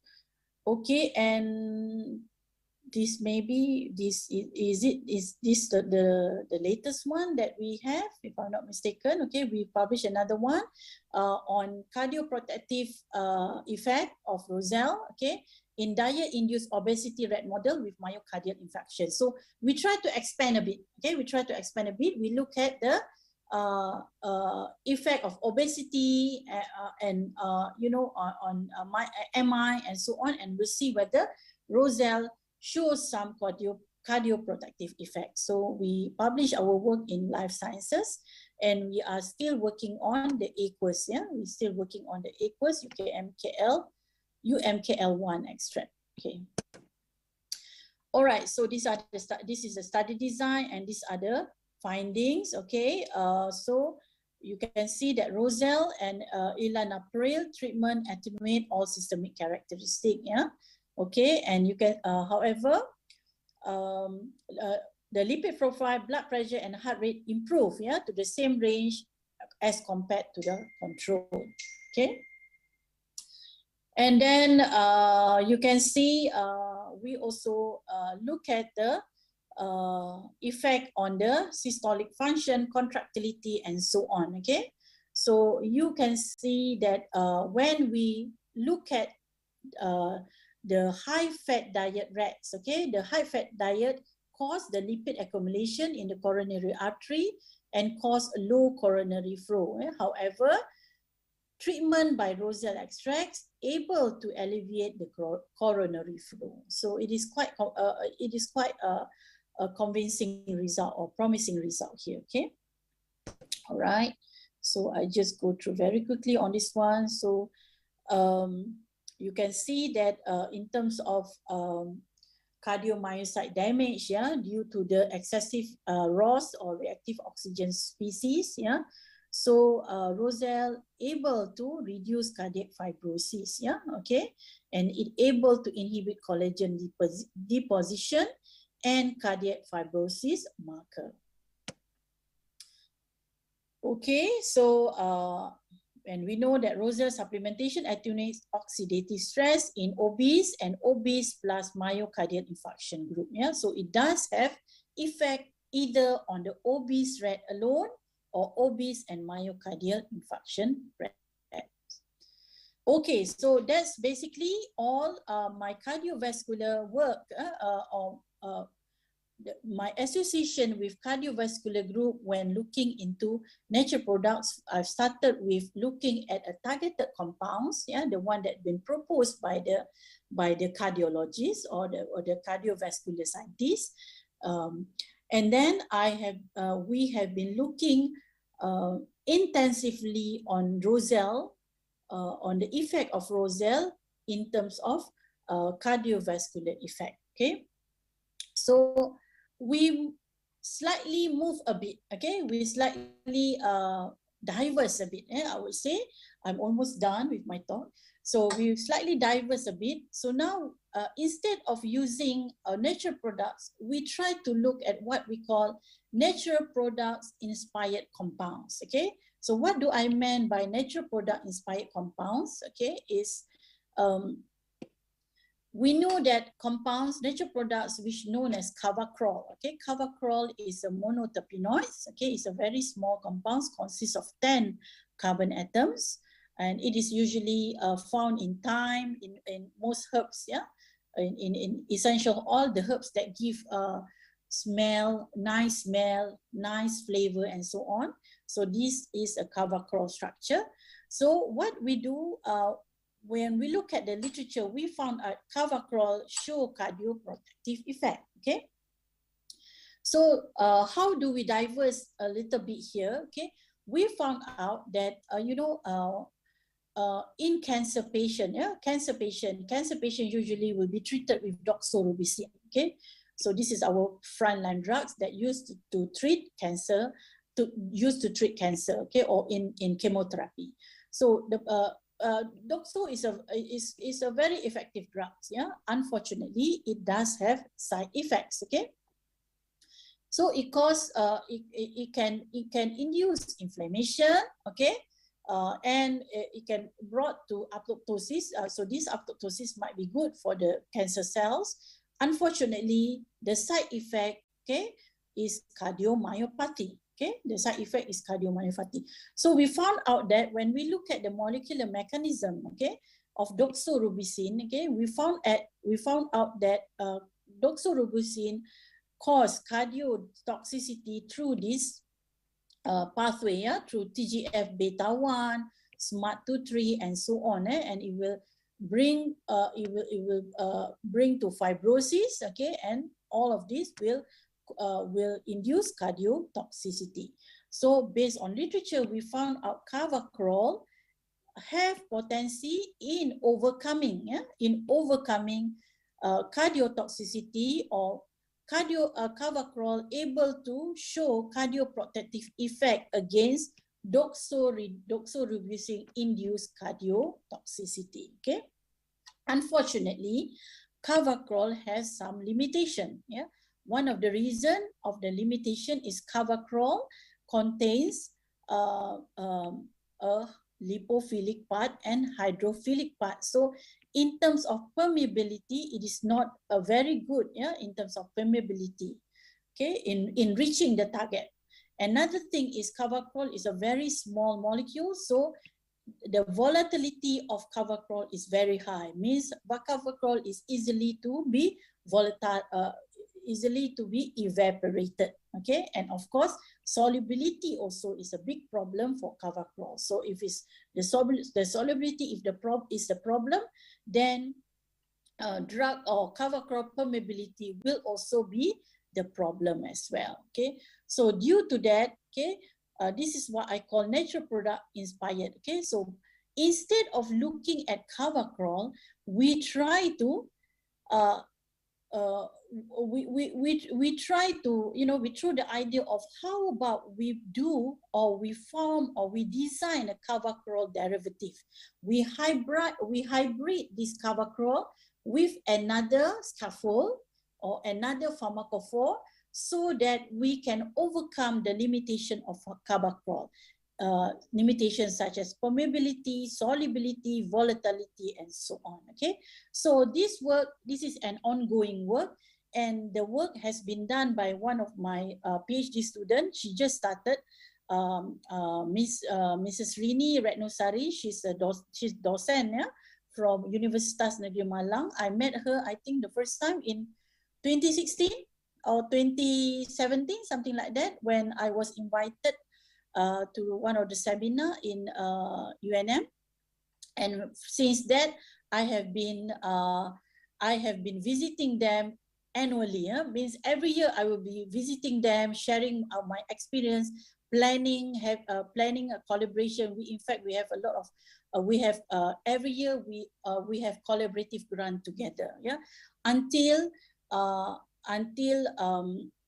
Rini managed to get a scholarship. Yeah, I wouldn't say a scholarship. I think it's just a tuition fees paid by UNM. Okay, for Rini to further study her S3 or PhD at Universiti Kebangsaan Malaysia. Rini is now at her 3rd semester, so she has been successfully synthesized 10 carvacrol derivative. Actually, she will synthesize another few derivative, which is the isomers of carvacrol, which is thymol, and we also try to synthesize carvacrol with other scaffold as well. Okay, so the work has been done by Rini. The work is being done by Rini, ongoing work, and she's very good in terms of synthesis. And in fact, I would like to share a very good news that Rini is also been offered to have a research attachment in one of our collaborative university in Japan, which is Gifu University. So in UKM, we have a program where we have double PhD degree offered between UKM and GIFU. And Rini is selected for is a selected candidate for next year, for next year program. So she will go to GIFU next April. Okay, just a few more months to go. Okay, so she has been doing this work. So I'm at the moment I'm not sharing with you any of the results yet. Okay, because the work is still ongoing. But I am very happy that to share with you that we extend our cardiovascular research in looking at natural product inspired compounds. Okay, then I'm almost at the end of my presentation. So on top of that, me as a natural product chemist, we also try to support. We try to support people that working on drugs discovery. So we are trying to develop develop a method of what we call a green extraction method. So we have a supercritical fluid extraction, supercritical fluid extractor, which we develop it to be a hybrid system. And hybrid means we use a little bit of what we call it. We still use some chemicals or solvents, to support the SFE, because SFE has limitation. So that's why we call it hybrid SFEs. We design the method so that we can produce greener extracts that can be used and that can be safe to be used in animal research. Okay. So it is very important when we do research, where we must have what we call CARE, C-A-R-E. CARE is an acronym for many things. When you conduct scientific research, especially animal research. Okay, so you can look what does it mean by CARE by reading the article written by Professor Geoffrey Cordell in Nature Product Communication, which published last year. So it is a very good, interesting articles. Okay. So these are how the supercritical fluid extraction process is going on. So we are using CO2, liquid CO2. Okay. So that is the reason why, sorry, it's not liquid, it's a fluid CO2, because that's why they call it supercritical fluid extraction. So of course, fluid CO2 is very expensive, but if you do it in a larger scale, it will be still economical. Okay, so we have this, we developed this method where we have a combination of SFE and modifiers. The word is modifiers. Modifiers. So it will enhance the extraction process without jeopardizing the toxicity. Okay, so we still put the toxicity factors as our highest priority. Okay, so I also published our work by comparing the conventional solvent extraction, which usually very toxic, which is not hazard, which is usually using hazardous chemicals, with supercritical fluid extraction in preparing some of the common herbal extract. So I use Otosipon staminus or misai kucing. In Indonesia, you call it kumis kucing. So you can have a look on, or these are the this is a book that I written based on these are the book on the technology of extraction of the kumis kucing herbs, and these are our publication.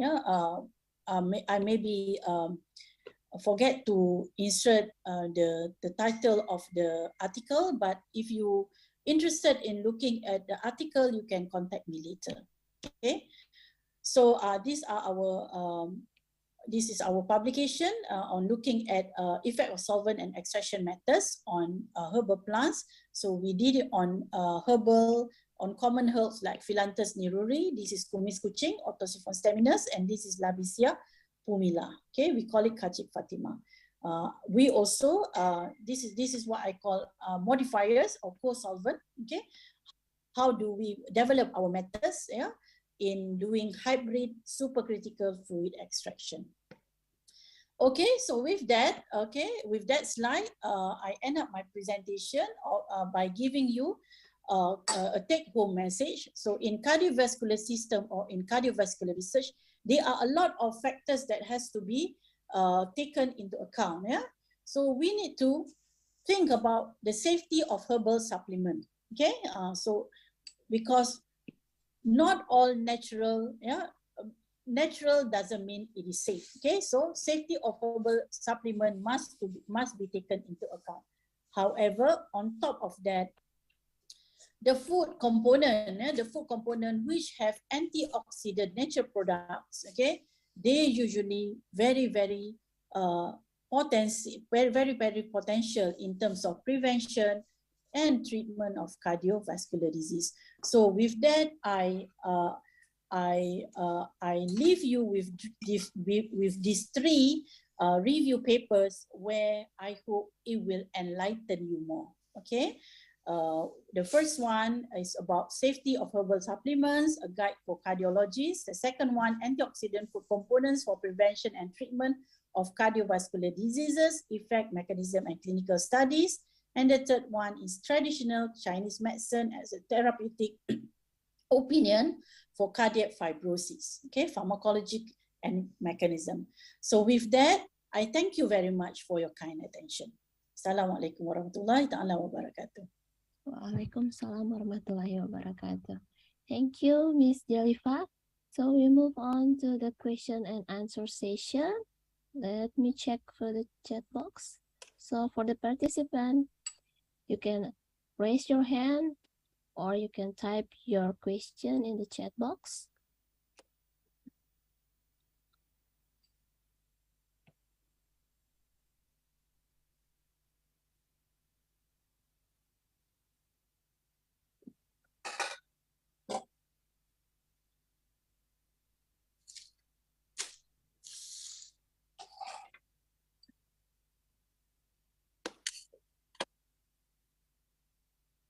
I guess everybody has been tired. Okay. I think there is no more question. Maybe your lecture is very clear. So maybe too much chemistry, perhaps. However, it's like I learned about the chemical from the high school, and still I can follow your lecture. Thank you very much. So you mentioned about your student that has started research under your supervision with the double PhD degree. Yes. Yeah, I think the pharmacist department in Gorontalo Health Polytechnic interested in that. So yeah, if anybody interested on pursuing your further or your further study in UKM, you're most welcome. You can contact me if you want to know in terms of the cost of living, the fees, things like that. Unfortunately, yeah, it is quite how to say unfortunately, UKM is one of the research university in Malaysia.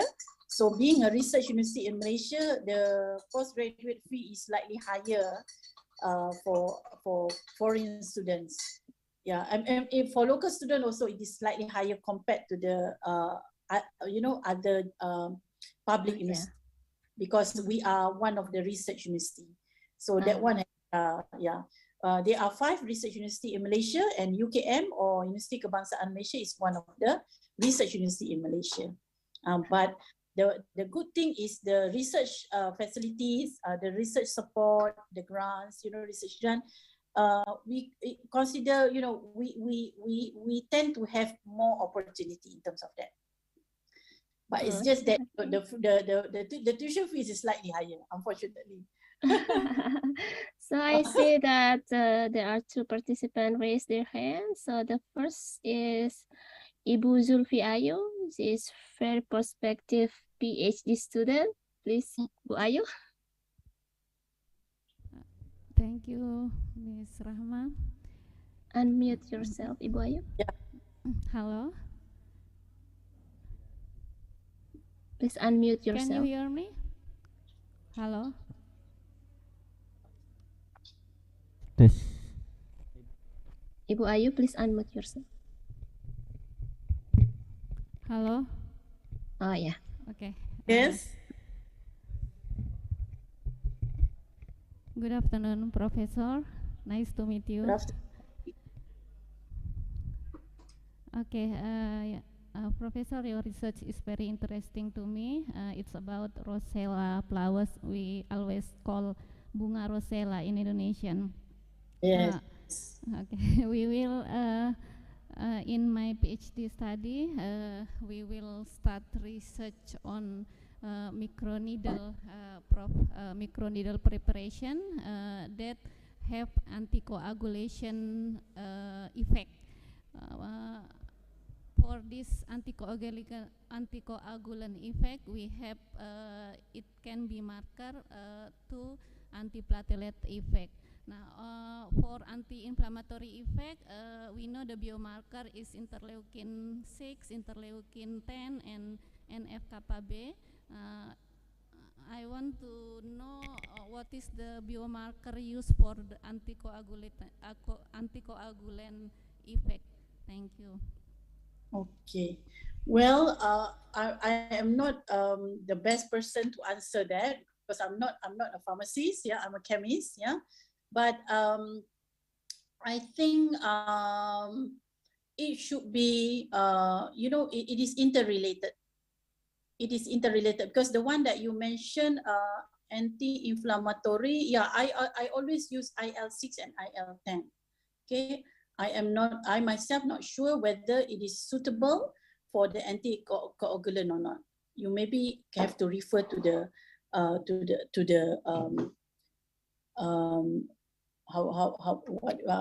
the immunologist. I think that will be the best person to answer your question.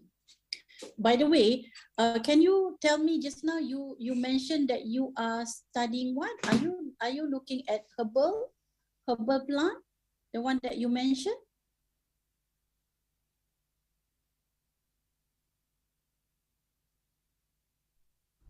Did you use the herbal plant to study the anticoagulant effect? You mentioned the name. We use natural product, Professor, from Sesewanua plant. The fraction of Sesewanua. Sesewanua, can I know the family name of the plant? What is the family name of the plant? Like Roselle is from Malvaceae. Clerodendron species. Clerodendron. Okay, all right. Okay.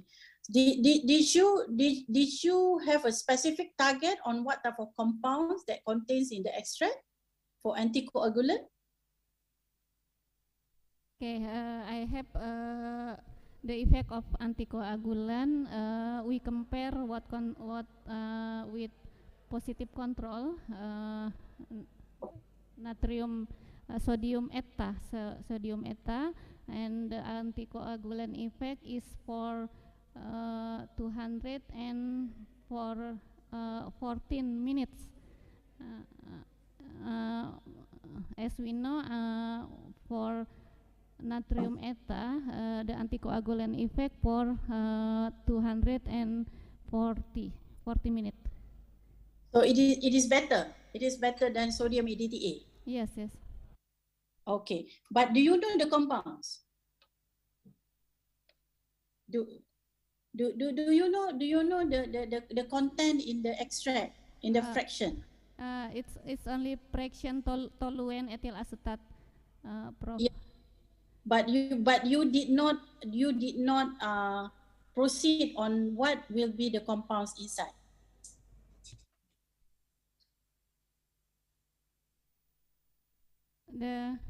The biomarker quercetin, Prof. Quercetin. So okay. You think it contains quercetin?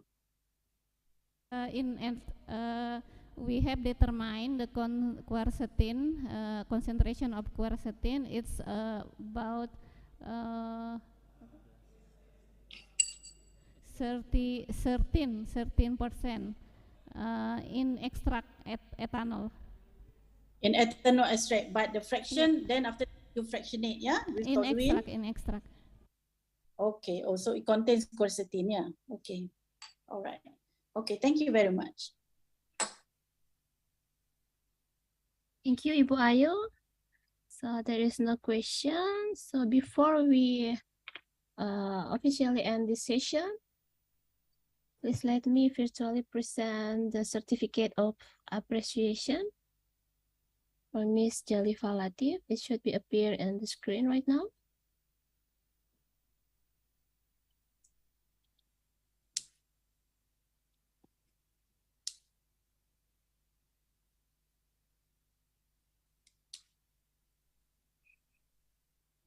So this is certificate of appreciation for Associate Professor Dr. Jalifa Latif as the speaker at the second international conferences in pharmaceutical and health sciences, Department of Pharmacy, Health Polytechnic of the Ministry of Health Gorontalo, with the theme Prevention, Treatment, and Development of Drug Formulation for Cardiovascular Disease, held on October 19 until 2022. Thank you, Ms. Jalifa, for your thoughtful presentation and your willingness to share your research to us. You're most welcome. Ya, Assalamualaikum warahmatullahi wabarakatuh. Waalaikumsalam warahmatullahi wabarakatuh. So I'm handing over the session to the Master of Ceremony.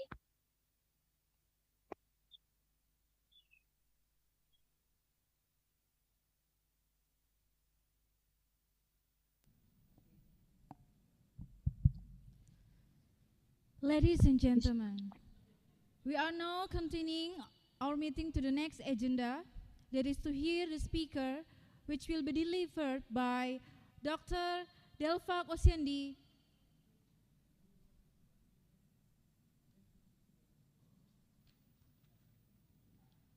I'm sorry. Thank you very much to our speaker, Associate Professor Jalifa Latif, and our moderator, Mrs. Rahma Labajo, SST MPH. For participants, please just stay in the Zoom and please break for 20 minutes and join again in 1:30 p.m. Thank you.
Kamu, iya kamu, dari Bank Syariah Indonesia yang udah bareng sama kita.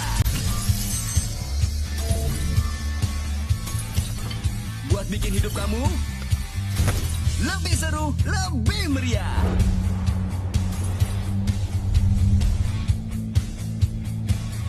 Bersama biar lebih berkah.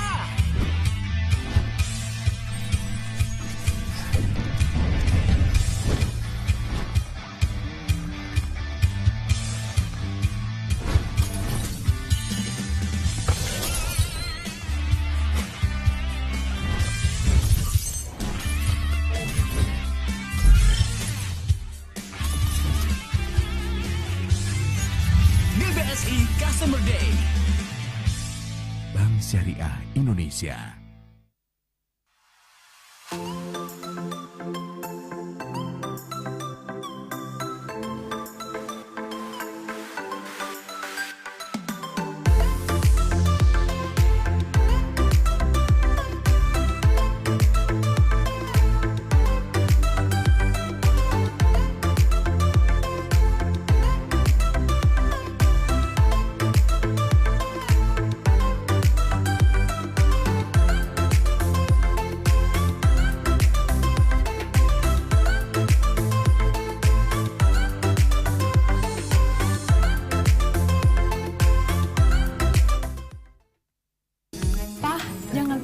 Oh iya, makasih ya, Ma. Hari ini aku ada jadwal cek lab. Pakai Prodia Home Service aja ya. Kadang, keinginan gak selalu bisa tercapai di saat kita butuh perhatian dari orang-orang tersayang. Tapi, ada yang lebih pusing nih. Habis dapat email keterima kerja, malah ribet karena harus submit hasil medical check up. Prodia Home Service aja. Apalagi bapak ini, udah lembur, kerjaan numpuk, badan udah pasti gak fit. Prodia Home Service aja. Untung sekarang ada Prodia Home Service yang memudahkan pemeriksaan kesehatan. Dengan Prodia Home Service, pelanggan tidak perlu khawatir aktivitas terganggu. Demi meningkatkan kenyamanan pelanggan, Prodia Home Service dapat diakses dari aplikasi Prodia Mobile atau call center. Pastikan kesehatanmu selalu terjaga kapanpun dan dimanapun dengan Prodia Home Service yang siap melayani hingga 1000 lokasi dalam sehari. Di setiap momen aktivitasmu, baik di rumah, Prodia Home Service, di kantor, Prodia Home Service, atau dimanapun kamu berada, Prodia Home Service. Prodia Home Service siap memenuhi kebutuhanmu. Tetap sehat di mana saja bersama Prodia Home Service aja.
kamu. Iya, kamu. Dari Bank Syariah Indonesia. Yang udah bareng sama kita. buat bikin hidup kamu lebih seru, lebih meriah.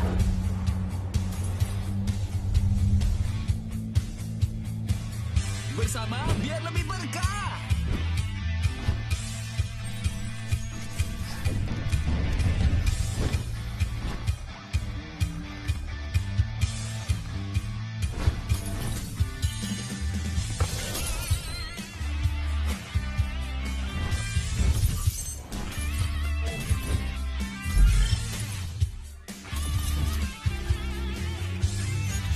BBSI Customer Day. Bank Syariah Indonesia.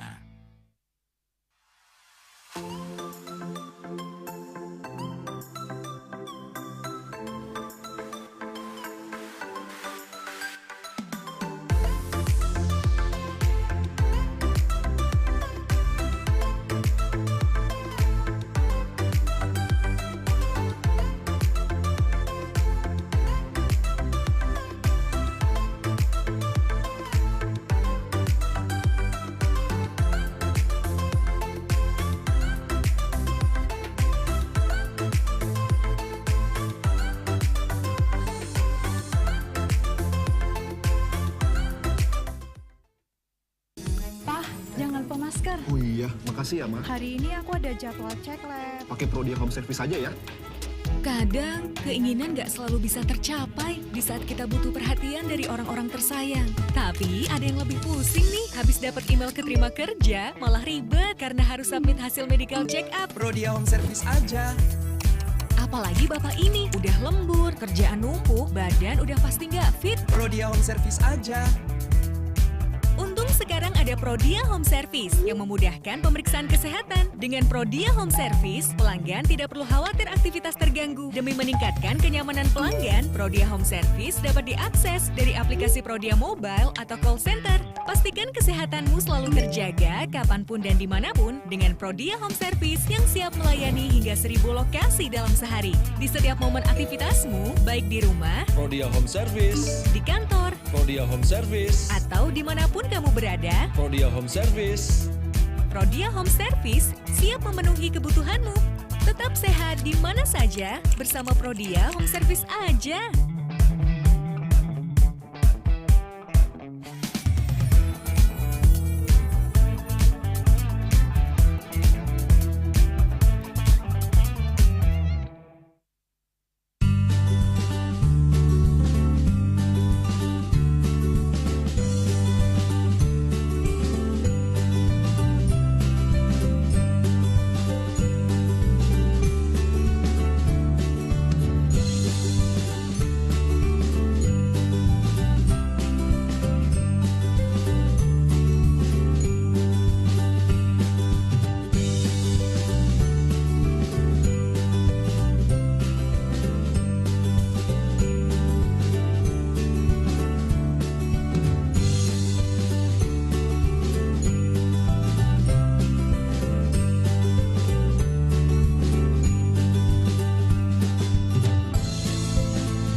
Cek.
Ladies and gentlemen, we are now continuing our meeting to the next agenda that is here to the speaker, which will delivered by Professor Dr. Delphak Osyandi, MD, PhD, from University of Manchester, UK, and will be moderated by Mr. Muhammad Arif Ismail, MA, TESOL.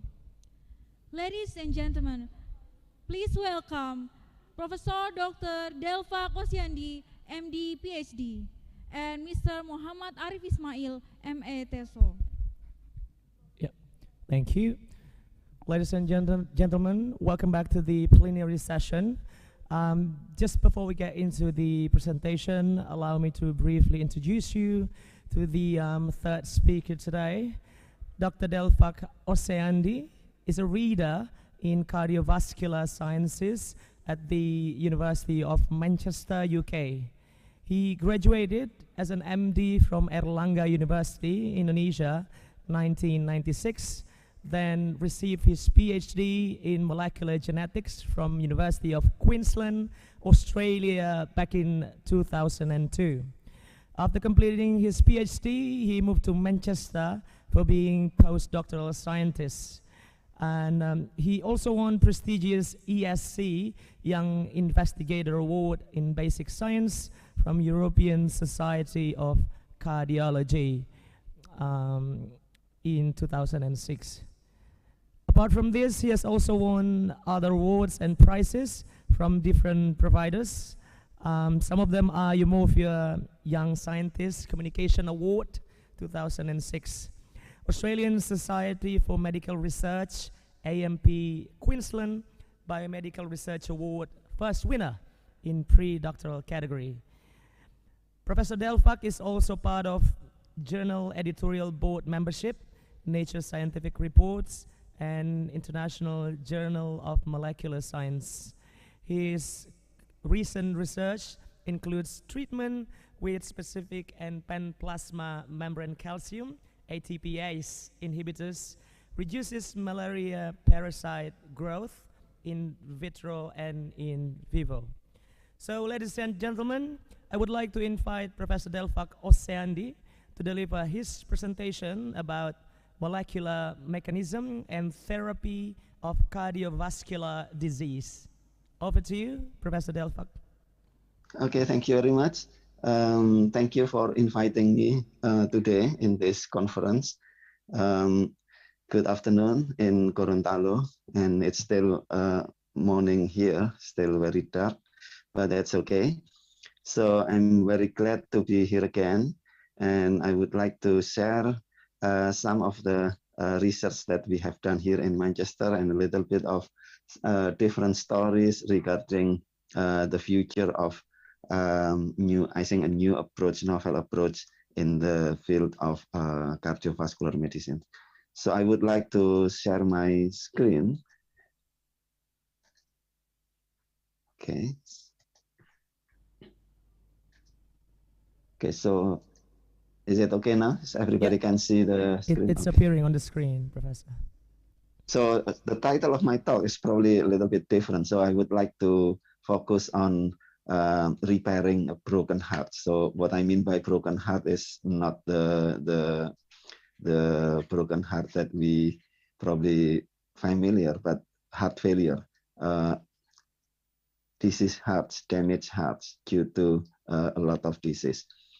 So why we need to repair damaged heart? So that's probably a little bit background that acute myocardial infarction or heart attack is one of the most frequent serious disease worldwide. So in the UK, in Europe, and everywhere else, including in Indonesia. And this is a problem because normally now the survival of acute heart attack is quite high. But then following that, there is a serious problem because after a typical heart attack, normally around a quarter or 25% of cardiac cells will die. So if we say that the cardiac myocytes, the heart muscle cells in an adult human is around 4 billion. So that means in a typical heart attack, about 1 billion of myocytes die. And this is a problem because adult cardiomyocytes, we know that they have a limited regenerative capacity. That means that any cell loss will be replaced by other type of cells, and mostly is the inflammatory cells and fibroblasts, or the scar tissue fibrosis. As you can see here, fibrosis is characterized by the pale and white tissue here, and this tissue is not able to contract. So that means after myocardial infarction, most of the survivor will likely to have reduction in the contractile function of the heart.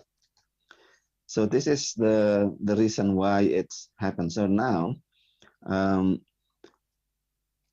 typically the acute treatment of heart attack is like this. So this is what happened in many developed country, and hopefully in Indonesia is moving to this direction.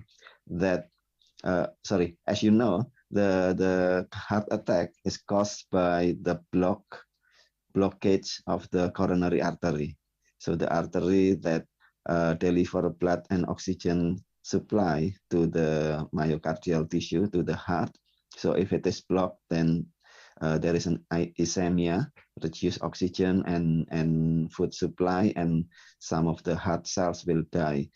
And now it is hoped that the acute treatment will involve PCI or revascularization or percutaneous intervention. So using a catheter, the coronary artery will be open at the acute phase of the disease or the condition. So that means diagnosis need to be done during the transfer of the patient. So if the patient got heart attack, they call ambulance. During the transfer to the hospital, it has to be diagnosed, and then the PCI can be done straight away, and normally within 2 hours it's already been done. That's the standard that commonly used in the UK. So this increased survival. So the death during the acute phase improve. Now is around 70 to 80% the survival after heart attack. But that's leads to the different problem. So this is a paper just published few years ago. So the PCI introduced around 1980. So there's a lot of PCI now happening in the treatment for acute heart attack. But as you can see here, the red one here is mortality, acute mortality because of the heart attack, myocardial infarction. It's significantly going down or reduced after the introduction of PCI. But the heart failure incidence or prevalence is increased, as you can see here. So as I said before, this is probably due to the survived patients will have different problem now. It survived the acute attack, heart attack, but then it will leads to the increase in patients with heart failure. So then we need to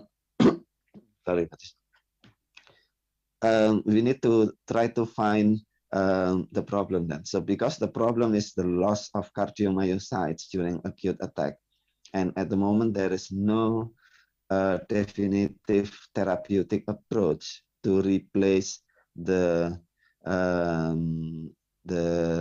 dead cells, because the available therapy now is just to support the heart to contract better. So now scientists start to do some research to find the way to regenerate or to repair the heart, the damaged heart following myocardial infarction. And most of them are still at the basic science level, laboratory investigation. And we can probably divide or categorize the approach for regenerating damaged heart to 3 different categories. So using stem cell or cell therapy, so replacing the lost cardiomyocytes using different type of cell, which is stem cells. That's number one. Number two is to differentiate the fibroblast, the scar tissue, the white area that I showed in the picture before, to functional contracting myocytes, and it's called transdifferentiation. And then strategy number three is to induce proliferation of the remaining healthy myocytes. So as I said before, normally 25% myocytes died, but there is still 75% that's still healthy. So this strategy is to induce or to promote regeneration or proliferation of the remaining 75%. Right, so what I'm going to do today, first I'm going to tell you a little bit of new advances or new discoveries in this area. And then if time's permitting, I'm going to briefly discuss about different approaches. So reactivation of endogenous regenerative capacity. As I said before, adult cardiac myocytes have a low level of regenerative capacity. The question is, can we reactivate this? So the idea is that if we look at the capacity, regenerative capacity, comparing different species, we know that in the lower physiologically complexity, low complexity animals, the regenerative capacity is high. For example, in fish, amphibians, some reptiles, they've got higher regenerative capacity than mammals. Then if we compare in mammals, the regenerative capacity of the organs is also higher in the embryonic stage compared to the adult. So if we compare between mouse embryo and adult mouse, then we know that the regenerative capacity of all the organs is higher in the embryo. So this is one example. This is a report about 10, 12 years ago. They did experiments using mouse neonates. So a baby mouse, small mouse, just born, they 2 or 3 days old, and then they did some injury in the heart, cutting some part of the heart, the apex like this, and then leave it until 3 weeks. And you can see they monitor the cut here, and it's completely regenerate after 3 weeks. And this is the histological sections. There is a process of inflammation, attracting some cells, and then complete regeneration. So neonates 1 to 2 days old have got complete regenerative capacity of the heart. What about adult mice? So this is different reports. So this is quite complicated experiment. They use a genetic pulse chase experiment just to follow the fate of its cells in adult mice. But then in these experiments, they use radioactive nitrogen, 15N, and to follow how many cells that capture this nitrogen, because during the cell replication, you need to synthesize the DNA, and there's a lot of nitrogen in the DNA. And if the cell is replicate, then it will capture the radioactive nitrogen like this. Yeah. Then they count the number of cells, and it looks like only 3% here, 35 out of 1,100, so around 3% that regenerate. So there is a change from complete regenerative capacity in the neonates, but down to 3%. But 3% is of course very low compared to the if you have an MI, that's 25% loss. So if you have only 3% capacity, that's not enough to regenerate the heart after myocardial infarction or heart attack. So we need to improve that. So how to do this? So we would like to see whether if we can get some idea about how the embryonic hearts can regenerate, maybe we can use the molecular tools that active during embryonic heart development and regeneration, and activated it in the adult mice. So that's what we did in Manchester, and we look at one of the molecular pathway that's very active during the mouse embryonic mouse heart development. So it's called the hyposignaling pathway. So I just want to make it very, very simple here. So the hypo pathways consist of 6 or 7 proteins here. That's divided by the core components, which is this, the one circled here, and the activator, which is called YAP. YAP, if active, then it will induce the cell growth, proliferation, and survival, including in the heart. So in the embryonic heart, YAP activity is maximum, and hyposignal is minimum, nothing. Then the heart is developing because YAP is active and proliferating and getting bigger and so on. And during this process, hyposignal is growing from 0 to maximum in the adult heart. And during once the heart is completely differentiated and achieve the size, the adult size, then hyposignal is maximum and YAP activity is 0. It's the other way around, so that the heart never regenerate or replicate or develop again. Right. So this is the concept. So then the question is, can we put this back to the embryo just with a controlled manner during the myocardial infarction? So the idea, if the adult hearts got a myocardial infarction and then lost a lot of cells, then can we activate YAP to repair the damaged area? So that's the question that I just mentioned.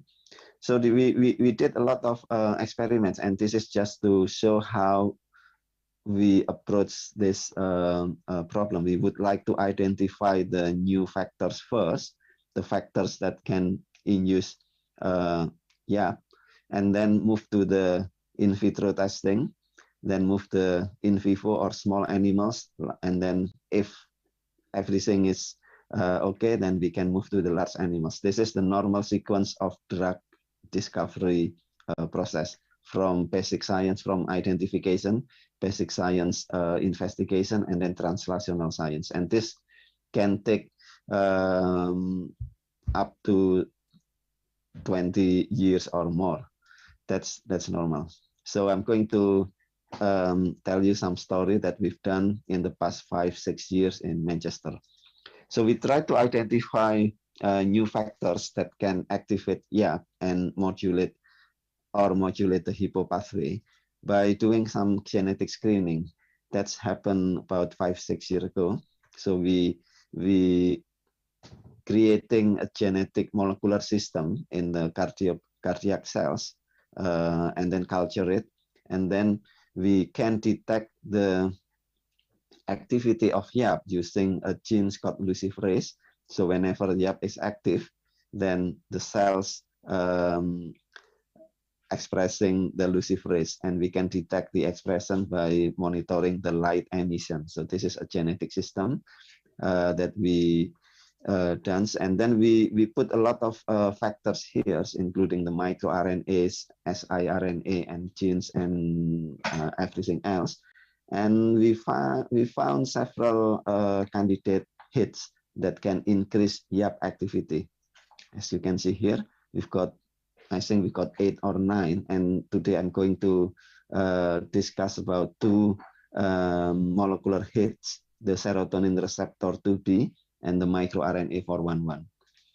So serotonin receptor 2B is not new genes. So this is genes that already known in the neuroscience. So this is related to the synapse and the neurological transmission of signals between neurons, and is a target of therapy for some neurological conditions. So there's a lot of drugs, the serotonin agonist, serotonin inhibitor, SSRI, and so on. But people not knowing what is the role of this signaling and this serotonin receptor in the cardiac myocytes. So we are the first to see that this gene is actually probably doing something in the heart. So we first look at the role in vitro in the cells. So this is done by my PhD student, Ryan Potter. So he did experiments using cultured heart cells and then making a virus to introduce this gene into the cardiac myocytes. So this is the expression during this experiment. And then look at the proliferation of the cells, because what we want to know is whether these genes have something to do with proliferation status or proliferation rate. And as you can see here, we monitor cell division by looking at the mitosis marker. And if the cells proliferating, we just put the marker, the cells become, the nucleus become yellow like this. And then Ryan can count it, count the positive cells, and he found that significant increase of the proliferation after this introduction of this gene. So this is quite promising, and we are very excited. Then there's a lot of course, a lot of experiments to confirm the finding and also look at the mechanism and so on. But I'm just move on to the next step, is we look at the effects in the animal model. So we are lucky because the transgenic mice already available.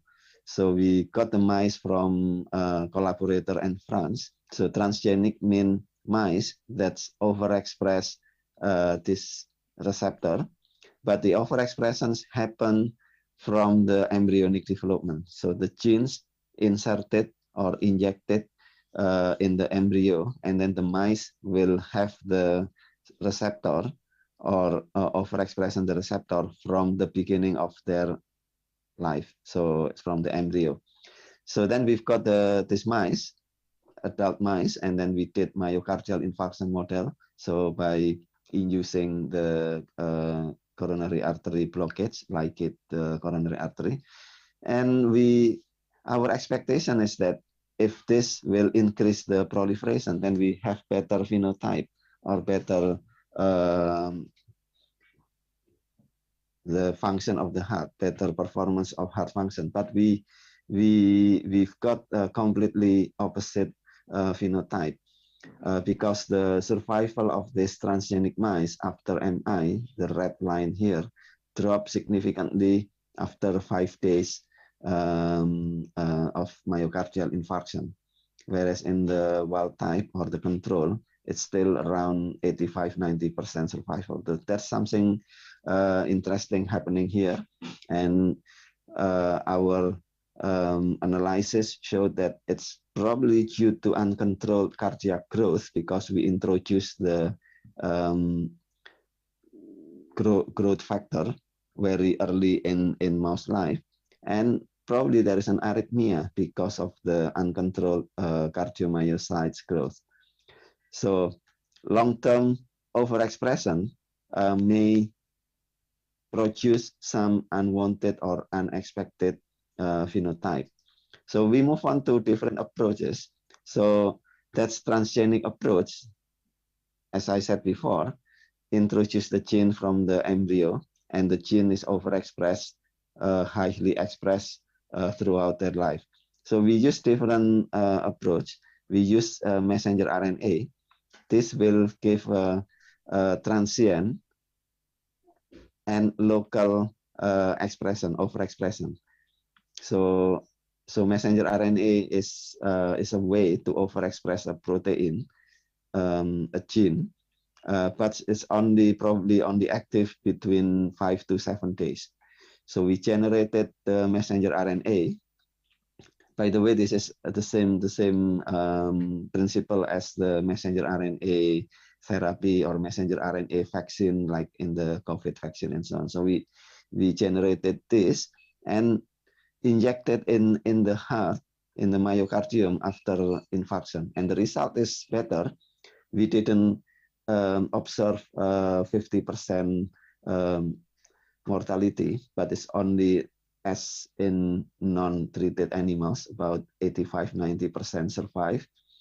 And we've got better outcome.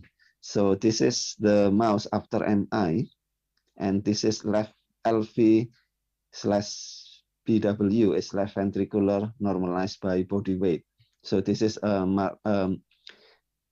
how to measure the hypertrophy, the size of the heart. If the heart is not good, they will swollen, getting bigger. So left ventricular weight is increased.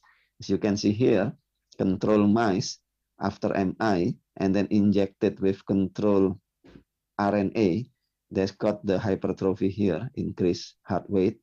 But then if you inject it with mRNA expressing our gene of interest, HTR2B, that's improved. So the hypertrophy is reduced to this level.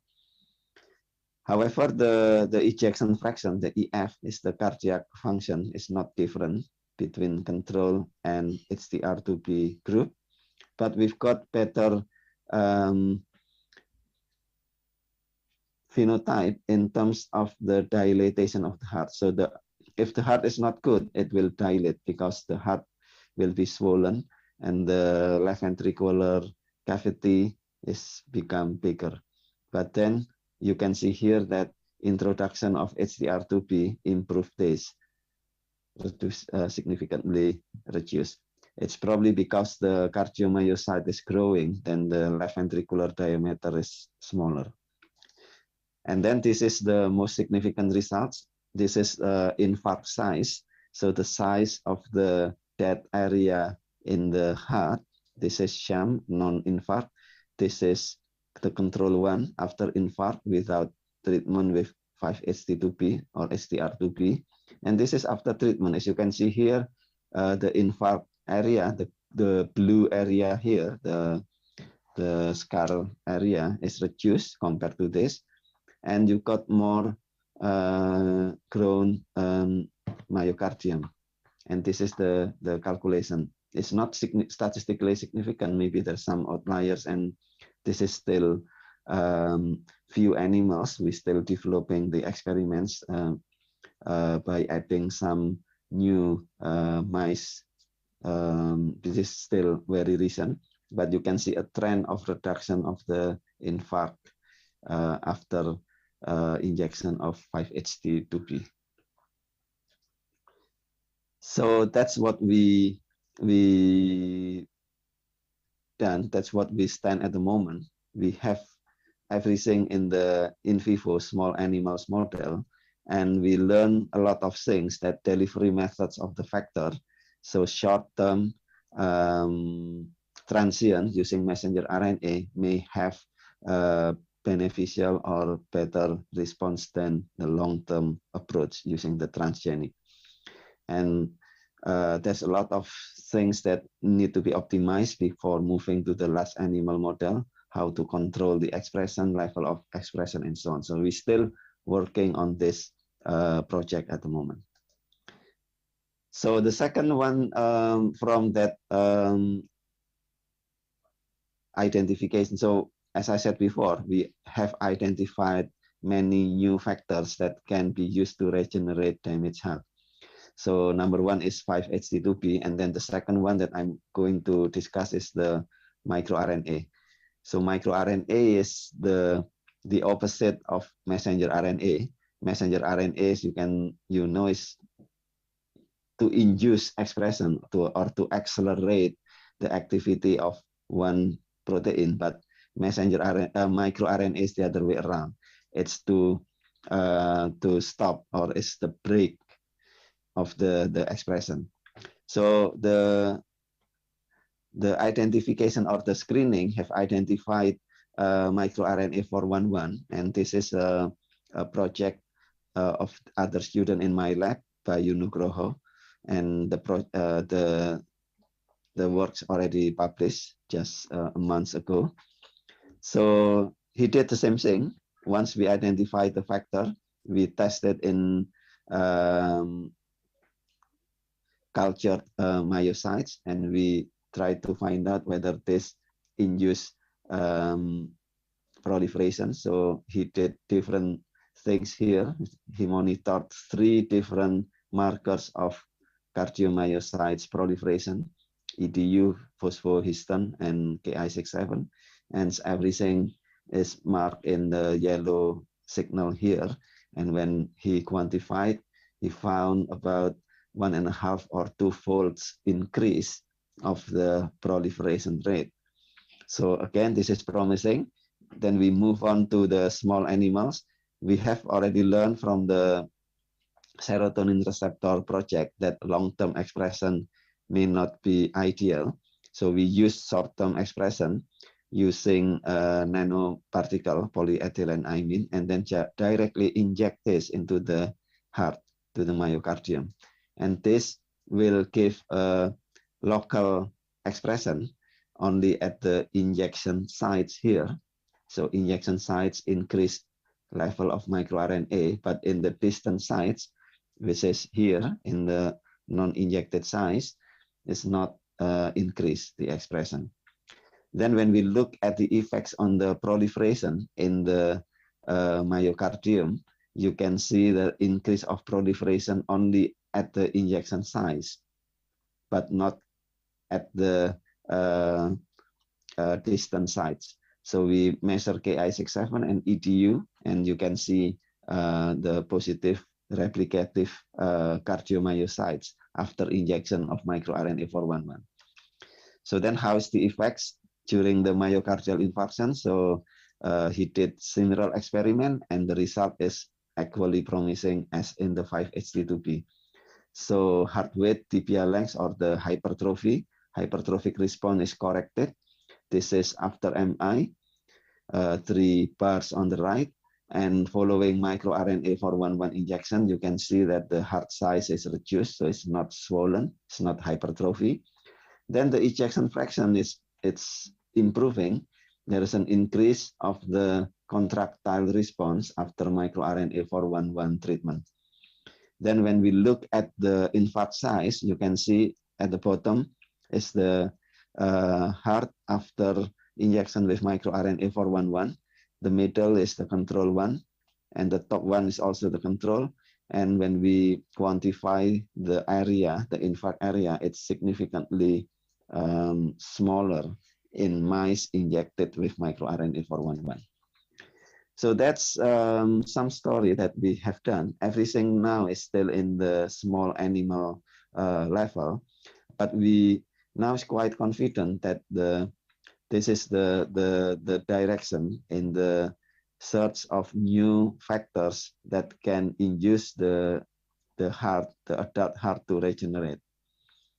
So at the moment, I'm quite sure that it's not only our group in Manchester, but other group elsewhere is also did about similar experiments. And recently, there's a number of novel regenerative factors that have been identified.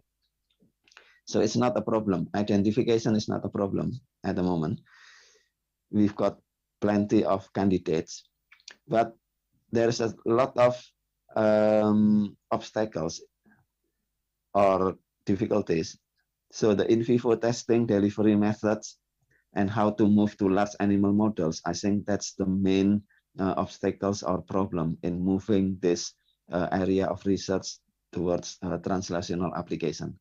And also, we learned that short-term expression using RNA therapeutic approach is probably the one to go forward, because that's give you a promising result so far.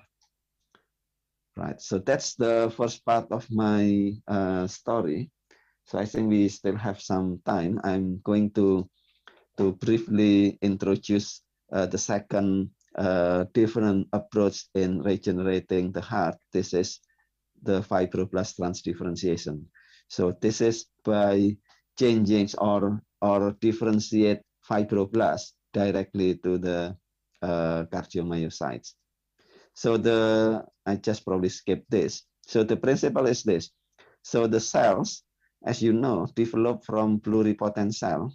This is the embryonic cells that have the capacity to differentiate to any whatever cell types, any other cell types. For example, here cell types A, B, C, or D.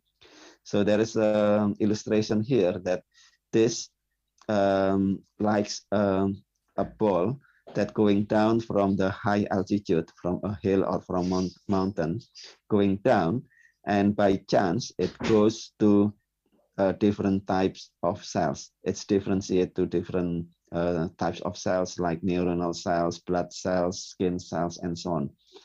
But now, by changing the epigenetic control of cells, we can control the differentiation by doing reprogramming. And there are two things.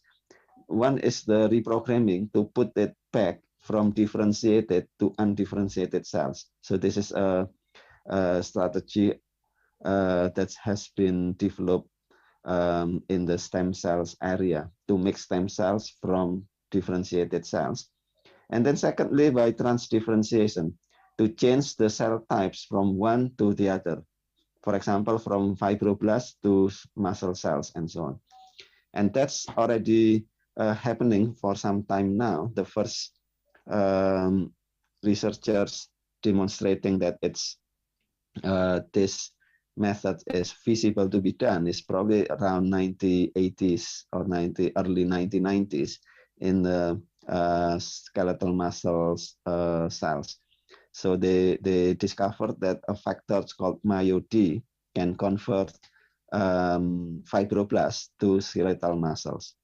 And then it's developing very, very quick during 2010s and so on. And cardiomyocytes happen at 2010.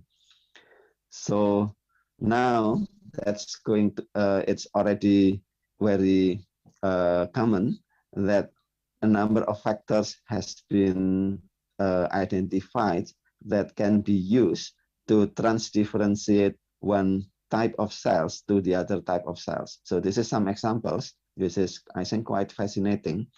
The first one on the top left here is a report showing that fibroblasts or liver fibrosis, fibroblasts in the liver can be reprogrammed to become hepatocytes by adding few growing factors. So then this, if it is happening and can be translated in clinical setting, then you can treat people with liver cirrhosis by injecting the factor and change the fibrotic liver to become functional hepatocytes. And on the right here is the other report showing that they can reprogram or transdifferentiate intestine cells, so cells from the gut, to become functional beta cells or pancreatic cells. So this will be very useful if can be translated for treatment of diabetes, type 1 diabetes, because beta cells is the one cells that responsible for insulin production, and in diabetes type 1 the pancreatic beta cell is not functioning, and by differentiating this intestine to become functional beta cells, this will overcome this problem. And the one at the bottom is an example in the neuroscience. These researchers can direct glial cells. This is supporting brain supporting cells like fibroblasts in the brain into a functional neurons, and this is probably very useful to treat Alzheimer, brain injury, stroke, and so on. If it is can be translated in clinical setting. All of these are still in the and small animal models. So what about in the heart area? So I'm going to skip this one. So this has been reported in 2010 by this guy in this. He's in San Francisco at that time. They've already identified 3 factors: GATA4, MEF2C, and TPX5, or we call it GMT, that can be used to change or to program fibroblasts, the scar cells, fibrosis cells, to become cardiomyocytes.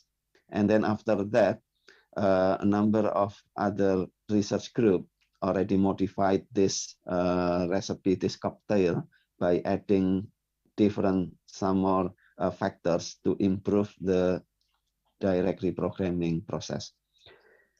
So this is how it's working. So they try it in the mouse model of infarcts, for example, this one, the infarct, and then they inject the GMT, these 3 factors, into the scar area, and then the scar area will develop to become cardiomyocytes, the red one here. So that's the cellular analysis, and you can see that green means cardiomyocytes and red means fibroblasts, and you have a yellow one here, which means fibroblasts that become cardiomyocytes. And they found that it improved contractility, ejection fraction, cardiac output, and so on by inducing this factor into the scar tissue. But this need to happen at the time when the heart or the fibrosis tissue already established. So then this is another examples from their group in San Francisco, that they improving the methods by screening drugs, 5,000 small molecules, and they found 2 drugs that can be used to improve the fibroblast transdifferentiation. And this is the evidence. So there's an increase or more efficient improvement in the transdifferentiation efficiency by adding 2 different drugs called SB4315 and so on, and the XAV and so on. So that's basically TGF-beta and Wnt inhibitors, WNT. So the drug is also effective in mouse model. So you can see here that if you add the GMT alone, then you reduce the infarct area. But if you add the drug, the infarct area is getting even more smaller. So this is the functions also improve. So that's a very brief introduction of the fibroblast transdifferentiation. The other approach is, of course, the stem cell approach. This is already well known.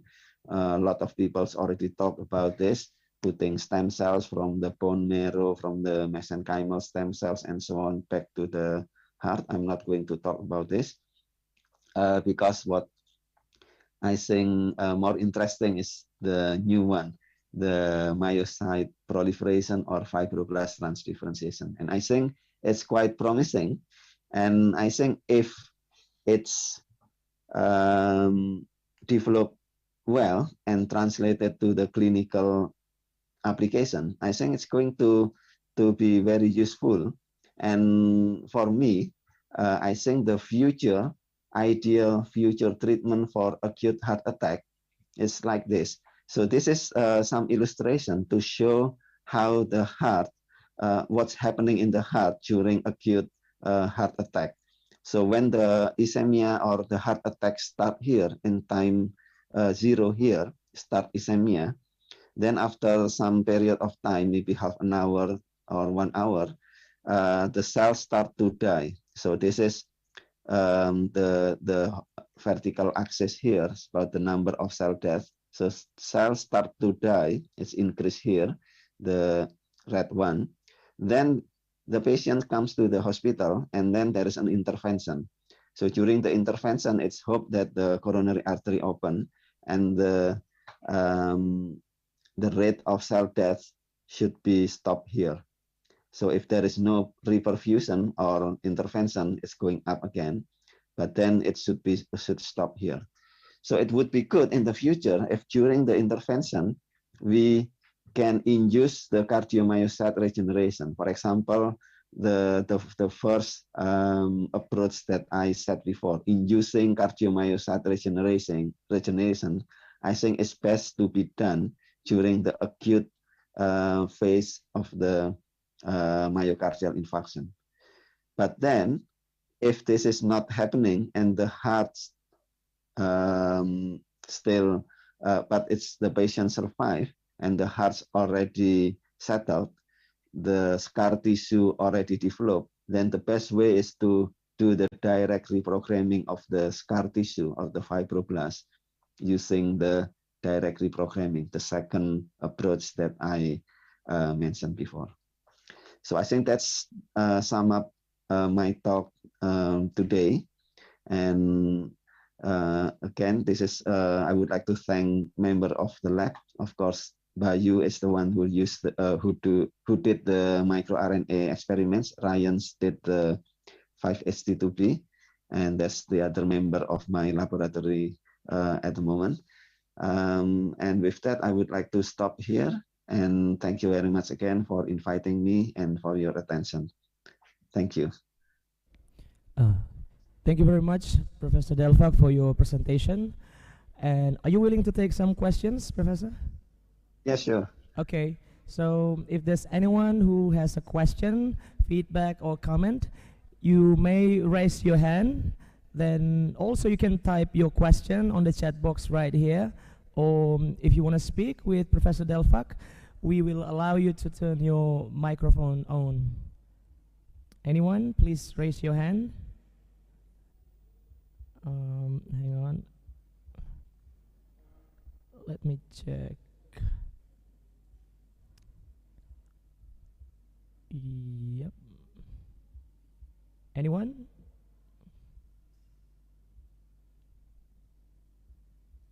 Oh, Mr. Arlan is raising hand. Mr. Arlan, are you ready?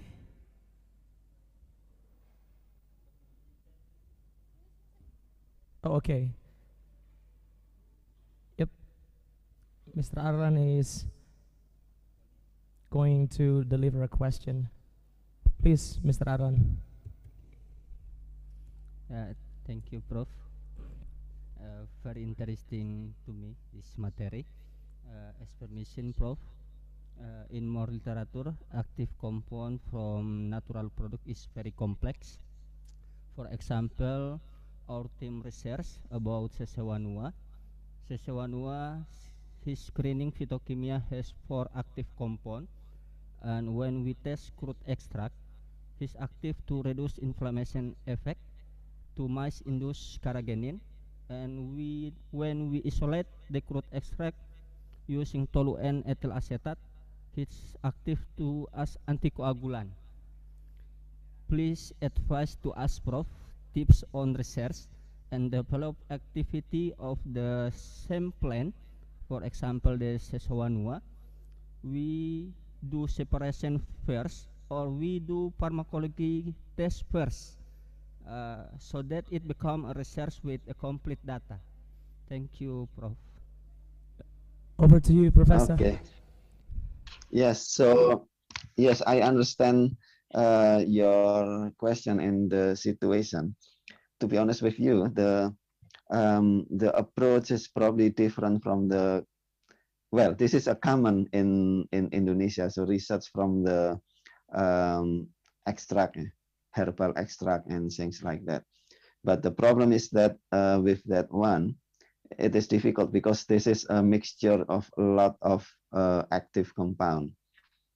So I think ideally we need to know what is the active compound in the extract, and then what is the target of the molecule that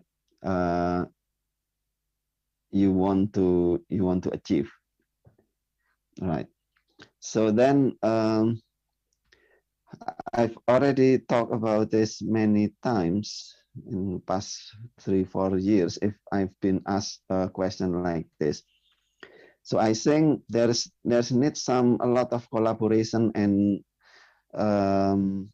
maybe consortium in Indonesia. I know that herbal, pharmaceutical, or drug development from herbal extract is really promising in Indonesia, but we cannot move like this one by one, and then you have some extract from this plant or this leaves or something, and then do it yourself. This is very difficult. So the best way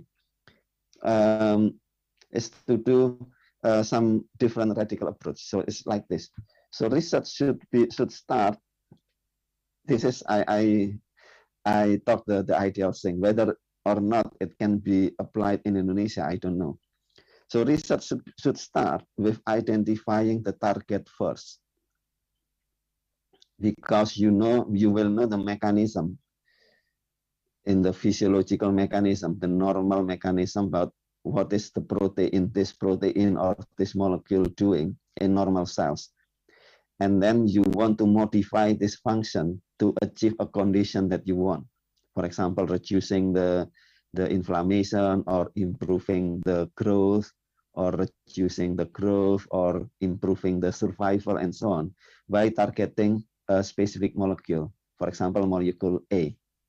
So research should start with this one. Once you know your target, okay, then you need to find how to modify this target. So in my example, the lecture that I've already told you today, we use some genetic approach, messenger RNA, microRNA injection, and so on. But of course, it is also possible to use herbal extract to modify the target molecules. So how to do that? I think all of the researchers in Indonesia who interested in herbal products need to collaborate and need to have some library of herbal extracts and pull it in one center. So for example, if Indonesia have a library of herbal extract, for example, 5,000 or probably between 1,000 and 5,000 herbal extracts, then everybody can collaborate to use it.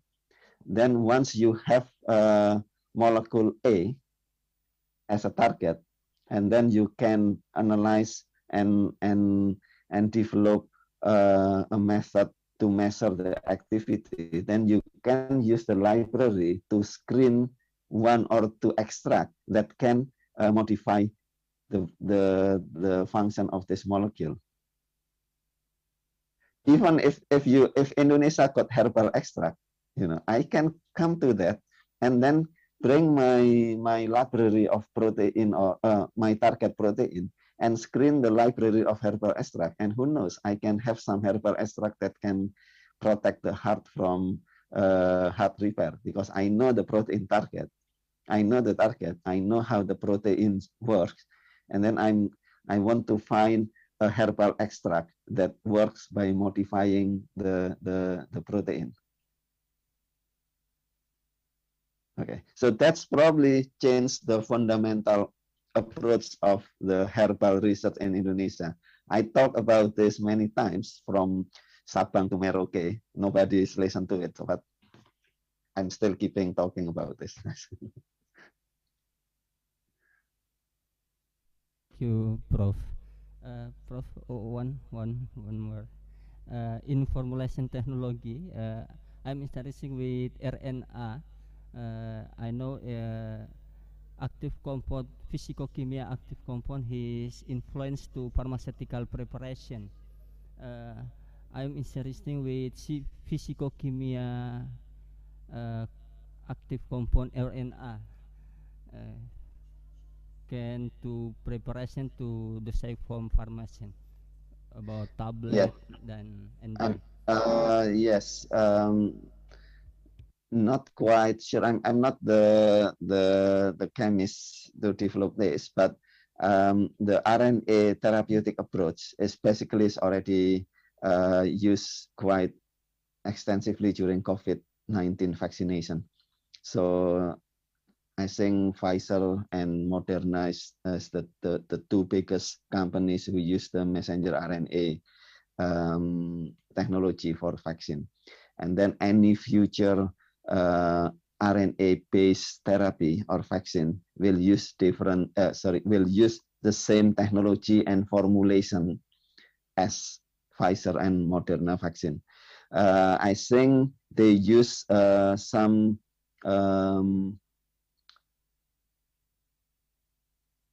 lipofection or lipid nanoparticle, LNP, lipid nanoparticle that needs to be added to coat the RNA so that it can stable and it can penetrate the cells. And then after that, there's a lot of preserving materials. I don't know exactly what's the composition, but there's some materials inside. So there's a polyethylene glycol and so on. So with this is quite allergenic. So of course there will be, that's going to be probably not pleasant. So I've got vaccinated with this kind of vaccine, and it's very pain after injection because of some of the materials inside. But it's only a couple of days and it's gone. Yeah. So there's a lot. There will be a lipid nanoparticle, the RNA itself, and there's a lot of preserving substance. PEG is one of this, polyethylene glycol. Okay. Thank you, Prof. Okay, thank you very much for your answer, Professor. Any more question? I think we shall have some time. No, any raised hand? Okay, maybe from the chat. No question? Any more? No? Okay, if there's no more question, I think we've just concluded this presentation, Professor. And thank you. Before I end this session, the committee would like to present to you a certificate of appreciation that would appear on the screen. Okay.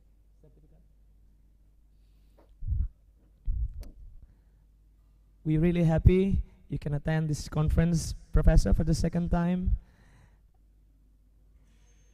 Yeah. And that should appear on the screen. Certificate of Appreciation for Professor Delphak Oseandi and the PhD. We would like to say on behalf of the committee, thank you very much, Professor, for your participation in this conference. We really looking forward to see you in the next conference, Professor. Thank you very much. Thank you. Yes, thank you. Thank you for inviting me. Okay. All the best for your research. And you too. Okay, Yeah. bye. Bye, Professor.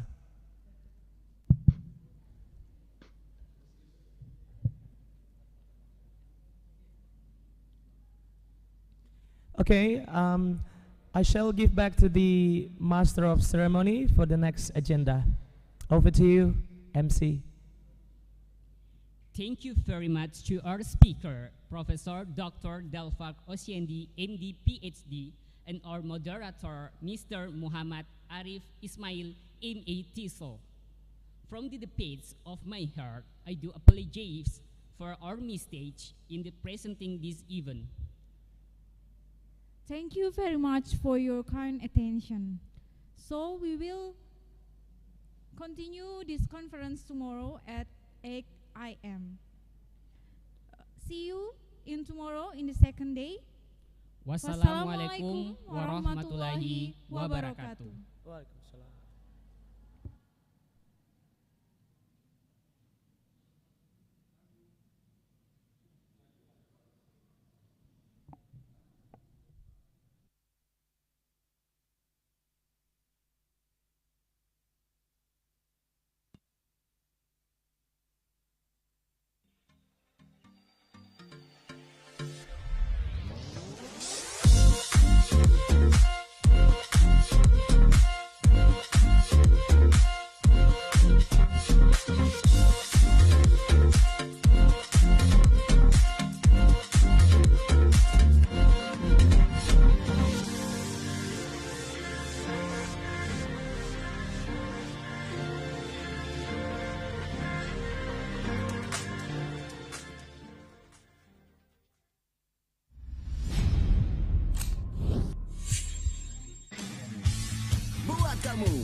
Bank Syariah Indonesia.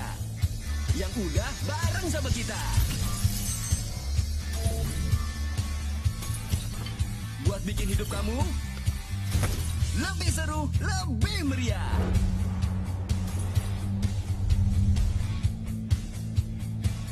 Bersama biar lebih berkah.